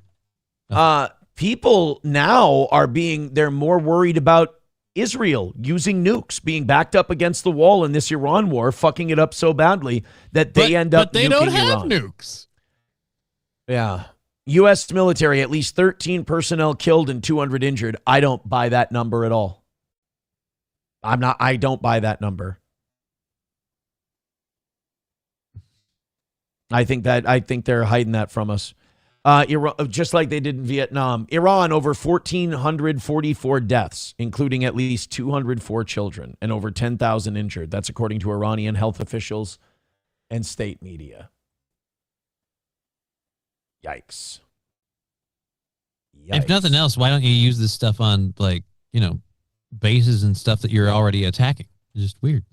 Aboliticious gifting a membership over on Rumble. We're getting closer and closer. Every one of those memberships, every $5, $10, $20 drop. Oh, it's getting tantalizingly close to being another win for the toe. We're also only 21 memberships away from 500 on Rumble. If we get to that, we have to go till 11 today. Keep it going, guys. You're almost there. Appreciate you so much. So here's Lindsey Graham. Talking about Karg Island and how, has this guy seen an escalation of a war he hasn't been for? I'm waiting for when Lindsey Graham says, okay, I think that's enough. I don't think there is an okay, that's enough for him. Unbelievable. Let's take a look at what Lindsey said yesterday. They just fired missiles that could get the Diego Garcia. Again, I keep hearing this from the same sources, from the same people who have lied me into everything else. I'm starting to think Israel bombed Diego Garcia. Right, and these are the same people that told us that not only was Israel not a threat, but they were a global sponsor of terror, and we were crushing them days, weeks, I doubt months, and now all of a sudden we're losing against them. They've got The story's completely different from where it was 2 weeks ago. What is this, week 4? Yeah. This is a month, so now we're into months. Also, the whole Diego Garcia thing being pitched to me by the same people who have lied about everything else. The day after, they're like, Europe should get involved. And all this stuff happens all at once. And it's like, I'm sorry, guys. You're not, all this stuff can't be a coincidence. 1,000 kilometers, everything to control this regime in terms of their missile program, their nuclear program has failed. So what has Trump done? He's obliterated their ability to make more missiles. He's obliterated their nuclear program, and he's going to take them out of the terrorist business. In about 3 or 4 weeks, maybe less, we'll be in a situation. What if it goes beyond that? I mean, the American people are nervous, and even supporters of President. No, they should be nervous. We're not nervous about Iran. Nobody in America is afraid of Iran. We're just not. Just like we shouldn't have been afraid of Iraq. We're slowly learning these lessons that assholes like you have accidentally taught us. He says they should be nervous. You're saying they should be nervous about Iran. No, we're worried about gas prices. We're worried about groceries. We're worried about inflation. You know, all the stuff that Donald Trump said he would handle and not go to war anymore. That's what we're scared of. Our enemy isn't off in the desert somewhere in Persia. Our enemy is right here at home. I love quoting Muhammad Ali when it comes to war. You my enemy when I want freedom. You my enemy when I want less inflation. You my, not some Iranis, Japanese. I mean, Lindsey, these guys could not be more out of touch, and they could not be more proud of it. Trump no Iranian ever called me. I ain't got no quarrel with them Iranians. I promised I would stop saying that. There's somebody I'm having meetings with right now. Right. And I told them that if it made their life easier, I would maybe not use that quote anymore. Okay. So, ain't no Iranian ever called me. Well, you know. This does not need to continue. Well, I'm telling you, what needs to continue is to make sure that the larger state sponsor of terrorism can't get a nuclear weapon to blow us all up and hold us hostage to the American people. They hold a sausage. Lindsay, I think that was a Freudian slip there. I think he meant to say hold us hostage. I think he said hold a sausage. You want to? Yeah, hold the sausage. Somebody's got their lunch order in their head. Yeah. By the way, hold the sausage. Something Lindsey Graham's never said in an order. Yeah, because he's usually holding it himself. Yeah. In his asshole. Terrorism can't get a nuclear weapon to blow us all up and hold us hostage. Hold a sausage. Oh, Lindsay's trying to hold a sausage between them cheeks. Can't get a nuclear weapon to blow us all up and hold us hostage. That's right. I don't want any country to be holding a sausage, especially when you put that thing right in my mouth. Oh, boy, I tell you, it tastes like a mint julep in the summertime. A lot of people didn't fear Japan back during World War II, but then they held the sausage. That's right. I don't want anybody to hold a sausage. Oh, man, even though Israel, you know, we give them $3 billion and they hold our sausage all the time. They'd even jam that sausage right in our ass. You wouldn't believe it. By the way, my Lindsey Graham starts to veer into Dusty Rhodes a little bit. That's a little worrisome. There's not a war I haven't seen, baby, that Lindsey Graham haven't held the sausage for, baby. And there will be Iranian shit all over Cog Island. And there will be gorilla shit all over the island. That's right, Dusty. I don't want anybody to hold our sausage. Up and hold a sausage to the hold a sausage. I'm not ever going to have more fun on today's show than listening to Lindsey Graham say hold a sausage. It is. I was born to play this clip for 4 hours consecutively. Hey, Victor, if I get you a clean one, not sausage, I'm going to play it right here. Could you please get me this? I need this drop. Get a nuclear weapon to blow us all up and hold us hostage. Hold us hostage. I mean, I'm sorry. Is he not? It's like listening to Highway to Hell. I can't not hear it. It does sound like he's asking to hold the sausage. He wants them to hold a sausage. He thought she was asking his pizza order. Yeah. All up and hold us hostage to the American people. They were 2 weeks away from having 90% enriched uranium. Holy shit! Are you still doing this? Yep, they're still doing. They were guys. They were so close. They were 2 weeks away. It was going to be delivered next Tuesday, but we interrupted them because we held the sausage. I hope your gigolo takes the rubber off and you get every disease that he's got next time in your ladybugs. Oh, I hope you rot from the asshole out, you Satanist. To make 10 bombs. They've got. At least I know he didn't have sex with any underage girls on Epstein Island. Yeah. I'll say he's innocent of that charge. I don't want to think where else that could land, though. But yeah, I just hold a sausage. That's why he went to Epstein Island, because they were telling him like, "Oh, we can use this to hold you hostage." He said, "I'll hold a sausage."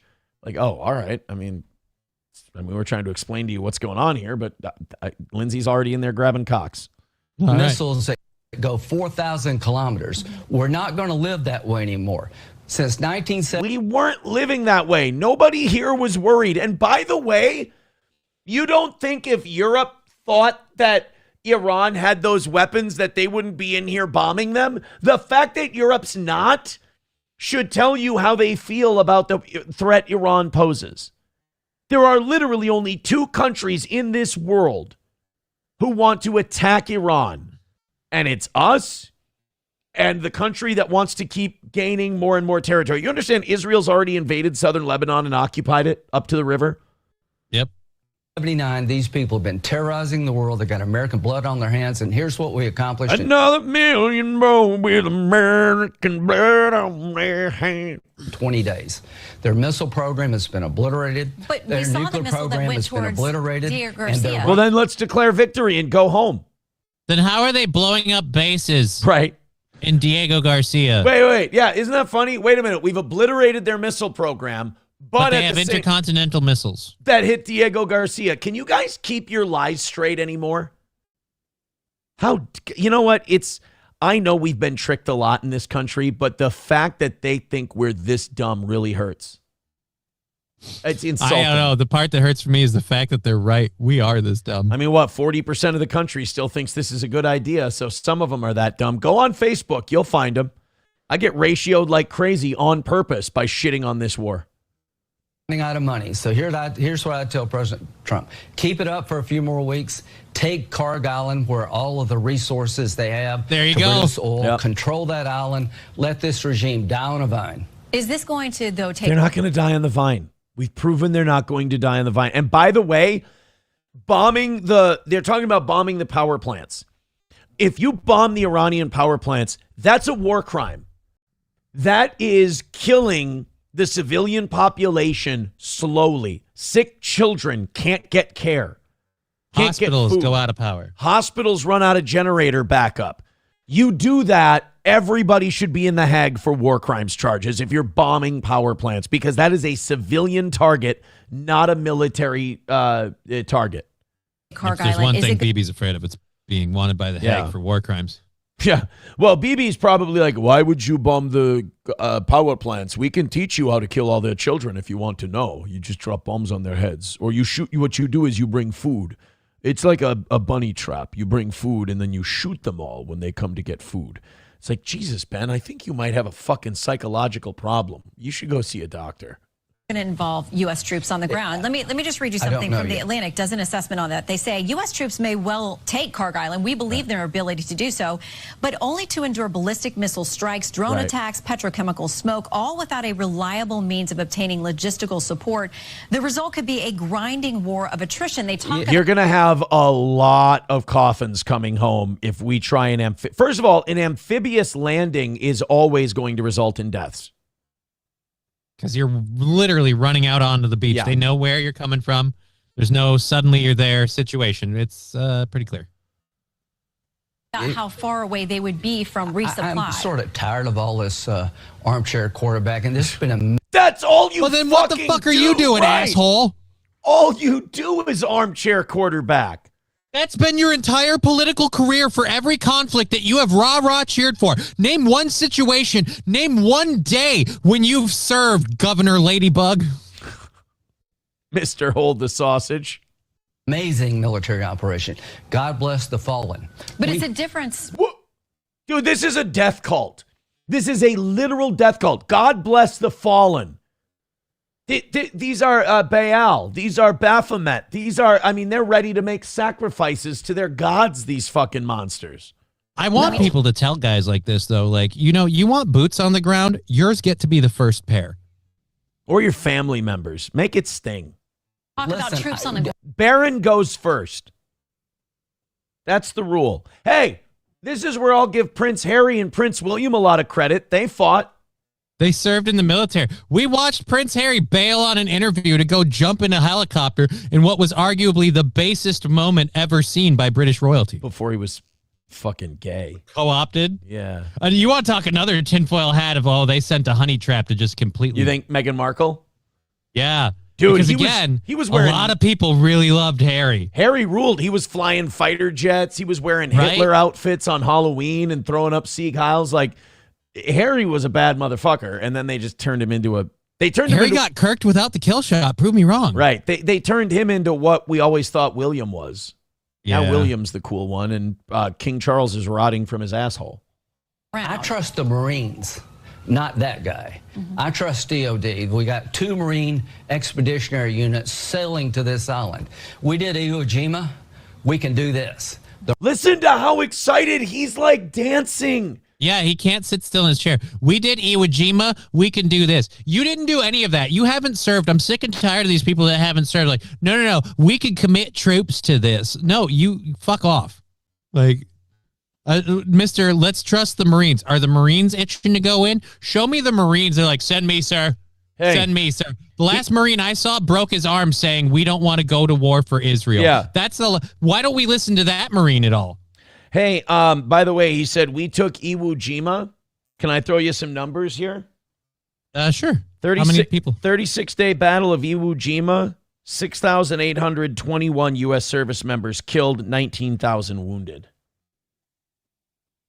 Maybe So not. just a shade under 30 grand. Great. Hey, and by the way, Iran's got a lot better artillery than the Japanese had, and human bodies are still every bit as fragile as they were at Iwo Jima.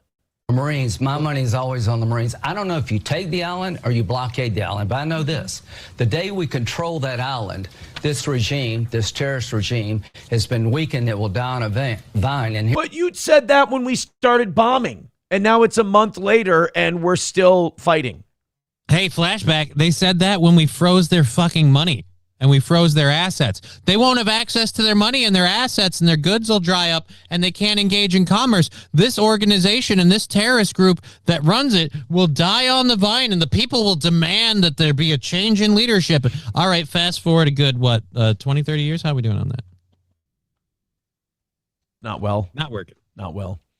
Coltrane with $1 says, LOL, they issue a fatwa about nuclear ambitions, yet needed to be paid off to not do it under Obama, and we're continuously increasing enrichment of uranium past 20% isn't necessary for energy. It was a smart move on their part. They got their accounts unfrozen. They got their money. Yeah, they got their money back. They got their money that belonged to them. No, Obama should have won. He shouldn't have won a peace prize when he first got it. But like that Iran nuclear deal, we're starting to find out that was a good deal. I'm paying you from last time I stick it in you. Right, exactly. We're paying you with your money. Oh, fucking Iran. It's a fucking joke. Anyway. It's a fucking joke anyway. The greatest trick the devil ever pulled off is convincing any American people that Iran poses a threat to us. Here's the thing. Nobody's posed a threat to us since the Soviet Union. And we have convinced people that we've still had threats. Nobody's even close to us. Even people like China. Fuck China. Do you want to compare GDPs? Do you want to compare military budgets? Dude, China's not a pimple on our ass. Stop. We've been trying to build up the next Soviet Union. Guess what? There's never going to be a time in history where you're going to get another America and Soviet Union at the same time. You know what the next biggest military threat to us is still? Still Russia. Still Russia? And Russia's been diminished greatly, and it's still Russia. They're the only one who can go punch for punch with us. Well, I mean, pretty soon we're not going to need the Cold Wars, though. Now we start employing all the robots everywhere. We can just go full hot war, and it's just, now it's our robots versus your robots in the never-ending struggle. Begun. The Clone Wars have. Coltrane with $2 says, LOL, the hold the sausage bit was fucking glorious. Thank you. Dude, I'm happy to serve. I'm telling you right now. I'm happy. Lindsey Graham isn't. He's happy to hold the sausage. I want to hold the sausage. All I want to do is hold the sausage. Roscoe's mad at us over on YouTube. Uh-oh. Iran has been killing Americans for 47 years. No, they haven't. Let's see. Iran, we attacked Iraq, which was their neighbor. So they funded the resistance militias. You don't think we wouldn't fund resistance militias in Mexico if Iran invaded it?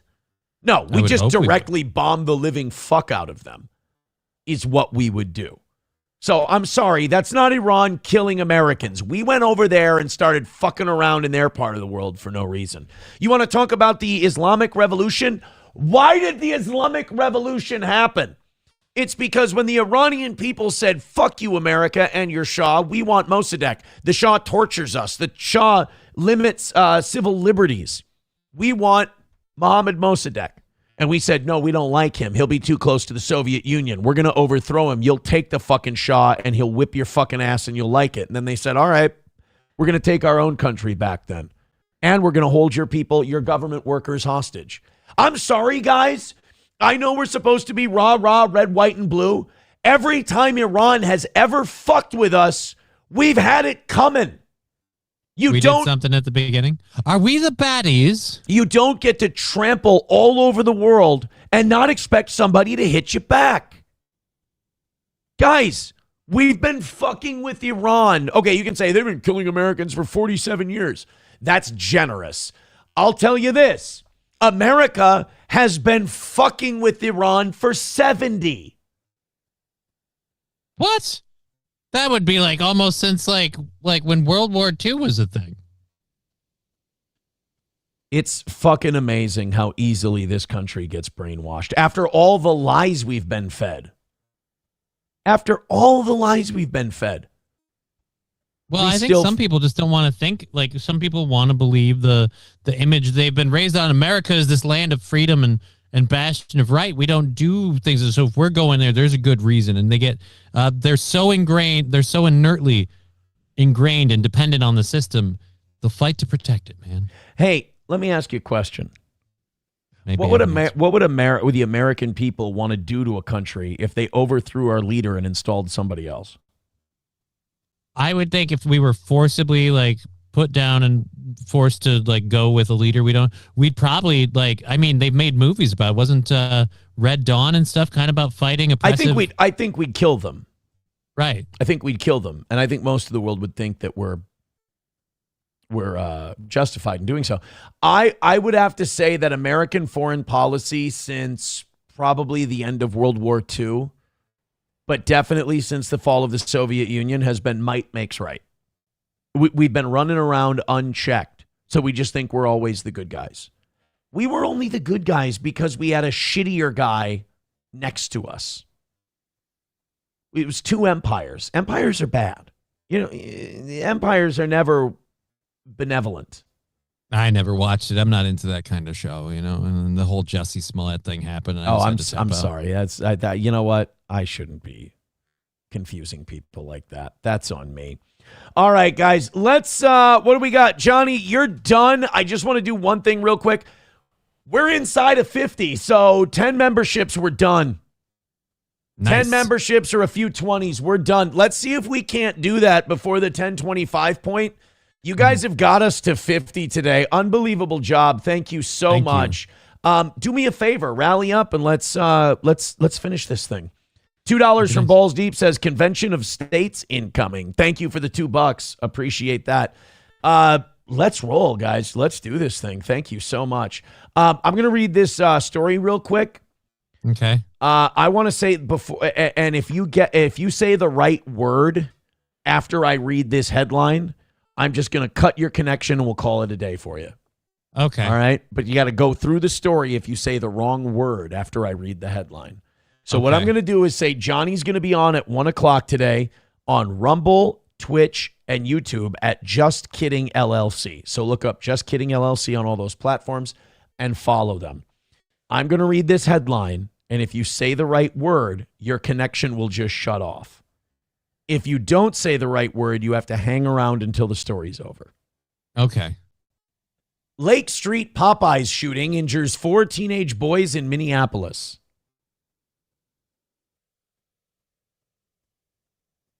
I feel like I'm being gaslit here. One word. Youth. Oh, you got to stick around until the end of the story. Sorry, buddy. Sorry. Let's see. I was trying to be politically correct. Don't. You were supposed to get it right. Oh. Bird collector got it. Black person. Just one word. What would the word be? Black. Another win for the toe. Although Satan's mechanic says Gino. I've heard that's a synonym. That is kind of a for that, by the way. It's kind of a synonym for blacks. Dustin Hoffman says blacks. Yeah. Historically white. We can't really say that word. That's we're not Chad Zumach. Yeah. By the way, did you hear Corey Feldman is protesting that hackamania? Really? Because of all the pedophilic things Kumi has done and all the pedophilic things that Melton has said. They're really, it was trending on Twitter today. Feldman's calling him out for it. You're kidding. literally going after them. Yeah. Wow. Yeah. And then the venue, Melton had a baby boy emotional breakdown about one of the venues there, and he had to apologize. He had to go on his show and apologize because the place that's hosting it was like, hey, you can't just lose your fucking cool and shit on the places that are here just because they hurt your feelings because you're a baby. And he had to go on and give this big apology. Now Corey Feldman is hammering them. They haven't sold all their tickets. Brutal. Brutal. Joey Caravello with $2. Thank you very much. He says OnlyFans Jew founder dead. We did talk about that a little bit earlier today. So yeah, it certainly does seem to be raining shit on that very amateurish event. And you know what? Shame. Good for Corey Feldman continuing to fight for the rights of children and victims and to fight against pedophiles. I appreciate Corey Feldman's attention to this issue. Guy's a warrior. I appreciate it. I'm very grateful that he's doing that, and he should keep this momentum alive. He should re-release that Corey documentary that the internet ruined that nobody's ever seen. I would say that was a swing and a miss for old Feld Dog. Yeah, just a little. Now's your chance to make good, right? Minneapolis police are investigating a shooting that injured 4 teenage boys at a Popeyes restaurant on Lake Street. Oh, my God. All the code words are there to know what this is. Ready? Minneapolis shooting, teenage boys, Popeyes, Lake Street. If any of these kids are white, I honestly, I'd have to almost amputate one of my legs. If any of them are mixed, I should take a toe. I mean, this is about as color-coded phrasing as it gets. Officers then found a 16-year-old boy with at least one apparent non-life-threatening gunshot wound near the drive-thru of a Popeyes restaurant. Police say they then found 2 17-year-old boys with non-life-threatening gunshot wounds inside a building entrance. So it was another spray and pray, shoot 'em up deal, and you winged a couple of people. All 3 of them were taken to the hospital by ambulance. Another 17-year-old boy with a non-life-threatening gunshot wound later arrived at the hospital by private vehicle. Investigators believe the 4 boys were exiting the Popeyes when shots are fired. The suspect reportedly fled the scene, and no arrests have been announced. Do you think anybody saw anything? No, I didn't see nothing. I don't talk to the cops. I ain't no snitch. Oh. Plus, it was late at night. If he closed his eyes and his mouth, it blends in, just like invisible. I didn't know. I see here I thought people would have been eyewitnesses to this whole thing, and maybe it happened in front of a bunch of people. No? Well, it happened at a place that is almost never frequented by a large group of people. I mean, when's the last time you ever saw anybody at a Popeyes chicken? Oh, by the way, people, Punished Ahab in the chat. I liked Punished Ahab. He says, Chad already ruined it. Chad added Corey on X about teaming up, and now Corey bailed on the whole thing. Leave it to Chad to fuck everything. Is that true? Did Corey now say? That's even better if, like, Corey Feldman, I was about to say Corey Haim, fuck me. If Corey Feldman's, like, literally bagging on these people, I'll join it. You know what? Never mind. I'm good. Bravo to Corey Feldman if he's like, I'm done as soon as Boozmock is show. Well, Zumok, but you know what that shows? Corey Feldman's got a level head. He's still got some instincts about him. Unbelievable. Hey, man, I'll come out and help you. You know what? I'm good. Now, in fairness, that was the protest part because Feldman was shitting on it, and he's still shitting on it. But he said, maybe we should gather the wagons and show up at the event. And Chad's like, I'll go with you. And he's like, you know what, guys? I'm busy that day. I'm not going to be there. I'm not going to be able to make it to this one. By the way, do you think anybody's going to end up getting caught for that Popeyes shooting? No, I don't think anyone's going to get caught. Yeah, I don't think the suspect's going to remain at large.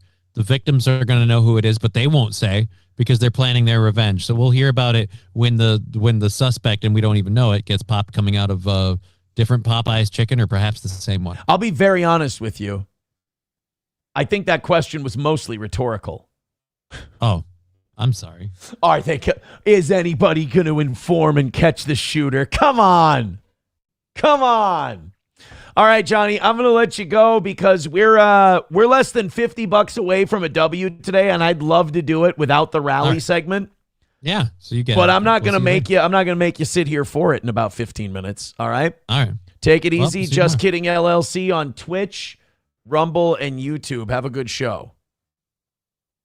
Oh, he didn't even say goodbye. All right, you guys throw in 5, 10, or 20 at a time. We'll get that 50 knocked out and call it a great start. It's already been a great start to the week. Thank you guys very, very much for your contributions. I wanted to play you guys something. Look, I'm not trying to ruin your day, I'm not trying to make you angry at anyone or anything like that, but you know how we're big Grady Judd fans here? We've been fans of Grady Judd for years here on the Toe. And, you know, to be honest with you, I feel like some of you might jump off the Grady Judd bandwagon because of this. When he talks about criminals, are you kidding me? Did you hear what I said? He raped him with a comb. We'll rape you back. Like, we like that Grady Judd, the threatening, funny, wacky, glib, quirky Sheriff Grady Judd, take no bullshit. Well, he decided to dip his toe into immigration. And you guys aren't going to believe this. I don't think Grady Judd is a big Trump guy when it comes to immigration. He was giving one of his big rah-rah pep talk briefing deals last week. And let's get it all set up here. Sorry, this one's... uh-oh. For some reason, this one's locking up. They don't want me to show you Grady Judd. They don't want me to show you Grady not being on your side when it comes to immigrant. What the hell is going on today with a couple of these sites? They're just running like everything else runs just fine. And it's the Twitter links, it's the X links today that are being very bucky. Here we go. I think we're set now. I think we've got our Grady clip. Oh no, my whole system's locked up here. Sorry, guys. Boy, we can never just have a solid day where we notch a win for the Toe and it's easy. All right, this is Grady Judd on immigration. Undocumented immigrants, I call them illegal immigrants because that's what... All right, based. They are. The reason they're not documented is they're not legal, okay? They're illegal immigrants. 74% of the illegal immigrants that we've detained have had criminal charges against them, okay? The other 26% were riding with them. Now, that's not the clip that we wanted. Here we go. He's focused on... Now, wait a minute. Governor Ron DeSantis created a council of 8 conservative mega sheriffs charged with shaping hardline immigration policy.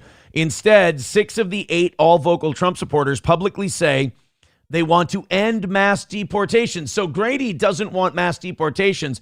He just wants to get rid of the criminal aliens. He thinks there should be a path to citizenship for the rest. Now, here we go. Here we got a couple of different clips from old Grady. I'm sorry I'm fucking this segment up. I think Sam Show was right. I think Johnny carried the show today. Don't worry about any political risk because I work for the people of Polk County and I listen to the people of Polk County and I do what's right for the people of Polk County.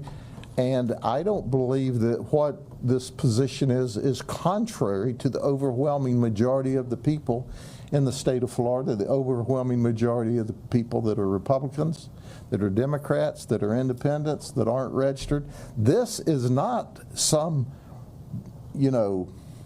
epiphany from above all of a sudden. This is common sense of what's happening here. So I never worry about doing the right thing because I found out if you do what's right, right always wins out. And oh boy. That, you know what? God bless him for that position. I feel like I've seen too much. This is right. And what President Trump's doing with the illegal immigration is right. And what Governor DeSantis is doing is right. There's not one right answer for every circumstance. And what we're doing is providing input about how we can deal with individual circumstances that we bump into. So the question he was asked was about mass deportation. And he said if they don't have a criminal record, he wants them to have like a pathway to citizenship. And it's interesting because last week Donald Trump came out and said, I think my immigration guys are being too tough. I think my supporters got to stop talking about mass deportations. We shouldn't do it. We should just deport the criminal illegals. I mean, this is a big stray from why a lot of people voted for him. And it's another example of, is this the business interests that gave him a lot of money kind of get in their way over the people that grassroots supported Trump since 2015? Why all of a sudden now does he want to protect illegal immigrants who haven't committed crimes? Is it because a lot of his billionaire donors would lose a lot of money if they had to hire American workers? Did Trump once again sell out the interest of the American worker for the donors? The thing is, it would kind of track with the way he's been lately. Judd went on to say there needs to be a path forward for those who are in this country. They came here illegally. They violated a federal law, but it's a civil violation. Currently, they have no criminal history. They're not committing crime. They're employed. They're not on government assistance. They're not creating problems. Those people who are adding to the American dream that came here illegally but are doing good, we need to find a path for them. That's Grady Judd, folks. I mean, that's Grady. What do you think? I mean, this has been a very pro-Grady Judd audience for a long time. I'm wondering if that's going to melt some people. $5 from Lucky Leon. He says, "You gay." Thank you. That is a well-thought-out response to anything we've said today. Lucky Leon, thank you very much. Let's see what the audience thinks about it. Revolting Villager, who needs a membership, by the way, says, "I think the Pope needs to step up and get involved. A lot of these immigrants are Catholic and will need to be assimilated. They aren't going anywhere." It's true. A lot of them are Catholic, for sure. Papa Shab calling Grady Judd a hick lib gay F word and says all cops are like this. Yeah, I mean, Sheriff Grady, but okay. Did Sheriff Grady ever come out and explicitly say that he's like a super right-wing guy or he's really conservative? Or did we thrust that upon him? Were we the ones who said, oh, Grady Judd, he's based. Grady Judd, he's right-wing. Or did he offer that information to us? I don't know. Pumpkin Popsums with another $10. Thank you very much. He says, other than your takes on the Jews, church, politics, news, sports, pop culture, world events, and life in general, this show isn't too bad. Thank you, buddy. Thank you. Oh, man, it looks like we will need the rally segment, but we're only 35 away. You guys have done an amazing job today. Unless in the next minute or two, while I get this music ready to go, we get 7 memberships coming in. Looks like we're going to need the rally segment, but do me a favor. If you think we did well enough to notch a win today, if you think we did well enough to get a W, go ahead and throw in a couple of bucks and get us to that $35. You know what? I'm going to play the big nuke first. I'm going to play the big nuke track and see if we can't win off of that, and then I'll have to go to the backup after. Guys, let's fire it up. A 4.5-hour incredible show. If it has to end with 5 minutes of passing the basket around like they do at Mass, I don't even see that as begging. I see that as, let's see if we can hit our number today. And thank you very much. Let's go ahead. Hit like, hit subscribe, hit follow. And at the sound of my music, go ahead and start throwing in those Rumble memberships, YouTube memberships, Streamlabs, PayPal, Venmo, Super Chats, and Rumble Rants. Let's go! Let's do it! Let's notch a win for the toe today. Let's go! $35 away from a win.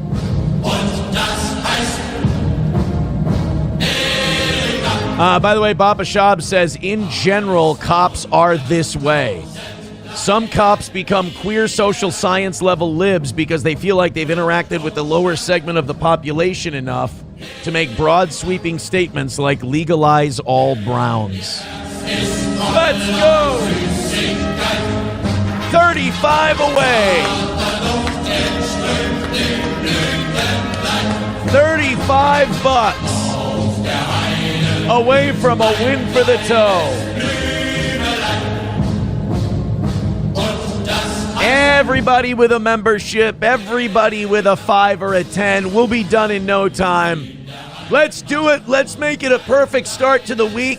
If you can't throw in a 5 or a 10, hit a thumbs up. No matter what platform you're on. The main one on Rumble, the secondary on YouTube, Twitter, Facebook, whatever. Throw a couple of bucks in, and let's finish this 35 off as a win for the toe. We got it. Come on, baby. Hey, there's Lucky Leon with a gifted membership to Eulogy. Thank you. $30 away from a W and 20 memberships away from 500. You know, if 20 memberships come in, I have to stay until 11. $30 away from a dub. Let's go, baby. Let's go. Finish it up. Follow that guy. He's doing great. All right, $30 away. Two $20 drops. There's Main Vein with $10. He says, good show today. Thank you, buddy. All right, five memberships away, and it's a win for the toe. 5 memberships, and it's a win for the toe. 25 away. Let's go. $5 from You Need Me More. Now it's just 20. 20 straight up, and it's a win. It's a W. Let's go. $20 away from a win for the toe today.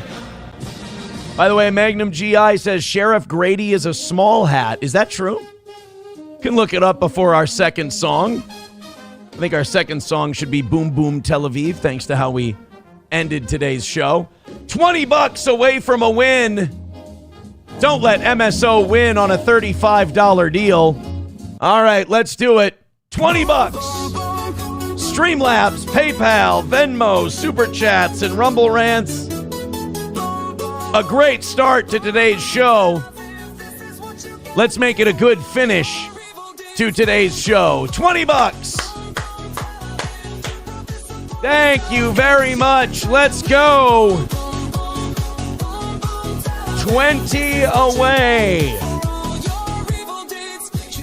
Just drop a 5 gifted memberships on Rumble and we'll call the whole thing even. Let's do it. Couple of minutes left to go.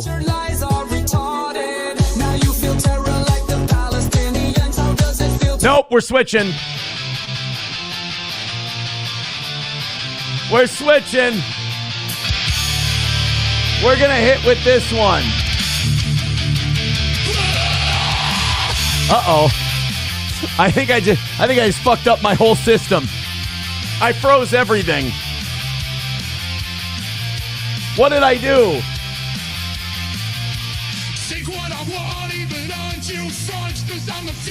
Uh-oh. Okay, there we go. We're back. We're so back.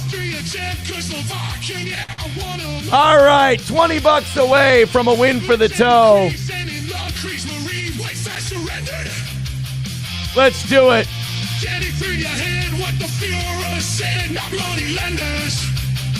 $20. Let's all get in there and call this a win. Let's do it.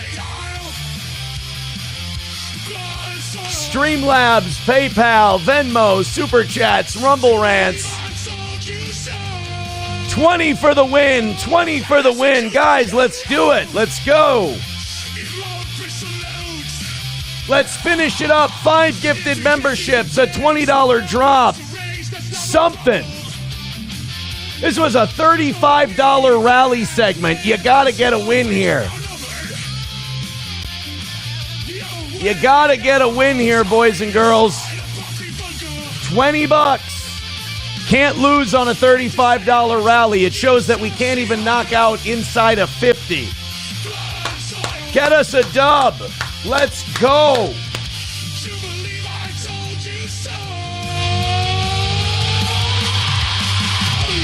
Wow. Come on, guys. 20. Let's notch a win. Please and thank you. Please and thank you. If you felt we did a good show today, please throw a couple of bucks in. Let's get this 20 knocked out and call it a win for the toe. Come on now. Come on now.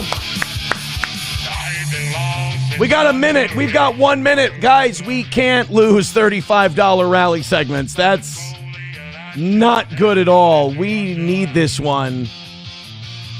Please and thank you. Guys, not funny.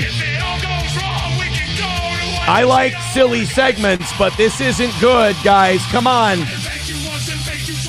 We've struggled a lot on Mondays. This was an easy one. Come on. I don't like this. All right, guys, 20 seconds. I need your help. We need some help, guys. Let's get to that 20. One or two of you. 10. Let's knock it out. Memberships. Come on. Who's got it? Who's got it? Who's got it?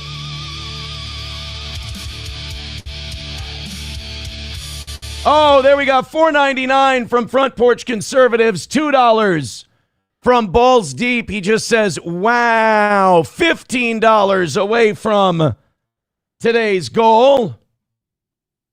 Come on, guys. Let's finish it up. 15 bucks away. Just a quick drop. And we'll call this thing a W. Come on now. Well, I do have some news for you. I said last week that we were going to start the week with a bank. We do have a bank. I didn't want to use it for a $35 rally segment. This is fucking brutal. Today, like all 4 hours today, 4.5 hours were awesome. This was incredible. And we fucking missed. We whiffed on a 35. Ouch. That is bad news for the toe. All right, well, we're going to use the bank. We got 20 in the bank. We did hit today. It is a win for the toe. We got it. Thank you very much, guys. A successful start to the week. Not the way I would have wanted it, but a successful start to the week nonetheless. Thank you very much. I'm going to get the fuck out of here. I'm going to take my win and leave like a chicken shit. Thanks a million. We'll talk to you tonight.